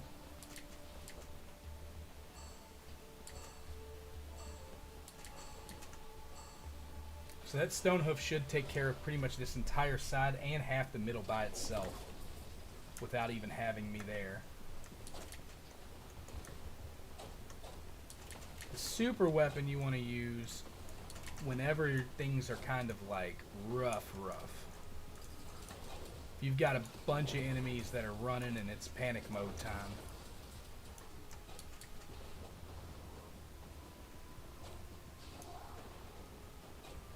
But this is what it's like. Airstrike, basically. Just really eliminates everything. No guesswork, no sorting out the bodies, just completely evaporates them. Really nice. Alright. 18,000. Let's upgrade this other stone hoof. We're going to bring that up to level 2. That increases the damage from 3 to 8,000. Pretty substantial increase. I just upgraded one of these over here. So let's upgrade this bad boy. I've still got 5,000, so another upgrade here. And I've got 2,000 more, so how about we upgrade this when I get 500. Should be any minute now. This is the final wave anyway, so I'm not even going to bother to...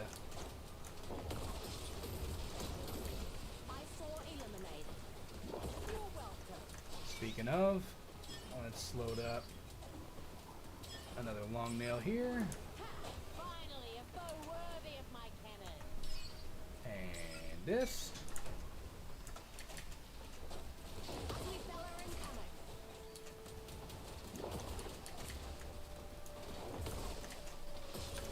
Spraying and praying.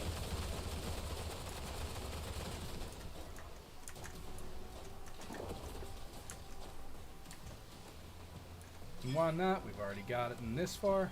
Too late. Alright. And there we go. Another one down. Just a couple more to go.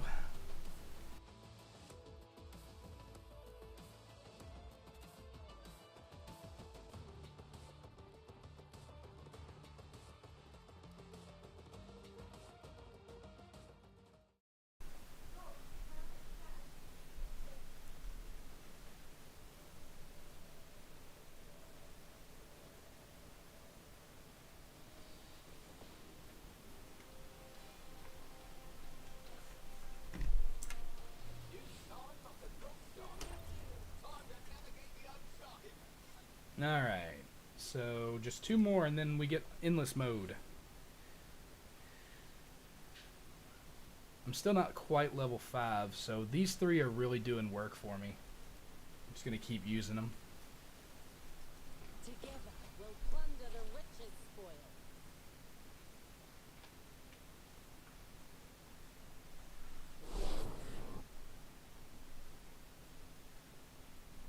I'm not lonely. I'm alone.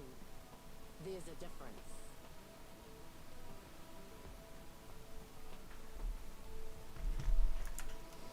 Alright.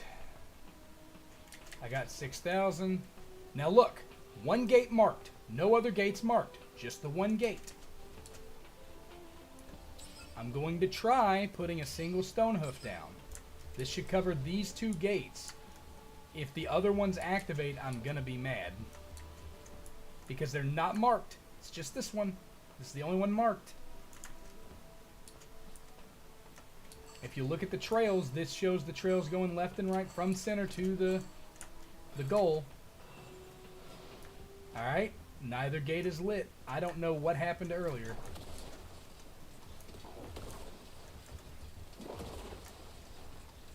I'm going to try to handle this side, because...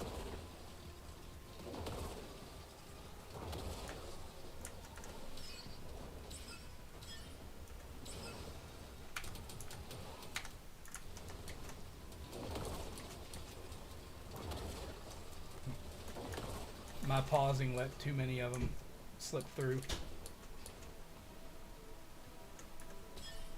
Alright, let's see. So we're going to go with another long nail here. I'm going to put another stone hoof here.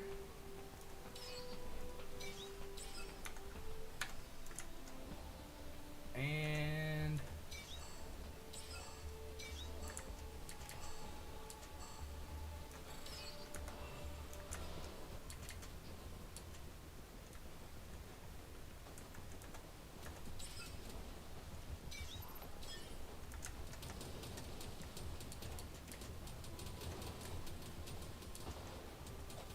oh, we're introducing flying units.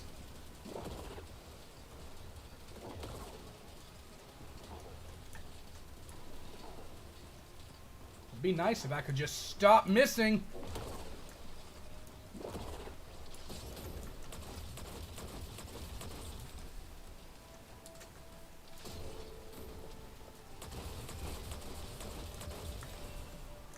Okay, that was crap.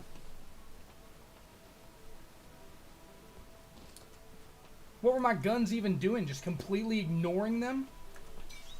I now see a reason to have the back end completely and totally shored up.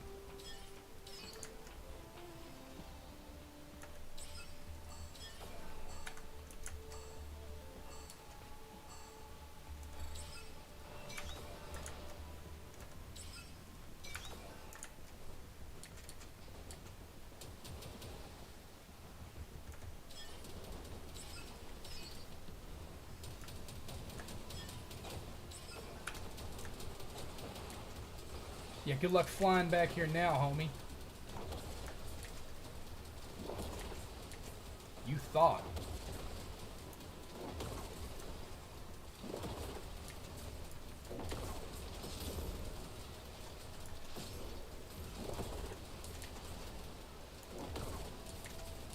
Dude, is this entire wave like flying units? What is this?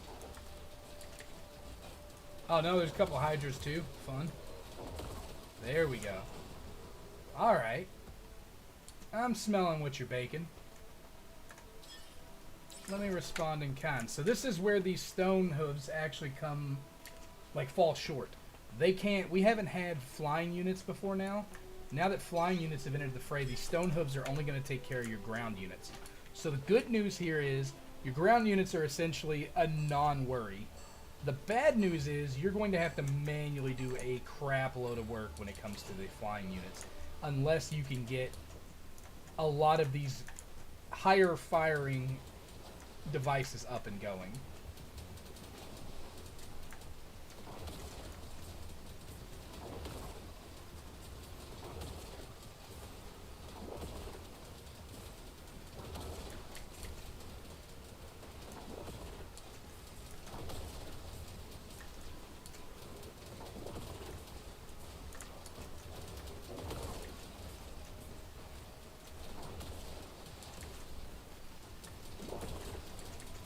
There are so many flying units. No one stands between me and my dream. Are you damn kidding me? 3 of them got in. Okay. Yep, flying units are my major weakness right here. I assume there's probably specific guns that are anti-flying unit.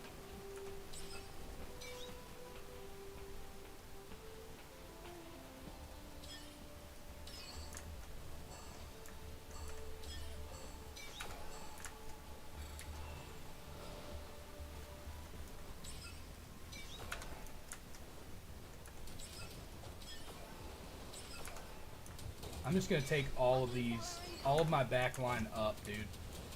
Like, I don't have time to mess with these flying units. Because they're gonna be the reason that I suffer back here.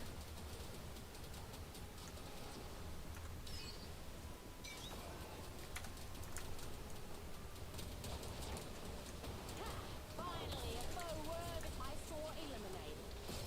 You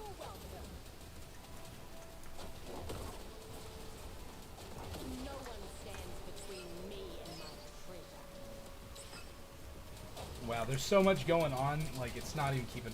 Keep in mind, I have a good graphics card. Like, my graphics card is not crap. It's a 2080 Super.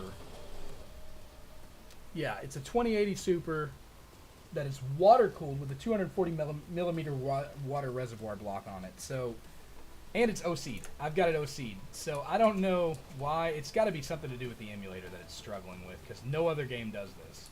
Even when I'm streaming and I have VTube Studio running, no other game is doing this. So I don't know why this particular one is, but...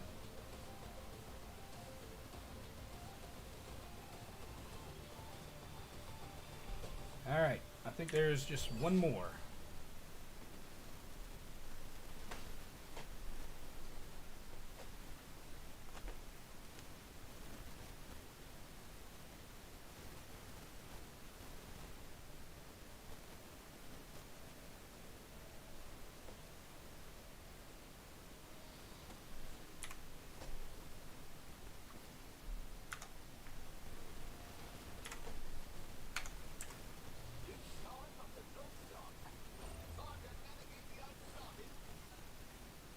Yep, this will unlock endless, so that's nice. Still not quite level 5. I don't even... Am I even level 4 yet?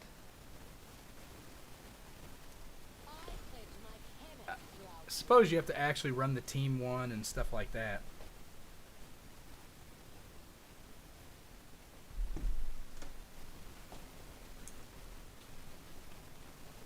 I'm not lonely. I'm alone. Alright, so we're starting with 8,000 and we've got 2. Alright. I'm just going to go with a bunch of long nails and pray to God there's no flying units. Just going to have to pay close attention.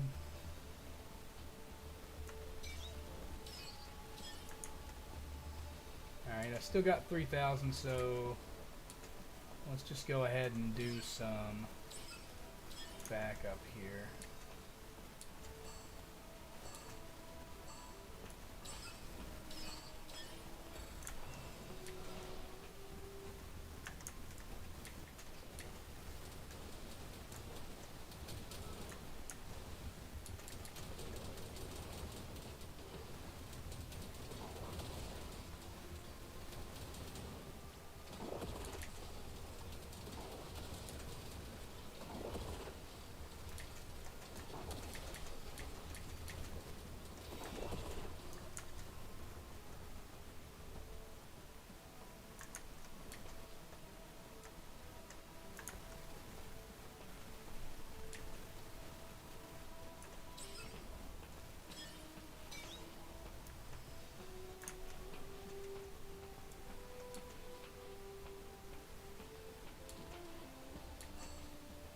Same strategy as before.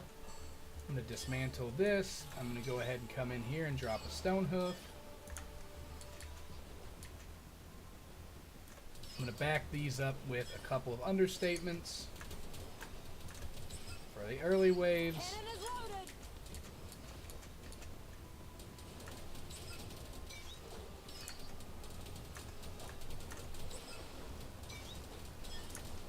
For the back 9, I want to go long nail on each side.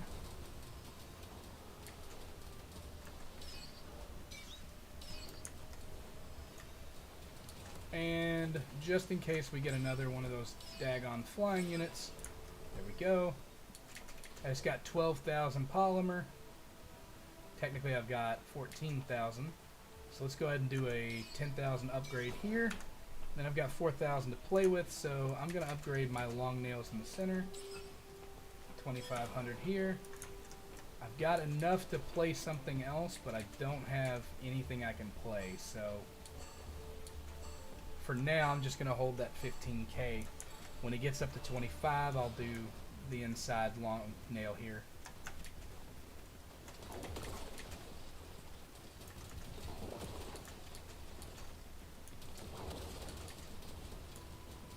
I knew there'd be flying units for sure. I knew it, because they wouldn't just introduce it once and let it die. Nope, they have to keep reviving it from hell every time. Alright, so let's just upgrade you. Let's upgrade you.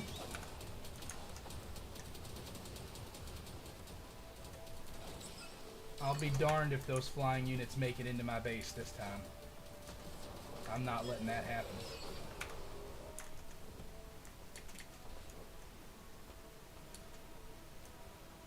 Alright.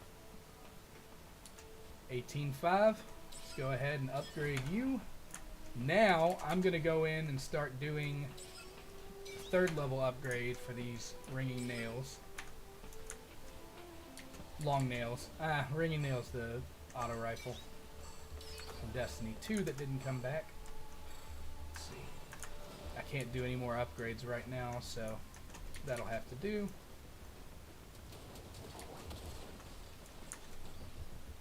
But I'm probably going to take these up to level 3 when I can.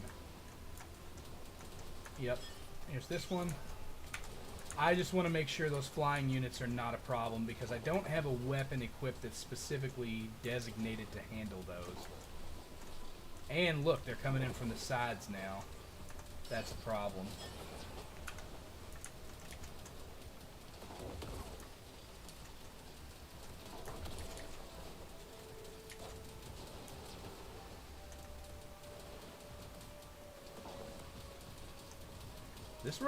This one right here is putting in some work. And it's not even upgraded. It is now. It earned it. What is it? 15K? Why not? That's max. Oh, no, it's not.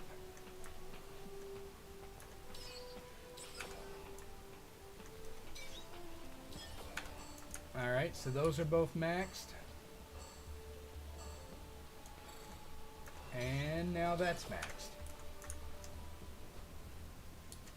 I got 1250. Nothing I can do right now, but I can That one's a real charmer. upgrade this one once it hits 25. That'll do.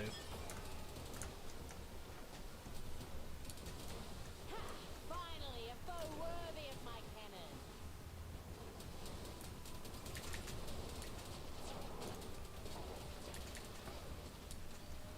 Ugly fella incoming.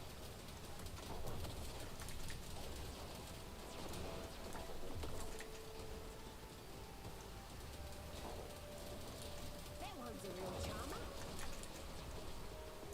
I mean, once you get your bases upgraded like that, like the way that I just did, you really don't have to do anything at all. Like, it drives itself. Boss invasion. Alright, so this must be a new mechanic right here. Let's see.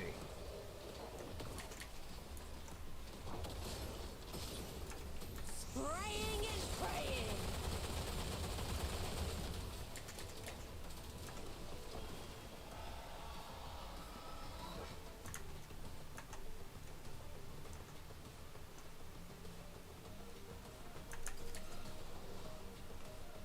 Alright, there we go.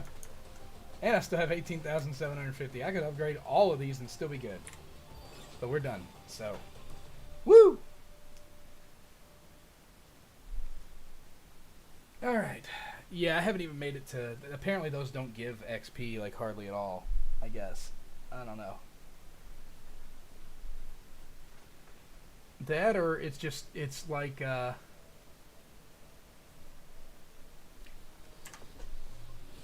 that or the mode is the same as shifting gates and it just takes a while to get leveled up. I don't touch shifting gates really, so I wouldn't know.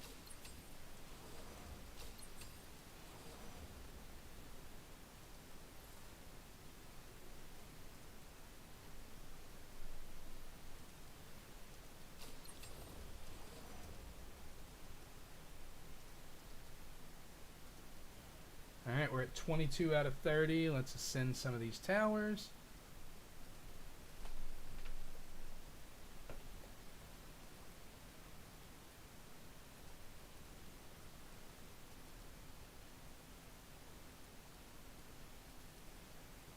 Okay, so these are these chests correspond to this. This is a weekly resetting thing. So all of these right here are weekly resetting. Can confirm now.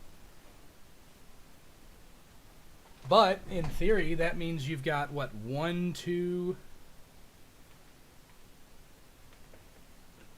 3,500 right there. 4,000. So you got 4,000 XP right here just on that. Your common rewards state that... Well, I guess not. Hold on. I thought there was... So there's challenge rewards. I thought there was a special one in here too. Unless that's only for this. Yeah, no, there's a weekly claim too. But that's...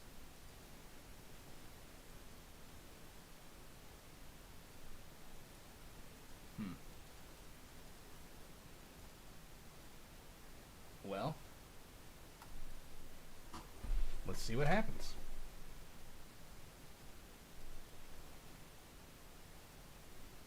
Is there any that are anti-aerial? You know there's got to be so anti-fog, AoE volatile, control.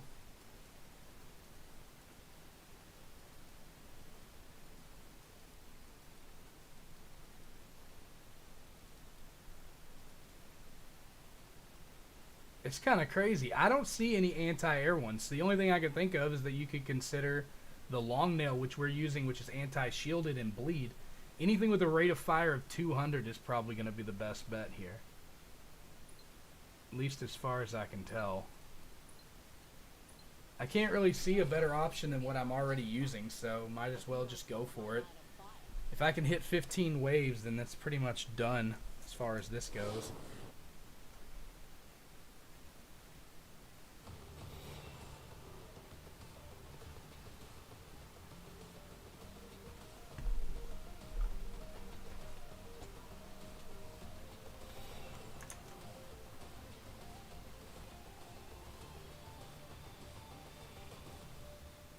Oh, definitely element again. I selected that the first time too. Alright, we're starting with single gate. I've got 8,000 points to play with. Let's go ahead and do a couple of level 2 powers. Right in the center.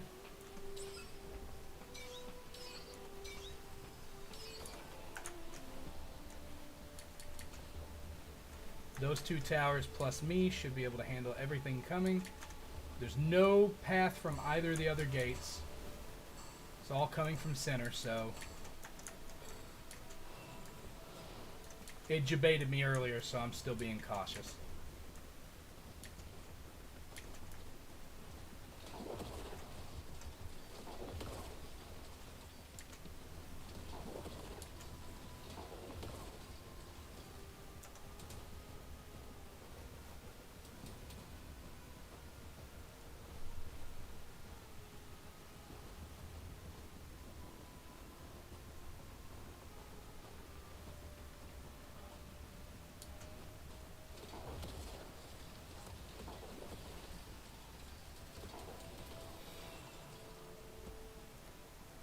Okay. Still going with single gate. 3,500. Let's just throw up 2... damn it. Keep doing that. Let's throw up 2 level 1 long nails on the outside here. Cannon is loaded. There we go.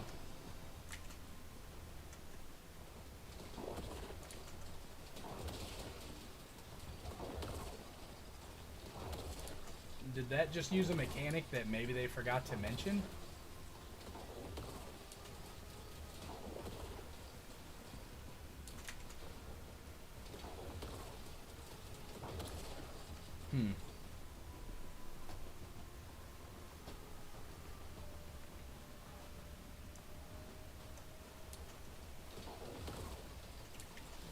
So the defenses have to break those shields. I can't do it.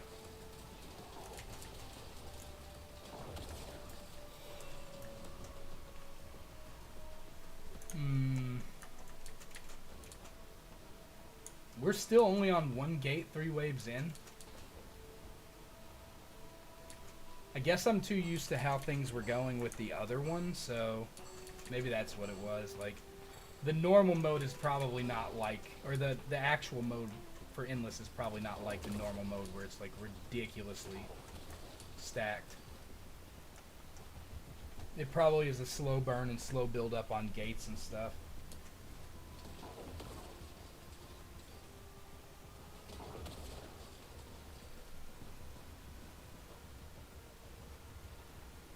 Please, bring in the large enemy wave. Make them all group too.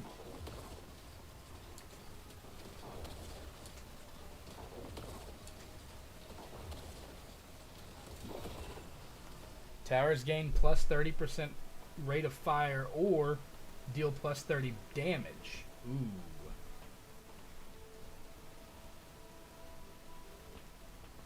I want him to deal more damage.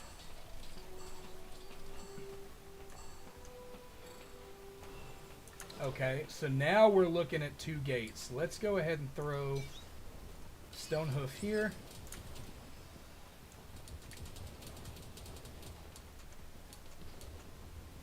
I don't have enough for a second Stonehoof yet.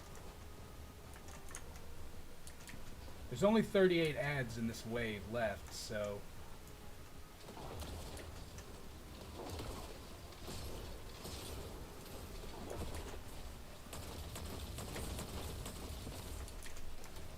Spraying and praying. Did he heal? I saw eliminated. You're welcome.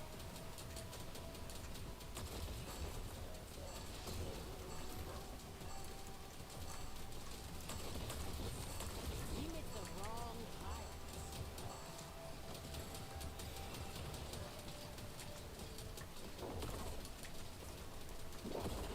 Preparation phase my freaking ass. Look at this. They're still coming, man. What are you talking about?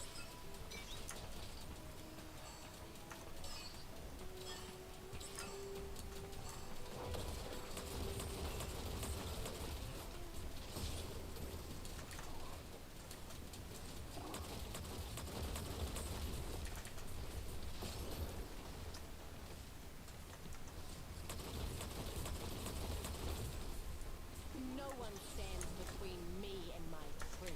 Yeah, it only ate all of my heavy ammo to get that going. Oh boy.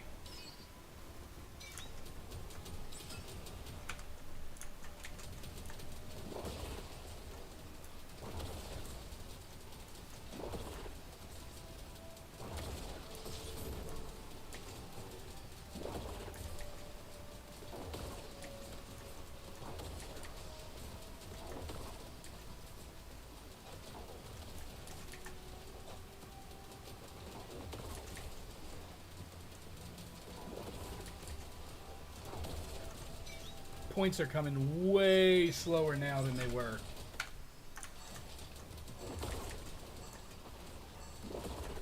You met the wrong pirates.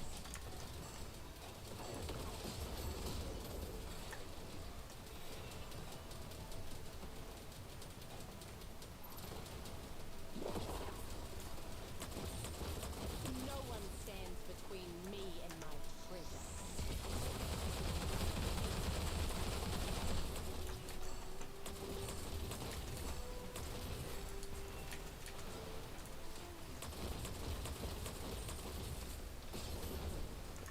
Are you fucking kidding? Yeah, that guy just took 10 health off my base. Bro.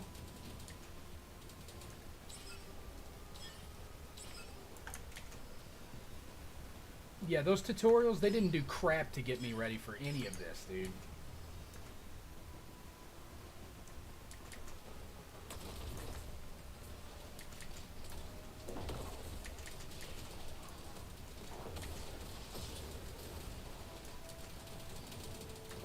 Level 2 turrets are useless. Level 3 turrets were dominating everything in that. False sense of power, basically. I'm dropping frames because there's so much going on.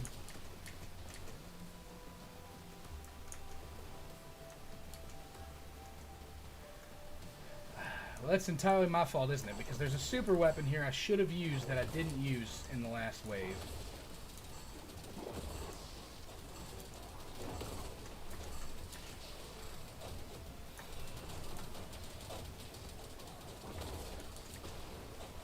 But, like, how... They're still alive after the wave. Like, that's not supposed to be the case. The wave shouldn't end and the next one begin during the middle of the previous wave. Like, look at that. That guy got away. And I didn't even have time to build. And then there's this guy who's just casually walking into my base right now.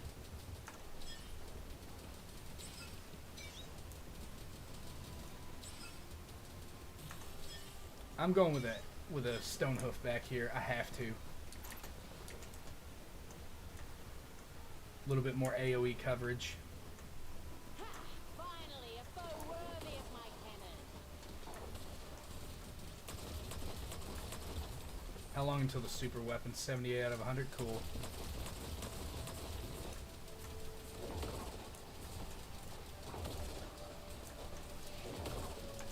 Firing on all cylinders.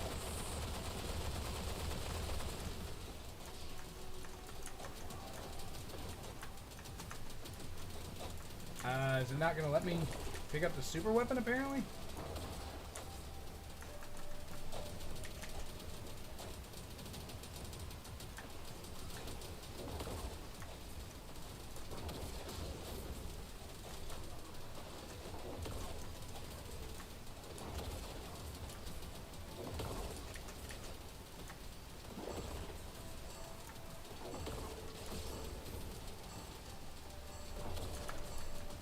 Yeah, I probably should switch to Estella now, too. I can see why. Oh, boy.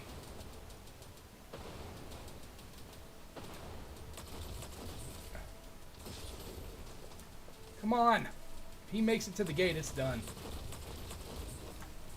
Yeah, this run's done. Rip.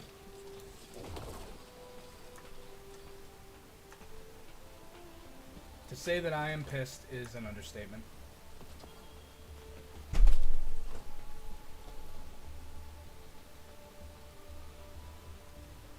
Hmm. Mm-mm-mm.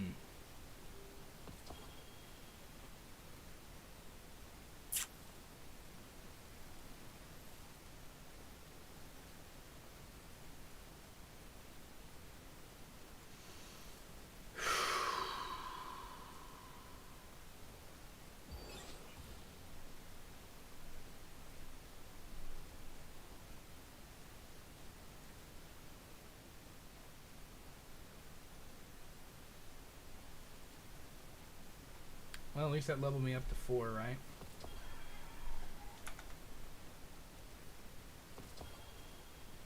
I made it through 10 waves. Actually, it looks like I made it through 12. Oh, that sucks. It's pretty close to the 15 cap needed then, huh? Man.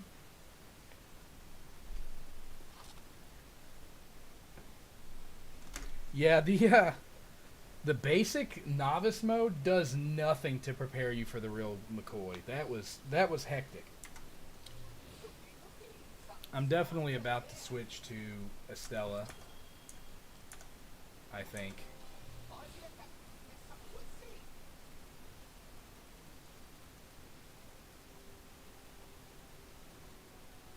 Let's just go with the damage resist bonus here.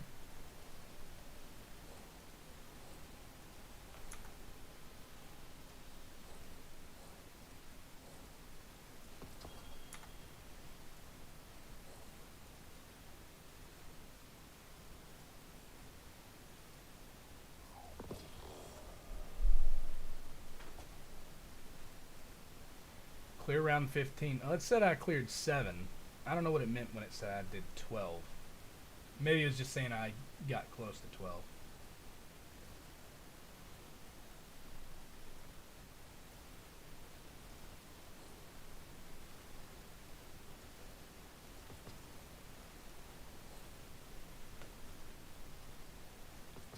Oh yeah, seasonal pack challenge is also reset.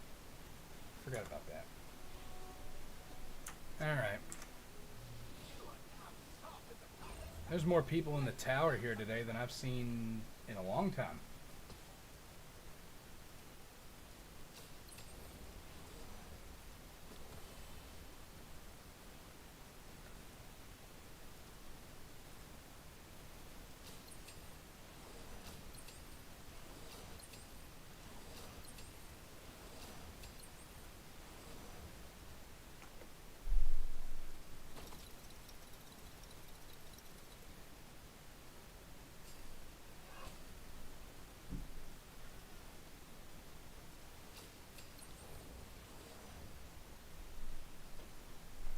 And why not?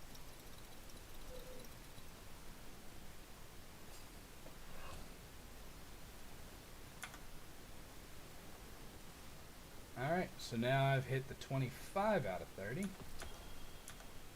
It's going to give me 2 more gold boxes.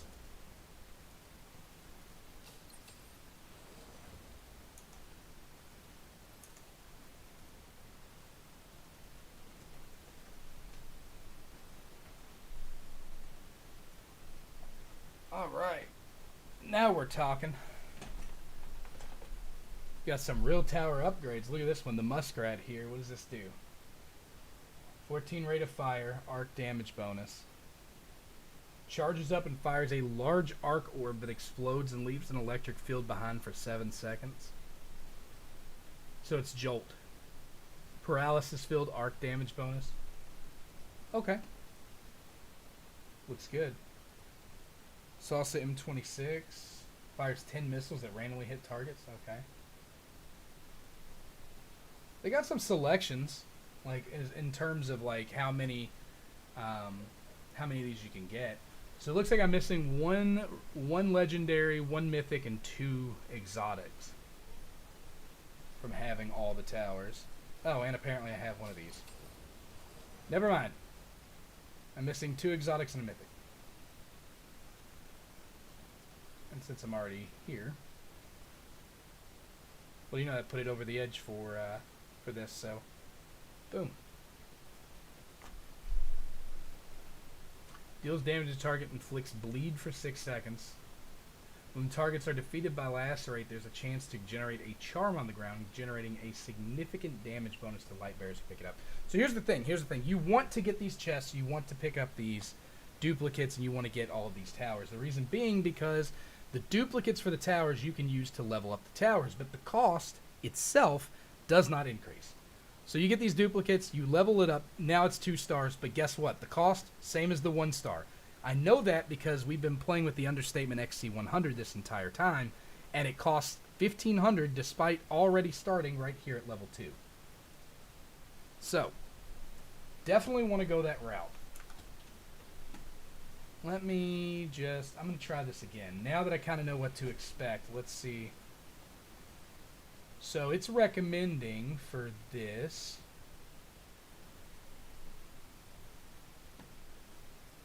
It's recommending Stonehoof, Longnail, and Foxtrot. I tell you what, we're going to drop the Understatement. Let's give it the benefit of the doubt. Let's see what Foxtrot can do. I haven't tried it. Oh, you know what? I've actually unlocked another slot. So let's go ahead and do that. I'm going to change. You know what? I'll do one more wave as Maru. I want to try Maru just one more time. We're up to 44,540 as far as recommended power. Obviously, I'm at 71,000. No problems there. This is pretty fast-paced, though. Like, it does. I can see now. Like, I was kind of worried it was going to be a little boring for people initially. Like, maybe people wouldn't like it because it might be a little slow. But now I can see how hectic it is. And all right, let's see. Light bearers deal 500. Yep. I'm going with that one again. I like that one the first time. Alright, so we got the Foxtrot and the Longnail. They both cost the same. So I'm going to do Foxtrot here. I'm going to do a Longnail here.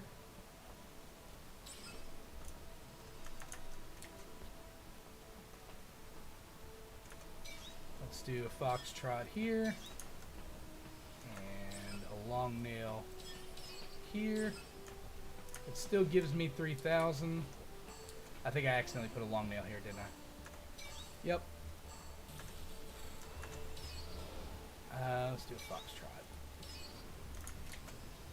Alright, so let's see how that goes. As soon as I get 5,000, I'm going to make a play right here. I'm going to play the Stonehoof XB6.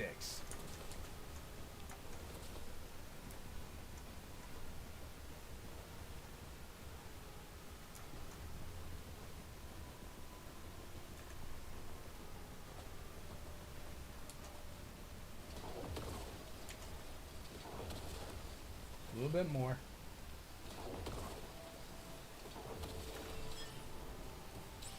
Building a Stonehoof right here. Yeah, see, and you're not getting as much either in terms of like how many of these points you're getting to actually put your defenses in place. You're getting a lot less of them than I would like.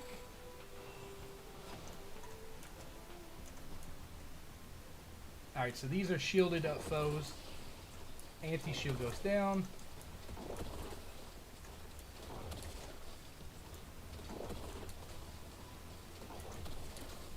I need to get another 5,000 just so I can get a second Stonehoof over there. Ideally, I would like to get 15,000 more so I can put a Stonehoof there. I want to put a Stonehoof here and one over there. And then these other open slots I'm going to mix between the two guns I've got here. So between the Foxtrot and the Long Nail, and then I wouldn't mind actually having a couple of understatements mixed in for the burn. So you got bleed and burn, basically. I've got 4,000 in right now. That's not enough for what I'm wanting, so I'm going to go ahead and just save it, actually.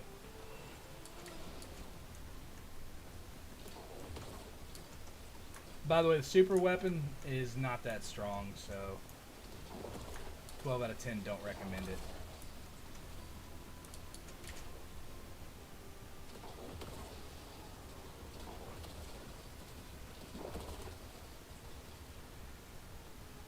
Okay, I've got enough for Stonehoof over here. I'm going to go ahead and set that up now.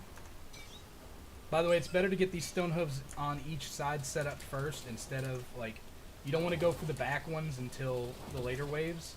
Right now, all the ads are getting stuck up front. Scorched Earth, okay. Class damage. Let's do direct hits. Direct hits deal 30 damage. Alright. So now we're looking at all three portals. I've got both my Stonehoofs set up. I can start with my defenses in the back. So let's go with an understatement on the outside of each side.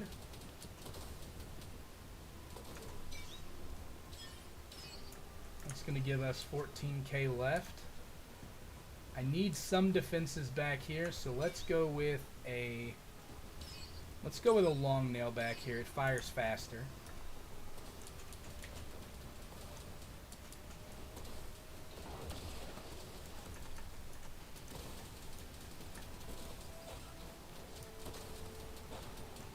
Yeah, that was utterly useless, by the way. These guys are just way too tanky, dude. Look at this. Even my super, it took the full thing to melt him down. This guy's just been sitting here chilling, just tanking shots the entire walk up, like he's Jinnu just aura farming. No problem. And they're constantly coming.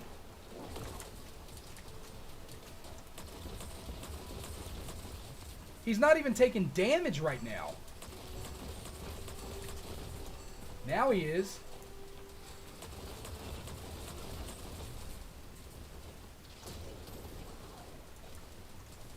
He's making it.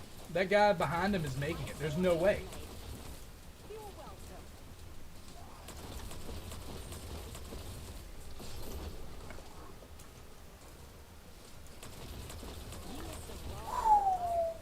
Man! I do not like it, Sam I am. I do not like green eggs and ham. It's just too close for comfort.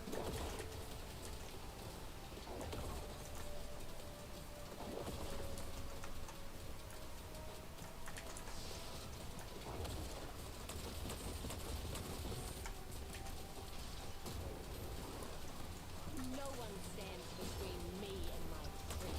I saw a lemonade. You're welcome.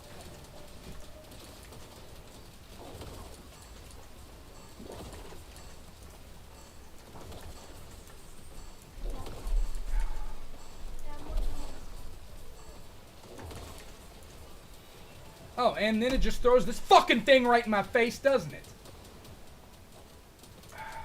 Fucking kidding me, dude.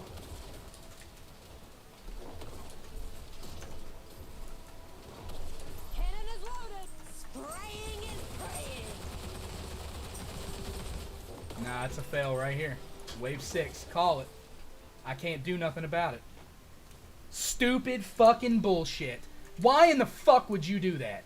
Why would you fucking pop that up in somebody's face in the middle of a wave when you can still have ads chasing? Why would you do it?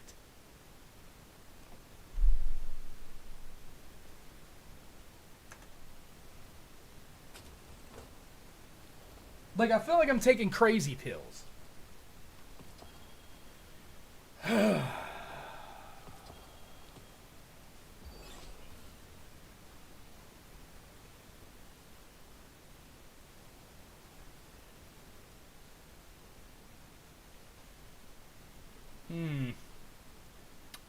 Well, I'll say this much. Tower defense got me feeling some kind of way, alright.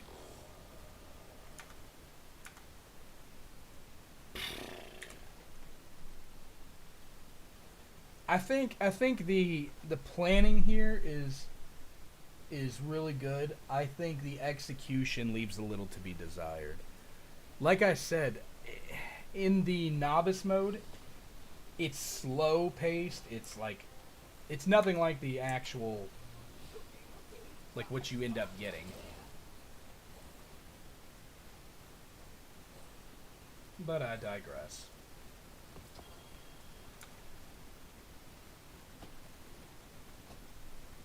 I should be able to spend. What could I go and spend energy on quickly that would let me try to draw for Kabr?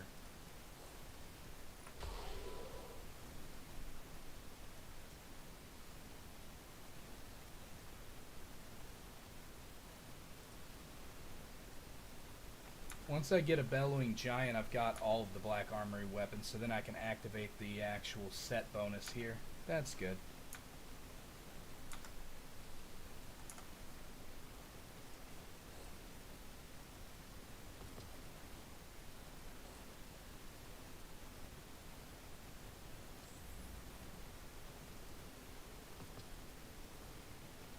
Yeah, I'm trying to think of what I could go. I could probably go and burn a lot of... Oh, you know what would be really good for burning energy quickly? I could do the legendary campaign, of course, but I could probably also go in and do a number of other things. I'm just going to go ahead and knock out legendary campaign real quick, just for the week. I usually do about one a day or so, maybe. Just to expend energy, but...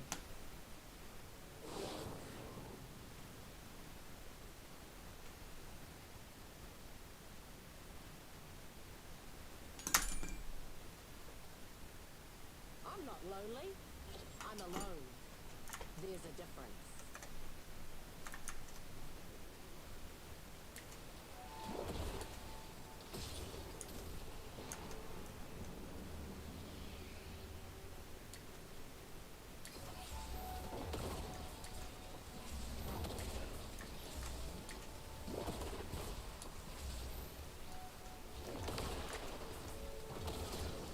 No one stands between me and my treasure.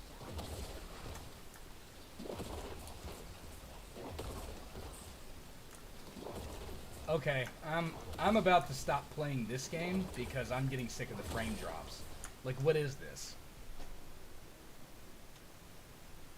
That's gonna end up making me angry, too. Maybe I'm just mad in general. Like, I can't... The tower defense mode is interesting, but it's way too... Like, why... When somebody's standing there defending the goal solo, why would you pop that up in their frickin' face, dude?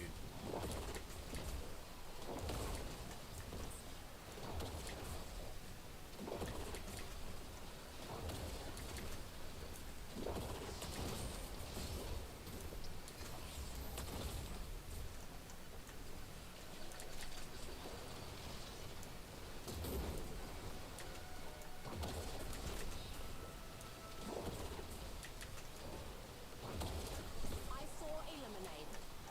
You're welcome.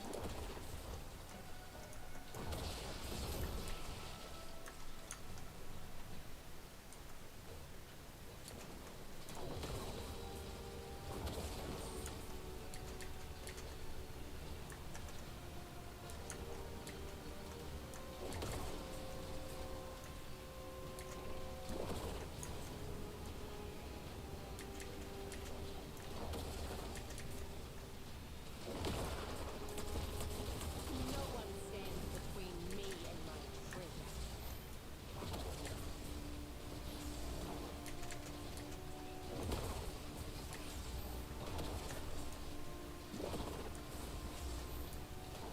Really? I think at this point I'm just flustered. That exploder shank followed me all the way from there. Great. I don't know what's going on with the frame and the lag, dude, but I'm starting to get really sick of it already.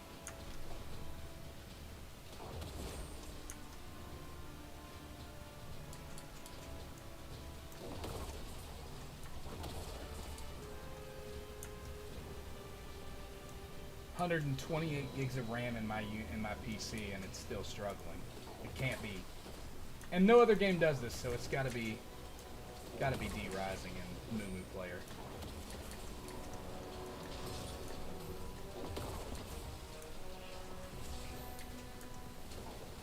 Like, look at that, dude.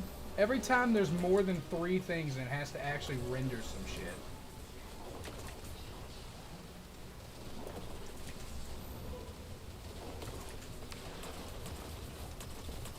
I saw a lemonade. You're welcome.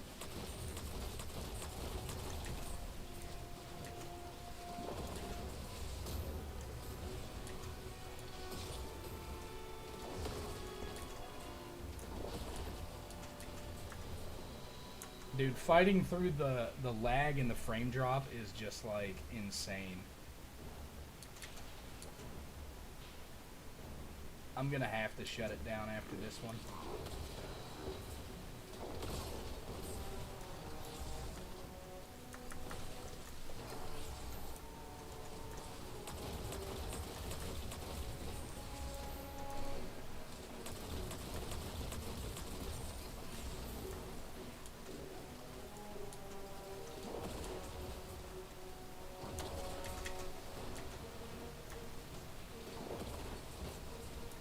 You hit the wrong house.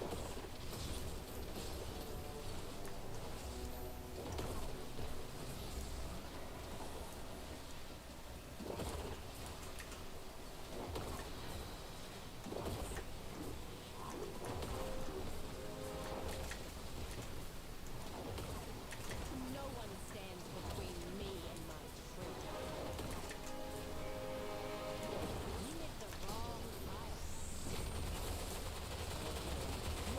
You're in mine sails on.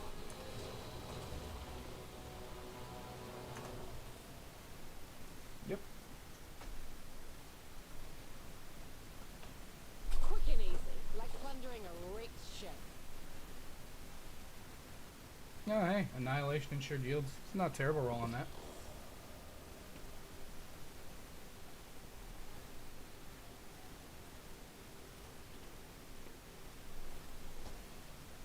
I think it said I have to burn 800 pinnacle energy.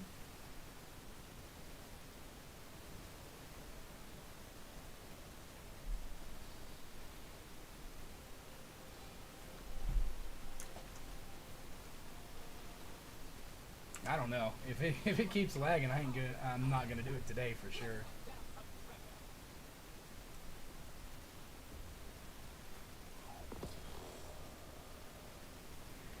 Alright, already done that one. Already done that one. Yep, yep, yep. Nope, nope. Alright, so Forgotten Bounty. Stella.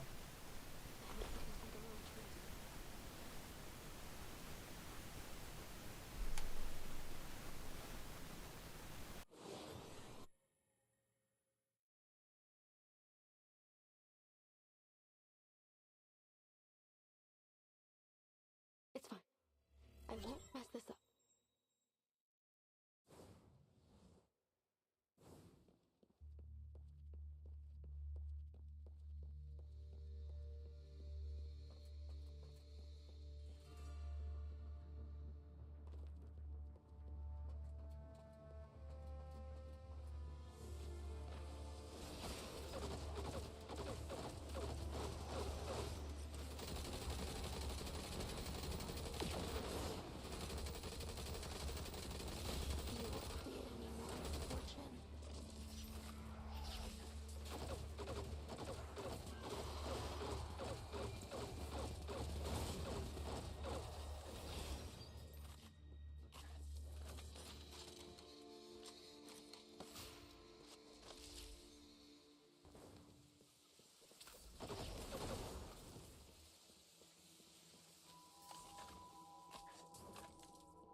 Let's see.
Nothing new under the sun. As always.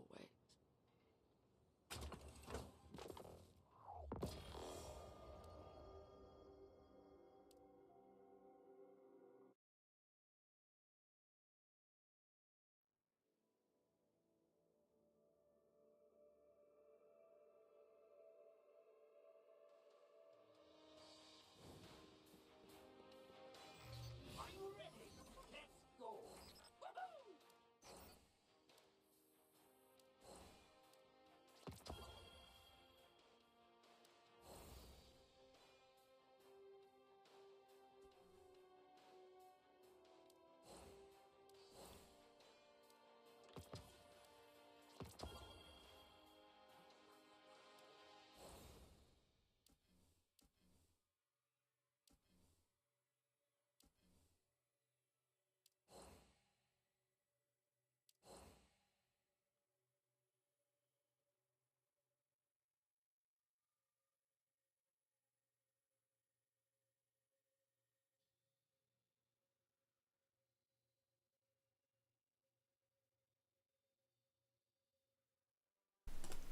So if I spend 840 energy, that will give me 40 more of these. The rest of these are earned through high value bounties. There's no way to speed high value bounties up, really. You have to accept them as they come. So I wonder, for high value bounties, I've got 2 more I can do. Cast 3 supers and defeat 3 targets with a single super. Defeat a total of 10 combatants with melee attacks. Easy. You do that in the overworld even.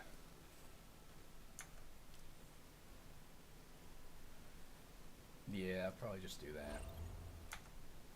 I don't know if I'll manage to get another tenner for this before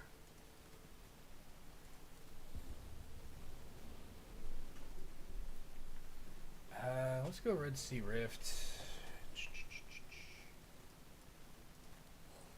Front lines is there, so screw it. We can go right there.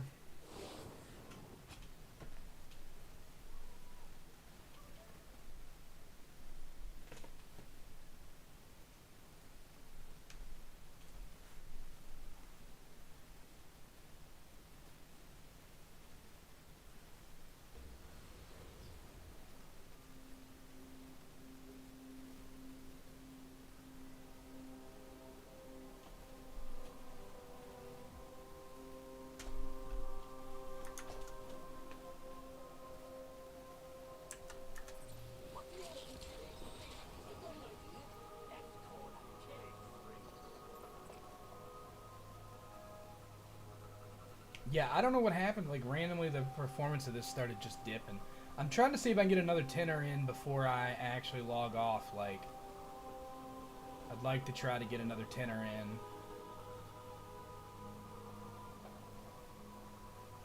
Of course there's no frickin' ads in here, because I need them to be. Why would there ever be?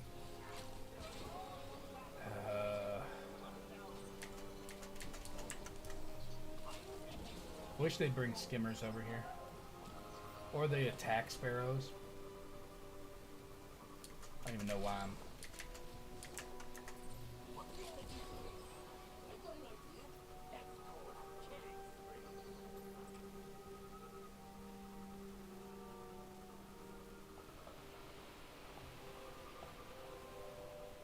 Why does this play so bad, bro?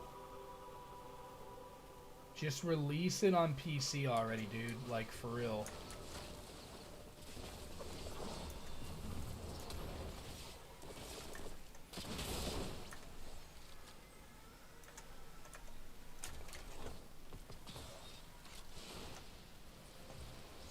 Alright, so I need to trigger super and get 3 kills.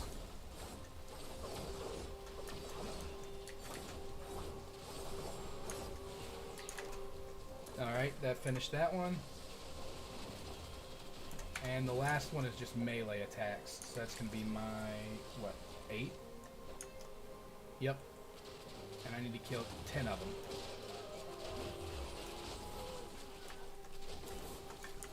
Melee sucks in this game so much, dude. It's not even point. Like, it doesn't even have a point.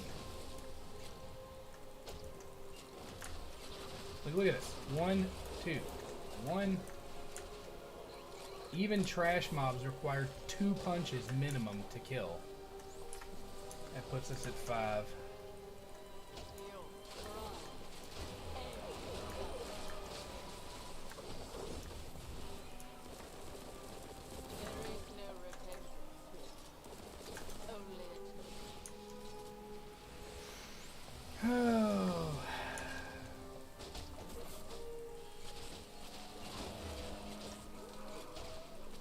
Now we got these guys, and there's like 15 punches just to kill them because they're actually gold bars. Fun.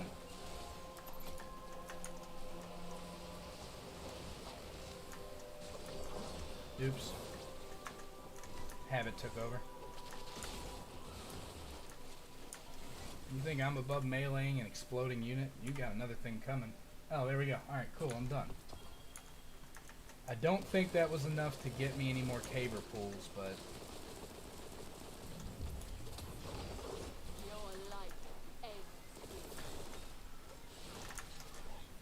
But I'll help this guy bake this boss real quick.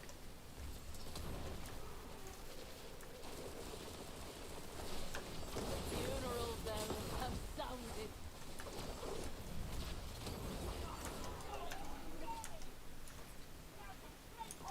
I feel bad for that Jaren. He didn't actually get to use this super at all.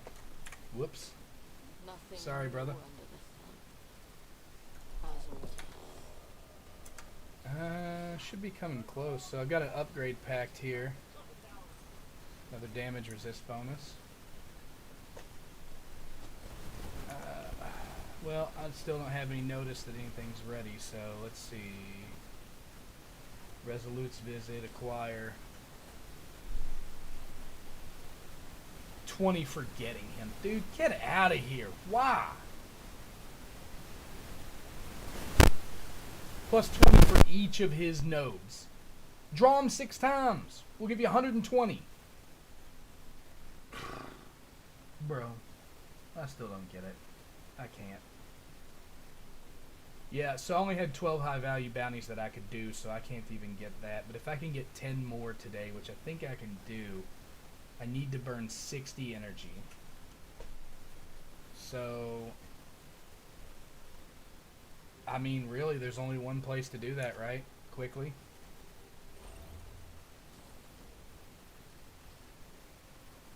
Yeah. Let's get some fruits. I need to do a solar run, but I don't even know what his recommended is. Like, I don't even know, since I can't see it until I pull him. He probably didn't even get archives. Okay, here we go. Everyone's gotta grow up sometime, Ken. The ones who died for my place. Okay, so you can see his relic abilities here. You can see all of that. And his talent tree.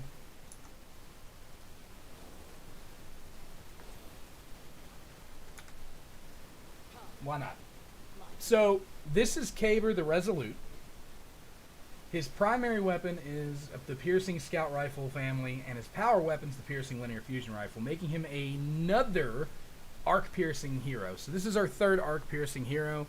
The first one being Atal, the second one being Hellhast. And Hellhast is a monster to beat because of her kit and how good it actually is. So I'm not sure how viable Kabr's going to be in the meta, but arc defense long range, okay, cool. Let's go ahead and check out the relic abilities. So passively, he's got Diffused Light. Inflicting combatants with blind via abilities instantly triggers recovery and recharges Luminous Barrier based on the duration of the effect was applied. While Kabr's super is active, it will also provide super energy. Recovery can trigger up to once per second, and it will not be interrupted for 1 second after triggering. The blind effect inflicted with The blind effect inflicted when combatants come into contact with Luminous Barrier will not trigger the recharge effect. Okay, so Luminous Barrier, we've got blind here, which for those who don't know, you probably should. Makes combatants disoriented, struggle to aim their weapons. Combatants immune to blind lose their ability to attack. That's pretty cool. I didn't know that secondary effect existed, so you could drop it on... You could blind bosses and they would just stop attacking. For recovery, you obviously know what recovery does. So we've covered blind and recovery. Let's go into signature one, Radiant Thunder. Fires a blinding beam of arc light, dealing damage and inflicting combatants within range of its endpoint with blind. Here we go. Okay, so it's just like a short laser beam. Cool. Instead of a little ball of light that travels. The second one is Luminous Barrier. Creates a rectangular luminous barrier in front of Kabr to block incoming fire. That seems more like a... Oh, can you do multiples? That's neat.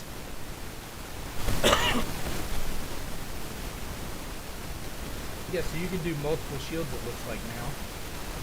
Which is pretty good. The block incoming fire. Okay. Electric light. Placing a new luminous barrier restores 12% durability to each luminous barrier on the field.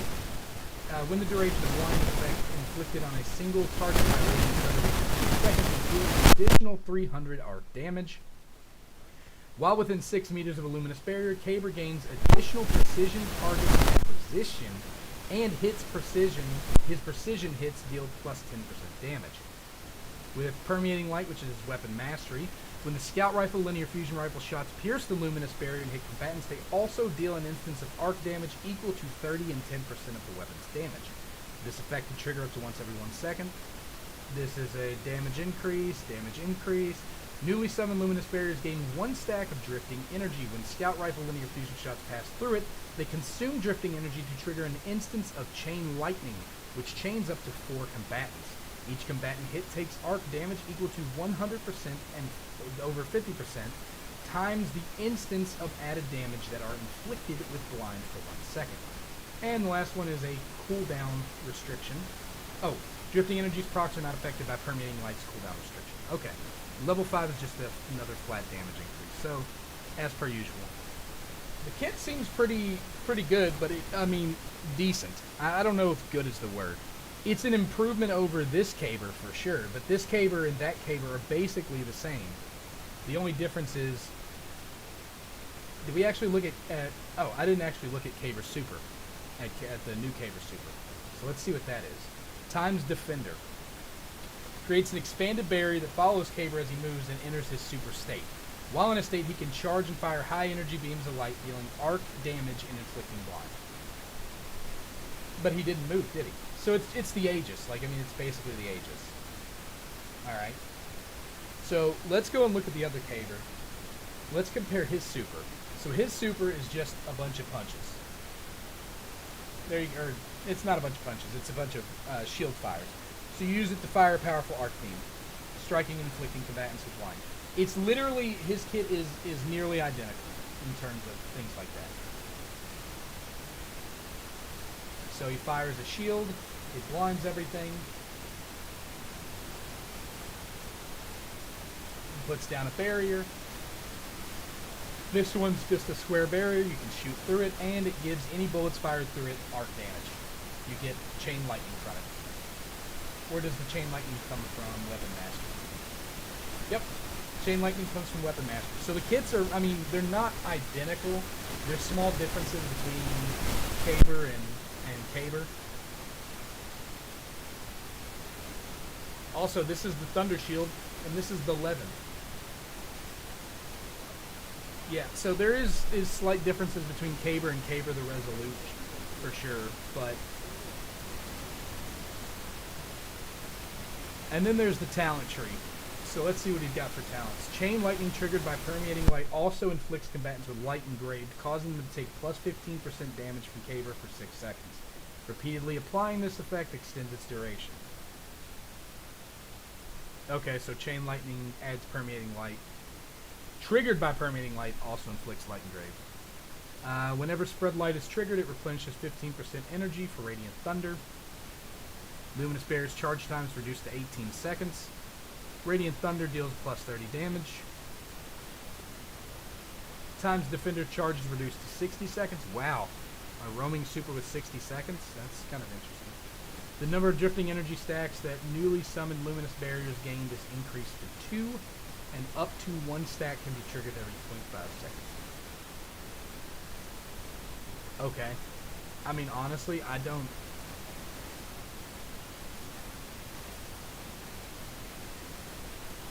personally see where any of those are necessarily, like, game-breaking or necessary. They all seem to be kind of like milquetoast. So I'm willing to bet that Kabr the Resolute's best in class, I'm willing to bet that Kabr's best in class stuff will probably be the same. The same as actual Kabr's.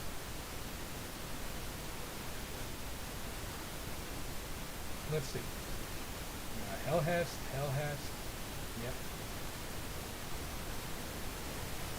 Did anybody do this with Kabr? Alright, so here we go. We got rank 8. Rank 8 did it with Kabr. Let's see what he's got, yeah? Artifacts.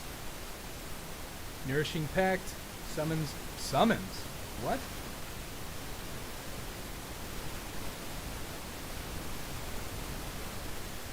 Do his shields count as summons? Healing Plasma. While the wielder's natural health recovery is uninterrupted, they accumulate 1 stack of damage resistance. Each stack of damage resistance reduces the next instance of damage taken by 56%. Okay. So you've got some DR there. Right here you've got... If his shields count as summons, that's actually pretty good. They must, because look, here you go. Summons grant the wielder plus 33% damage bonus for 6 seconds upon taking the field. The wielder deals plus 25% damage while a barrier they create is present. So is this plasma set, is this his new set? I'm willing to bet this is his new set, so that tells me what I need to know. Let's go in here and take a look. Take a look in a book, reading rainbow. Alright. Level 9, so go ahead, Chaos Arc. Here. Change this up. Alright, so Plasma was the ending of them.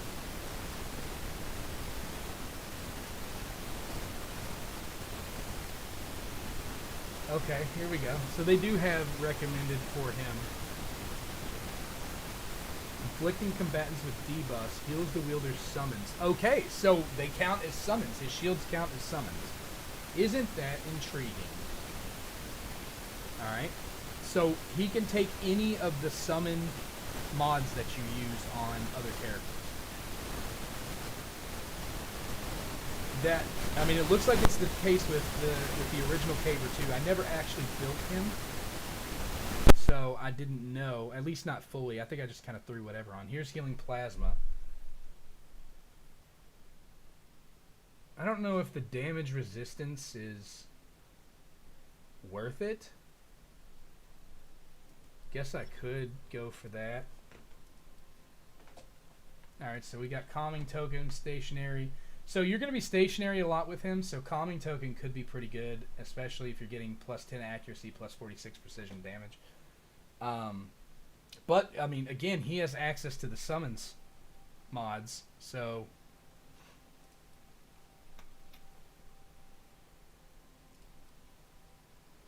Summons grant the wielder 33% damage upon taking the field. Definitely Rampaging Pact there. That seems to be the better of the two. Just like what that guy was using. I had no clue his shields counted as summons. That's super interesting. So we got Hawkeye Token, but realistically, there's not a ton of long distance fights that would actually proc this in this game. Because it's always on a timer, you have to keep moving. Like, you don't want to be sitting in the back. And then here's the new one, Inspiring Plasma. Wielder deals 25% damage while a barrier they created is present. So this is what I'm thinking for my initial. I don't know. Let me take another look at the Retributive Pact. That's the only one I'm not really sure on. So inflicting combatants with debuffs heals the wielder's summons by 2.5% total health for 8 seconds. Healing the summons, so that would improve your barrier uptime, but it might not necessarily be the best option in slot. Inverted shield is going to be good, or inverted guard is going to be good because of the shield that you get when your health falls below 50%. It's a good general play survivability option. And then what do we got here? Warding Pact. Summons on the field grant 1 stack of ward. Each take minus 11% damage stacked 3 times. I think he can only place 2 shields from what I could see. So if he can place 2 shields, you're looking at a 22% damage reduction at tier 5. I don't know if that one's even worth it.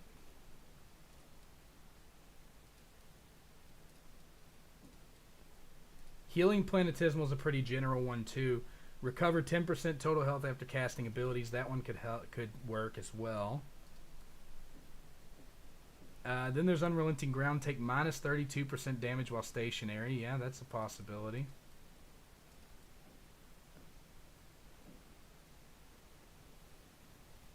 Yep, that's not going to work. That is literally just for Hellhouse.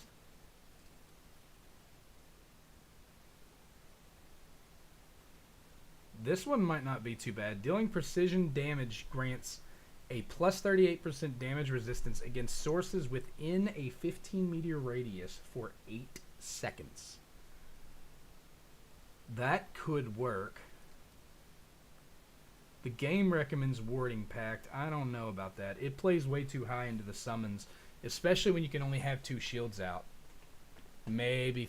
I don't think it goes up to 3, but if it went up to 3, that's still only 33% damage reduction. So in the end, it's probably going to be something like this. Probably Inverted Guard. 90% shield when health falls below 50% is probably going to be one of the best effects for him.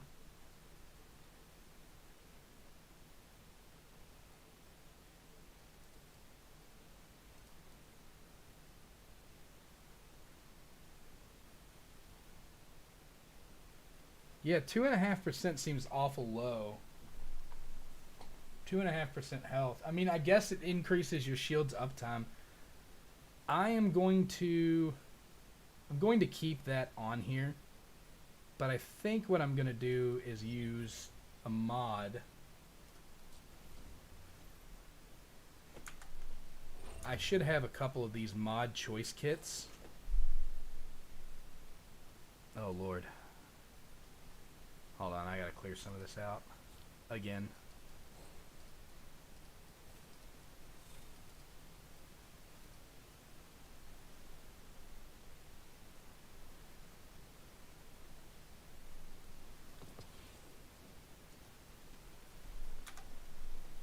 Alright. Now, where was I? Inventory. Let's go down here. I should have some consumables.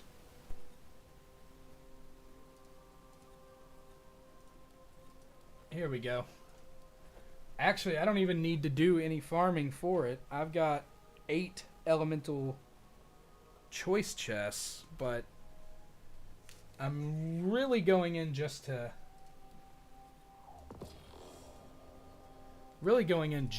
clear out some of the pinnacle energy. So I see no reason not to. I'll use these for any alternates if I find some alternates that I like. I'm just going to run a quick. This is going to be the last thing I do tonight. I'm logging off. I'm going to try this 10 pull. But I'm going to run a Challenger's Wish real quick and do a claimed run. God, I hope this is willing to play ball.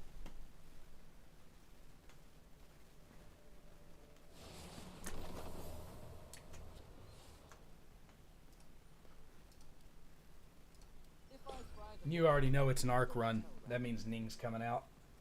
The Ning Fei agenda cannot be stopped. Not ever. Not now. Not ever.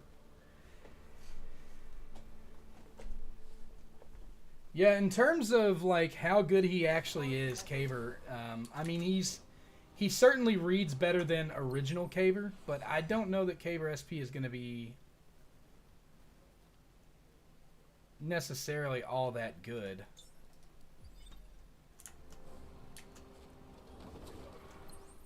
I think there are ways to definitely buff him. Like, for example, I didn't even know the interplay with original Kabr and the whole summons build. I never looked into Kabr. I kind of just abandoned him right off the bat. He was like the easiest one. The easiest one to just kind of drop.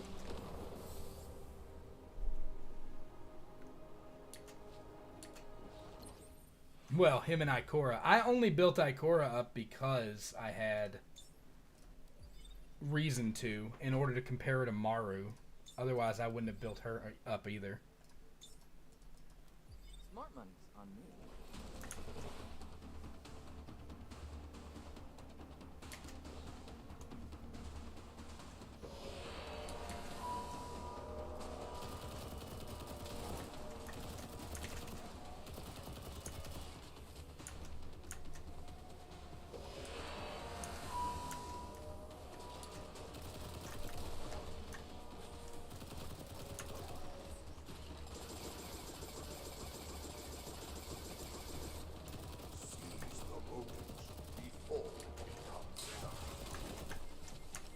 Seize the moment before you become dust, sir. Don't you talk to me that way. I won't. What I tell you about talking to me like that when I'm hurting, Linda, I'll slap the fire out of you.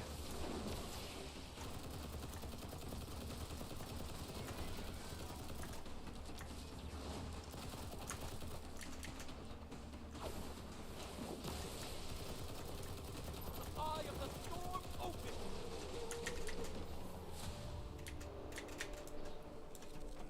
On to the next. Smart money's on me.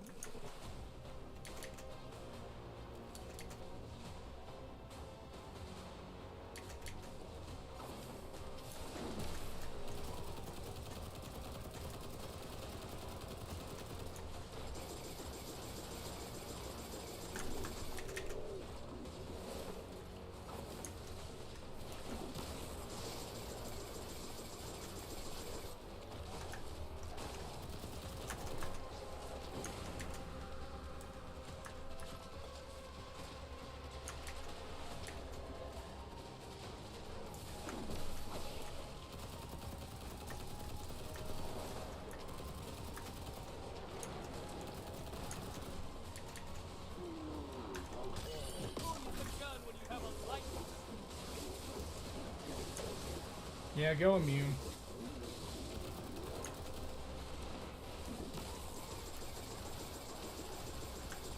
Done. I promise I don't grudge it.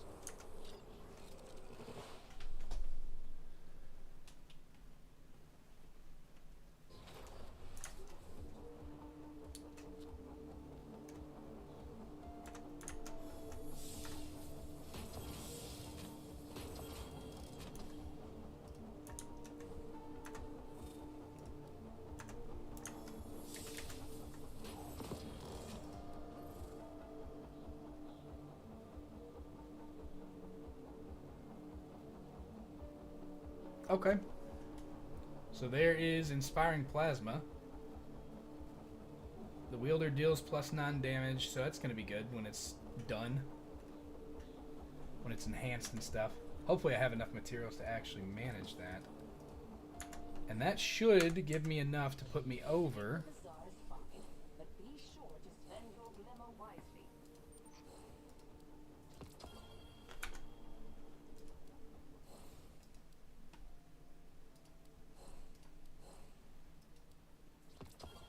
Alright, so that should be the 10 that I need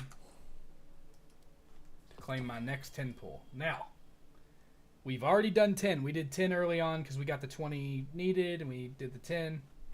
We only need 30 more for the next 10. I mean, theoretically, what would be 30 more? 840 pinnacle energy. So, just quick maths. If we do, what is it? It's 840. We've already done 360. So that's 480. That's about 8 runs of this.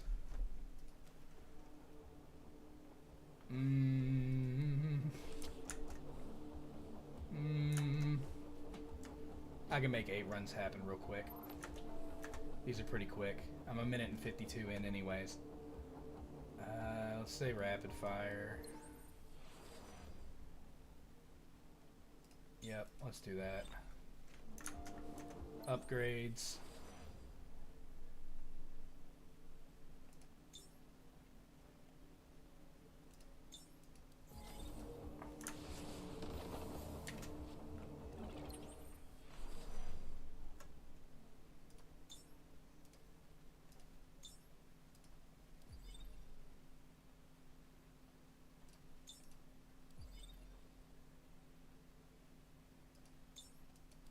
Smart money's on me. Surprise!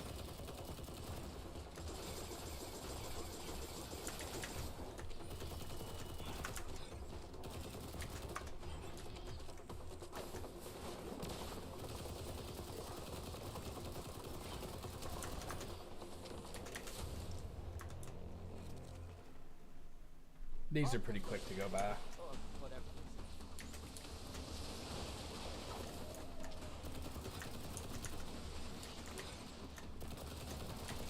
Whoops. Screwed that up, huh?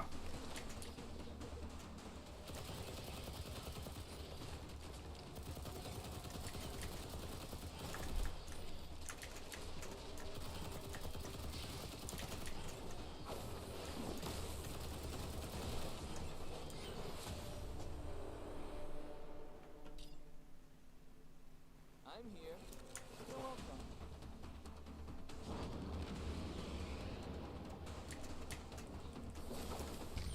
Flow like lightning, strike like me. Blow like lightning, stings like when I pee. That's right. You tell 'em.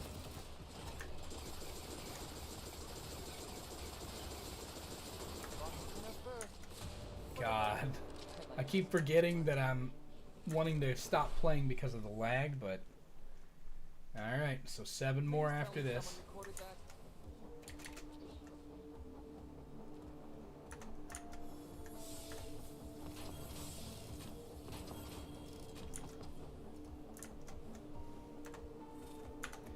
I wish it would stop doing that. That's like the 3rd time that's happened.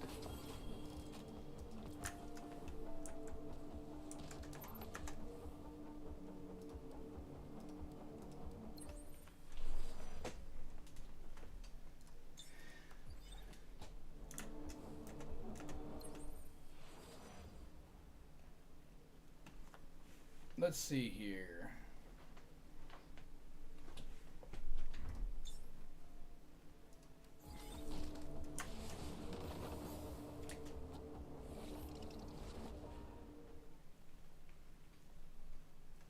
Locked and loaded. Or whatever.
legendary bout.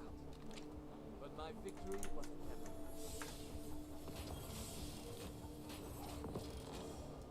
Okay, there's Retributive Pact. Healing bonus, darn. Not good. Not what you want.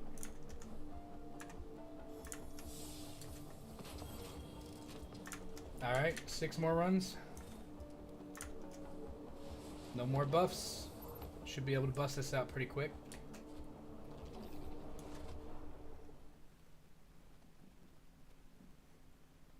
I won't fail.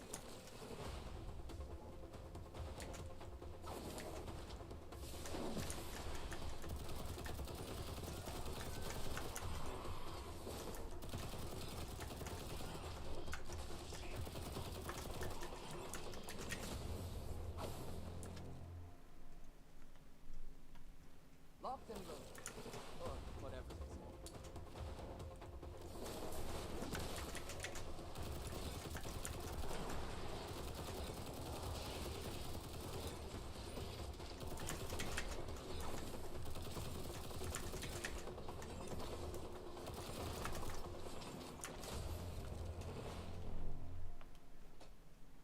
I won't fail. Slow like lightning. Strike at me.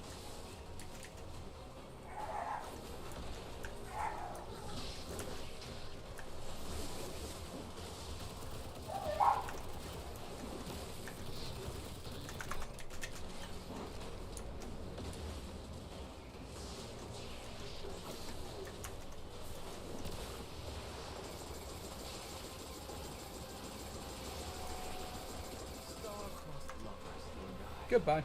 We could have had a future. 5 more. Family. Oh well. A legendary bout. But my victory was inevitable. Alright, so there's Healing Plasma.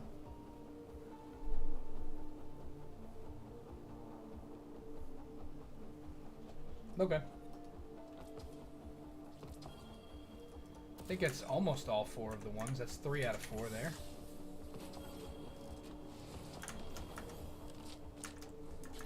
The eye of the storm open.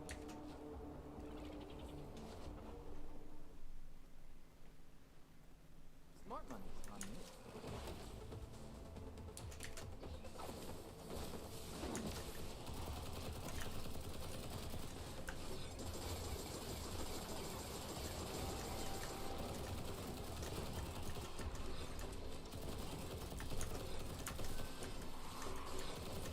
Oh, I missed a couple. That's unusual. Smart money on me.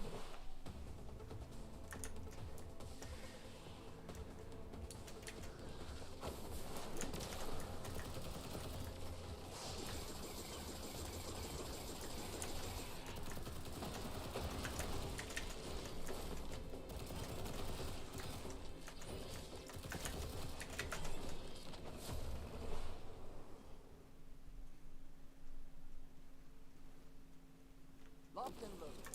Or whatever they say.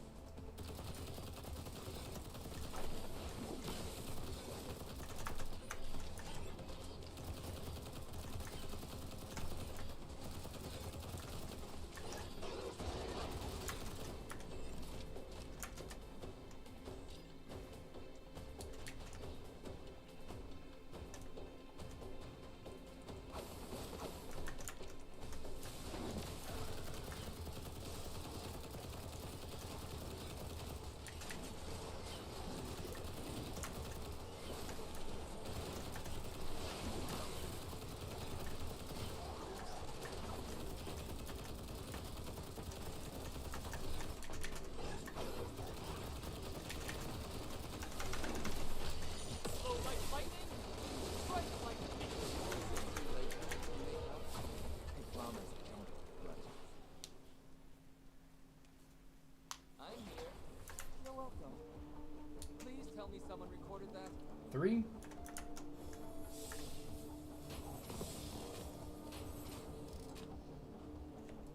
Okay, that should be the 4th one there, I think.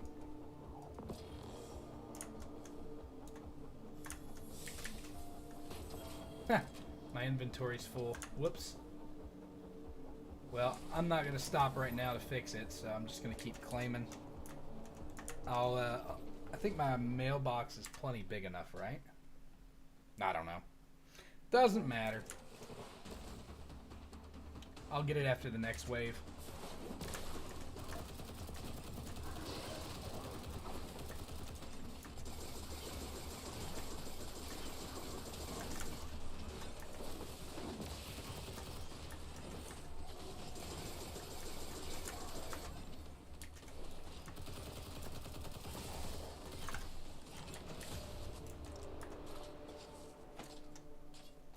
Actually, I can check it right now. Seem to be talking about new events. Shall we investigate? So it looks like I'm only one in. Let's see. In that case, inventory, artifacts, recycle, quick select, legendary and lower. Yes, confirm, confirm. All right.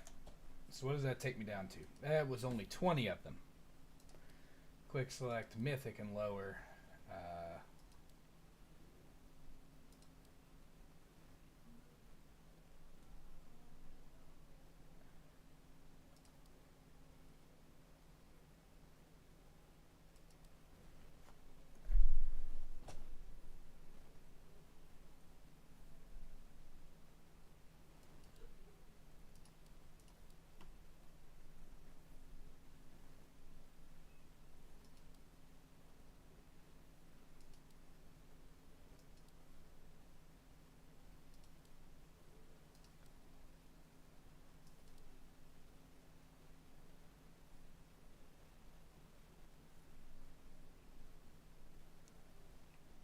Wait, is that telling me to... Oh, exclude. There we go.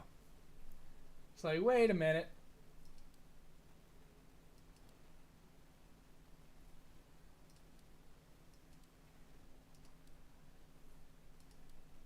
Alright, let's try that.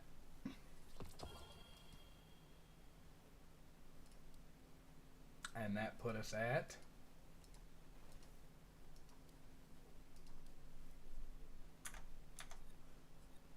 348. Good enough.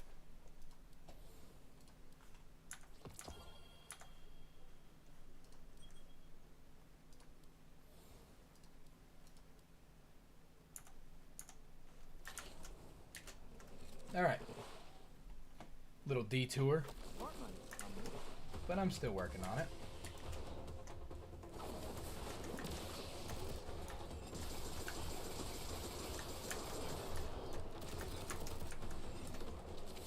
Got to make up for lost time. Smart money on me.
Two more?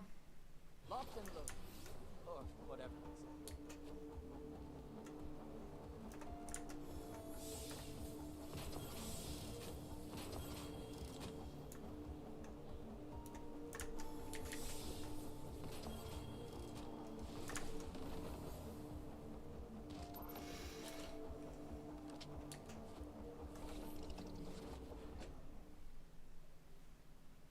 The party has arrived.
Too much.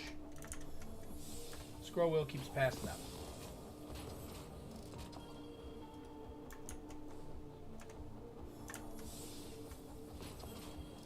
Alright, let's see where we're at. We should be getting pretty close. Be sure to spend your glimmer wisely. That just like shot me up to level 21 from spending all that pinnacle energy.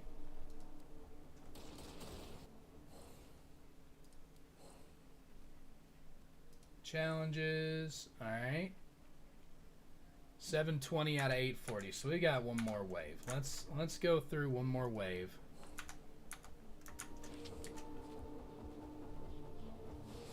Well, two more, technically. But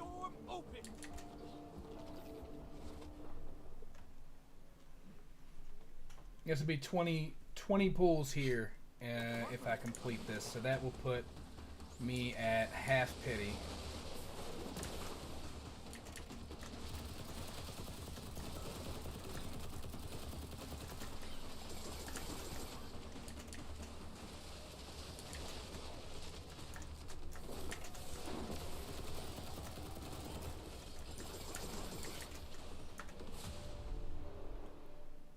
Locked and loaded.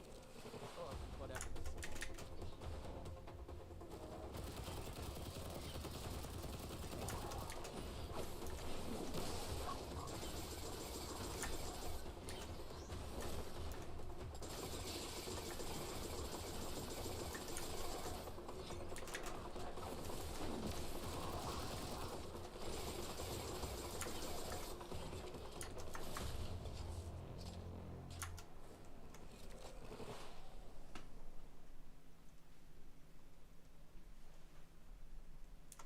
I'm here. You're welcome.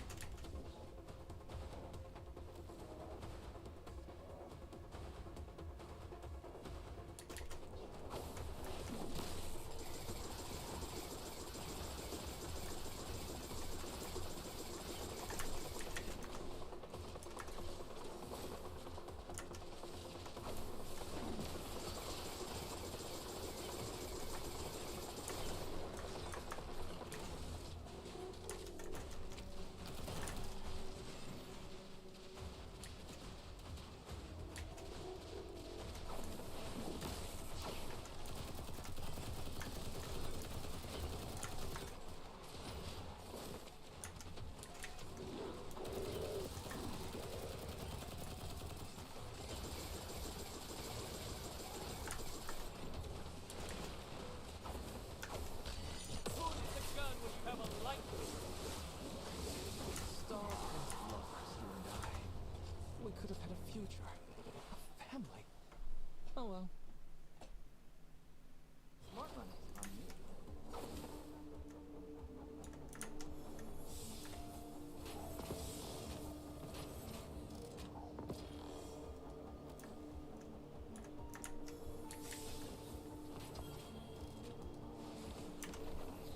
People seem to be talking about new events. Shall we investigate? Last check, but I think this is the last one right here. 780 out of 840. Yep, this is the last one.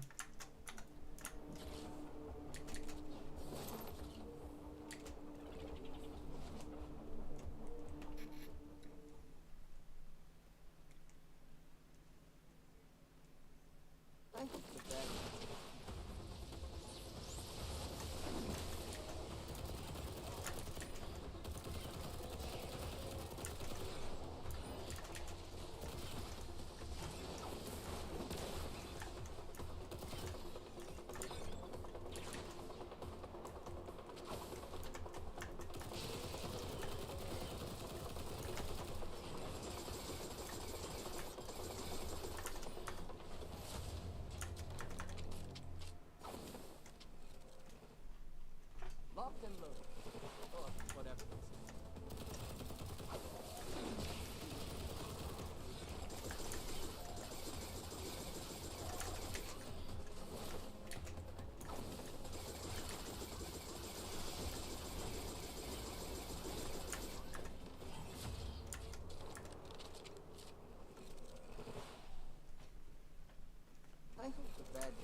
gonna go ahead and take him out quick.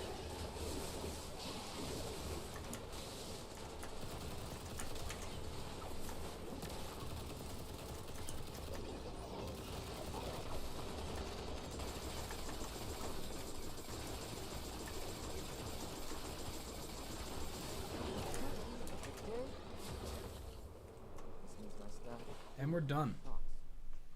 Alright, here we go. After this claim, we should be... Wow, I burned a lot of my double rewards, huh?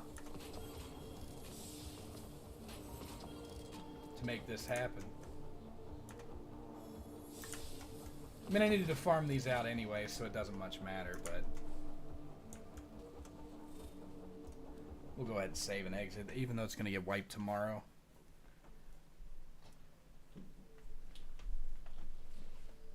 Alright. People seem to be talking about new events. Shall we investigate?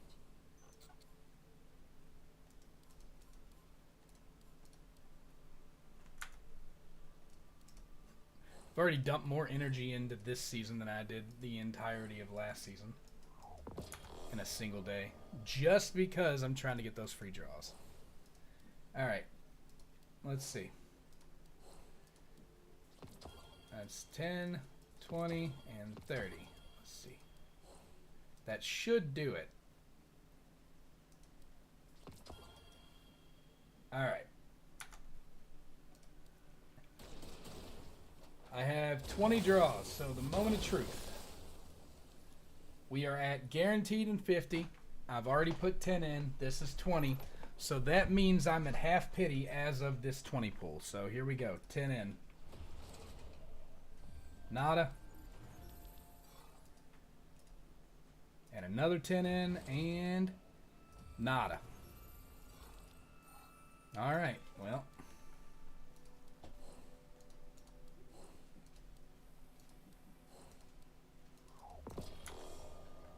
That is what it is. Sometimes the luck is bad. I did get Jaren in a 10 pull, so I can't really complain about not immediately getting this character in a 10 pull or 20 pull or 30 pull or even an early. So, yeah, I mean, you know. But what I did get quite a few... Got any new jobs? Did get quite a few talent tree nodes. There's one for Rossi at least. So I need what? 3, 6, 8? 8 more light crystals? What did that one do? Health of Overshield provided is bad. Okay, cool. I like Rossi. Rossi's pretty awesome. So it's Rossi. I don't have Yolder done. I've only got Yolder at 2 out of 6 because I've only drawn her successfully one time.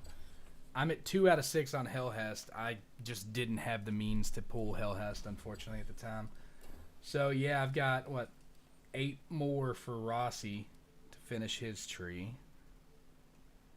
Jaren, I didn't even bother pulling Jaren past the initial. I got him in the first tenner, and I was like, yep, I'm good. Don't need any more, because really his talent tree doesn't even look that good. Like, it all sounds pretty, except for obviously number 6. Number 6 is always busted. That's just a fact. Like, there's not going to be any way it's not going to be, you know? Alright, let's see. Grandma Maru, I think I only went, yeah, I went to T1 on Grandma Maru too. Who else do I have? Tan. Tan's the only other one. And I think he's at 4. Yep, 4. So I don't intend to do Hellhest or Maru, obviously, or Jaren. So all of them are done. Yolder will be whenever. Tan will be whenever. I mean, just pulling on the normal banner whenever they give us banner pulls. I don't intend to put money in. You never put money into the standard banner pull if you can help it. So the only 4-star I don't have maxed out seems to be Rossi, which is, makes sense. Since I couldn't pull on the banner she was on, or he was on, but this one should remedy that. For standard banner, I have 9. I'll draw 9.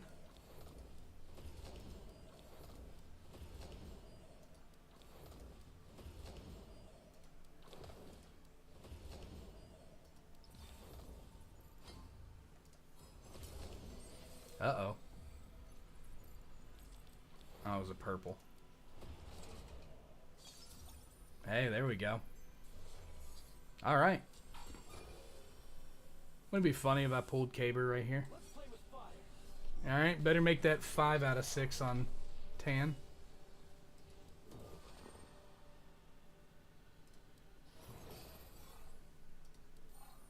And I still got 2 more, so why not? Cool. Good way to end the stream. Considering I haven't come back here and played this in a long time. Actually, I wonder if I could go ahead and finish tan right now. I might be able to finish tan right now. Let me go to the store. Exchange. Fortuna. I have... Oh, I'm at 293 out of 360. Bummer.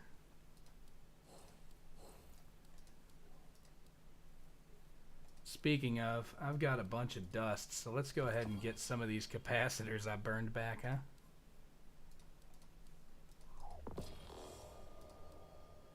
I'm not willing to spend 400. That's a little rich for my blood.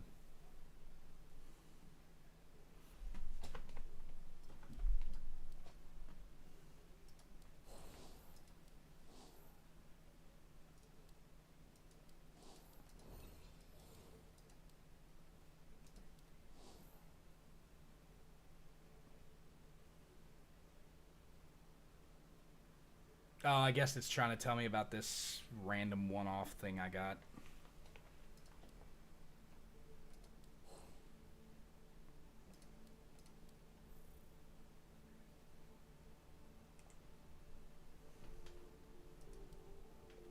Yeah, so there's extra pinnacle energy here. I wonder if does this expire?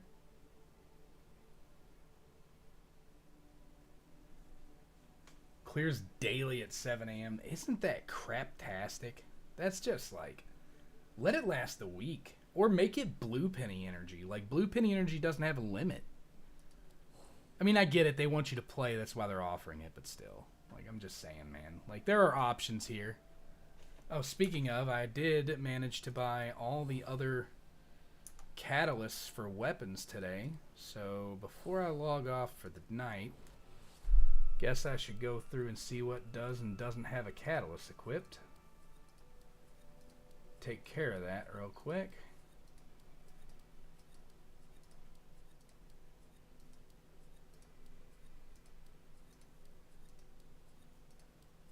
Yep, so you don't have a catalyst equipped. Ah, closed it out. Whoops.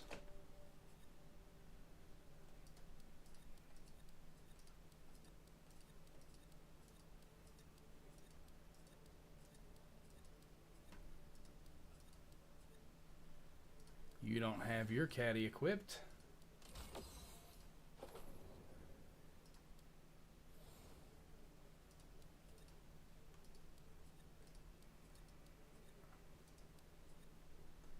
You don't have your caddy equipped.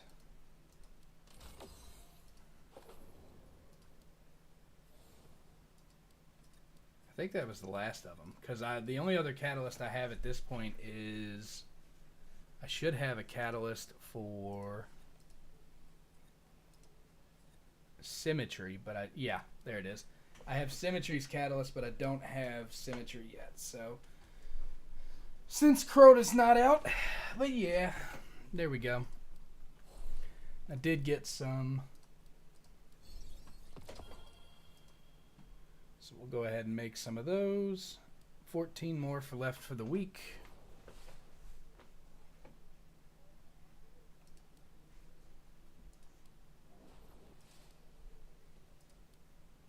I could still make 2 more of these too. But there's only one exotic. Like, why would you even bother? You only need 3 theoretically, because if you get a drop of it and then you get 3 more, you have enough to go all the way to Cat 3. So, oh well, I'm gonna keep saving and hit that 100 again and make 2 more of these. I don't need to do it in a single week, but just to be safe, that way when I get it, I can immediately jump into Catalyst and test it out. Alright, yep, I think I've been at this a while. I'm tired. I'm definitely tired of playing Destiny and the lag and the horrible performance issues that this game is giving me, so I am going to call it here. Thanks for joining me tonight, everybody. I appreciate you being here, checking out Season 3 with me, and I will see you all in the absolute next video. Take it easy.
Thank you.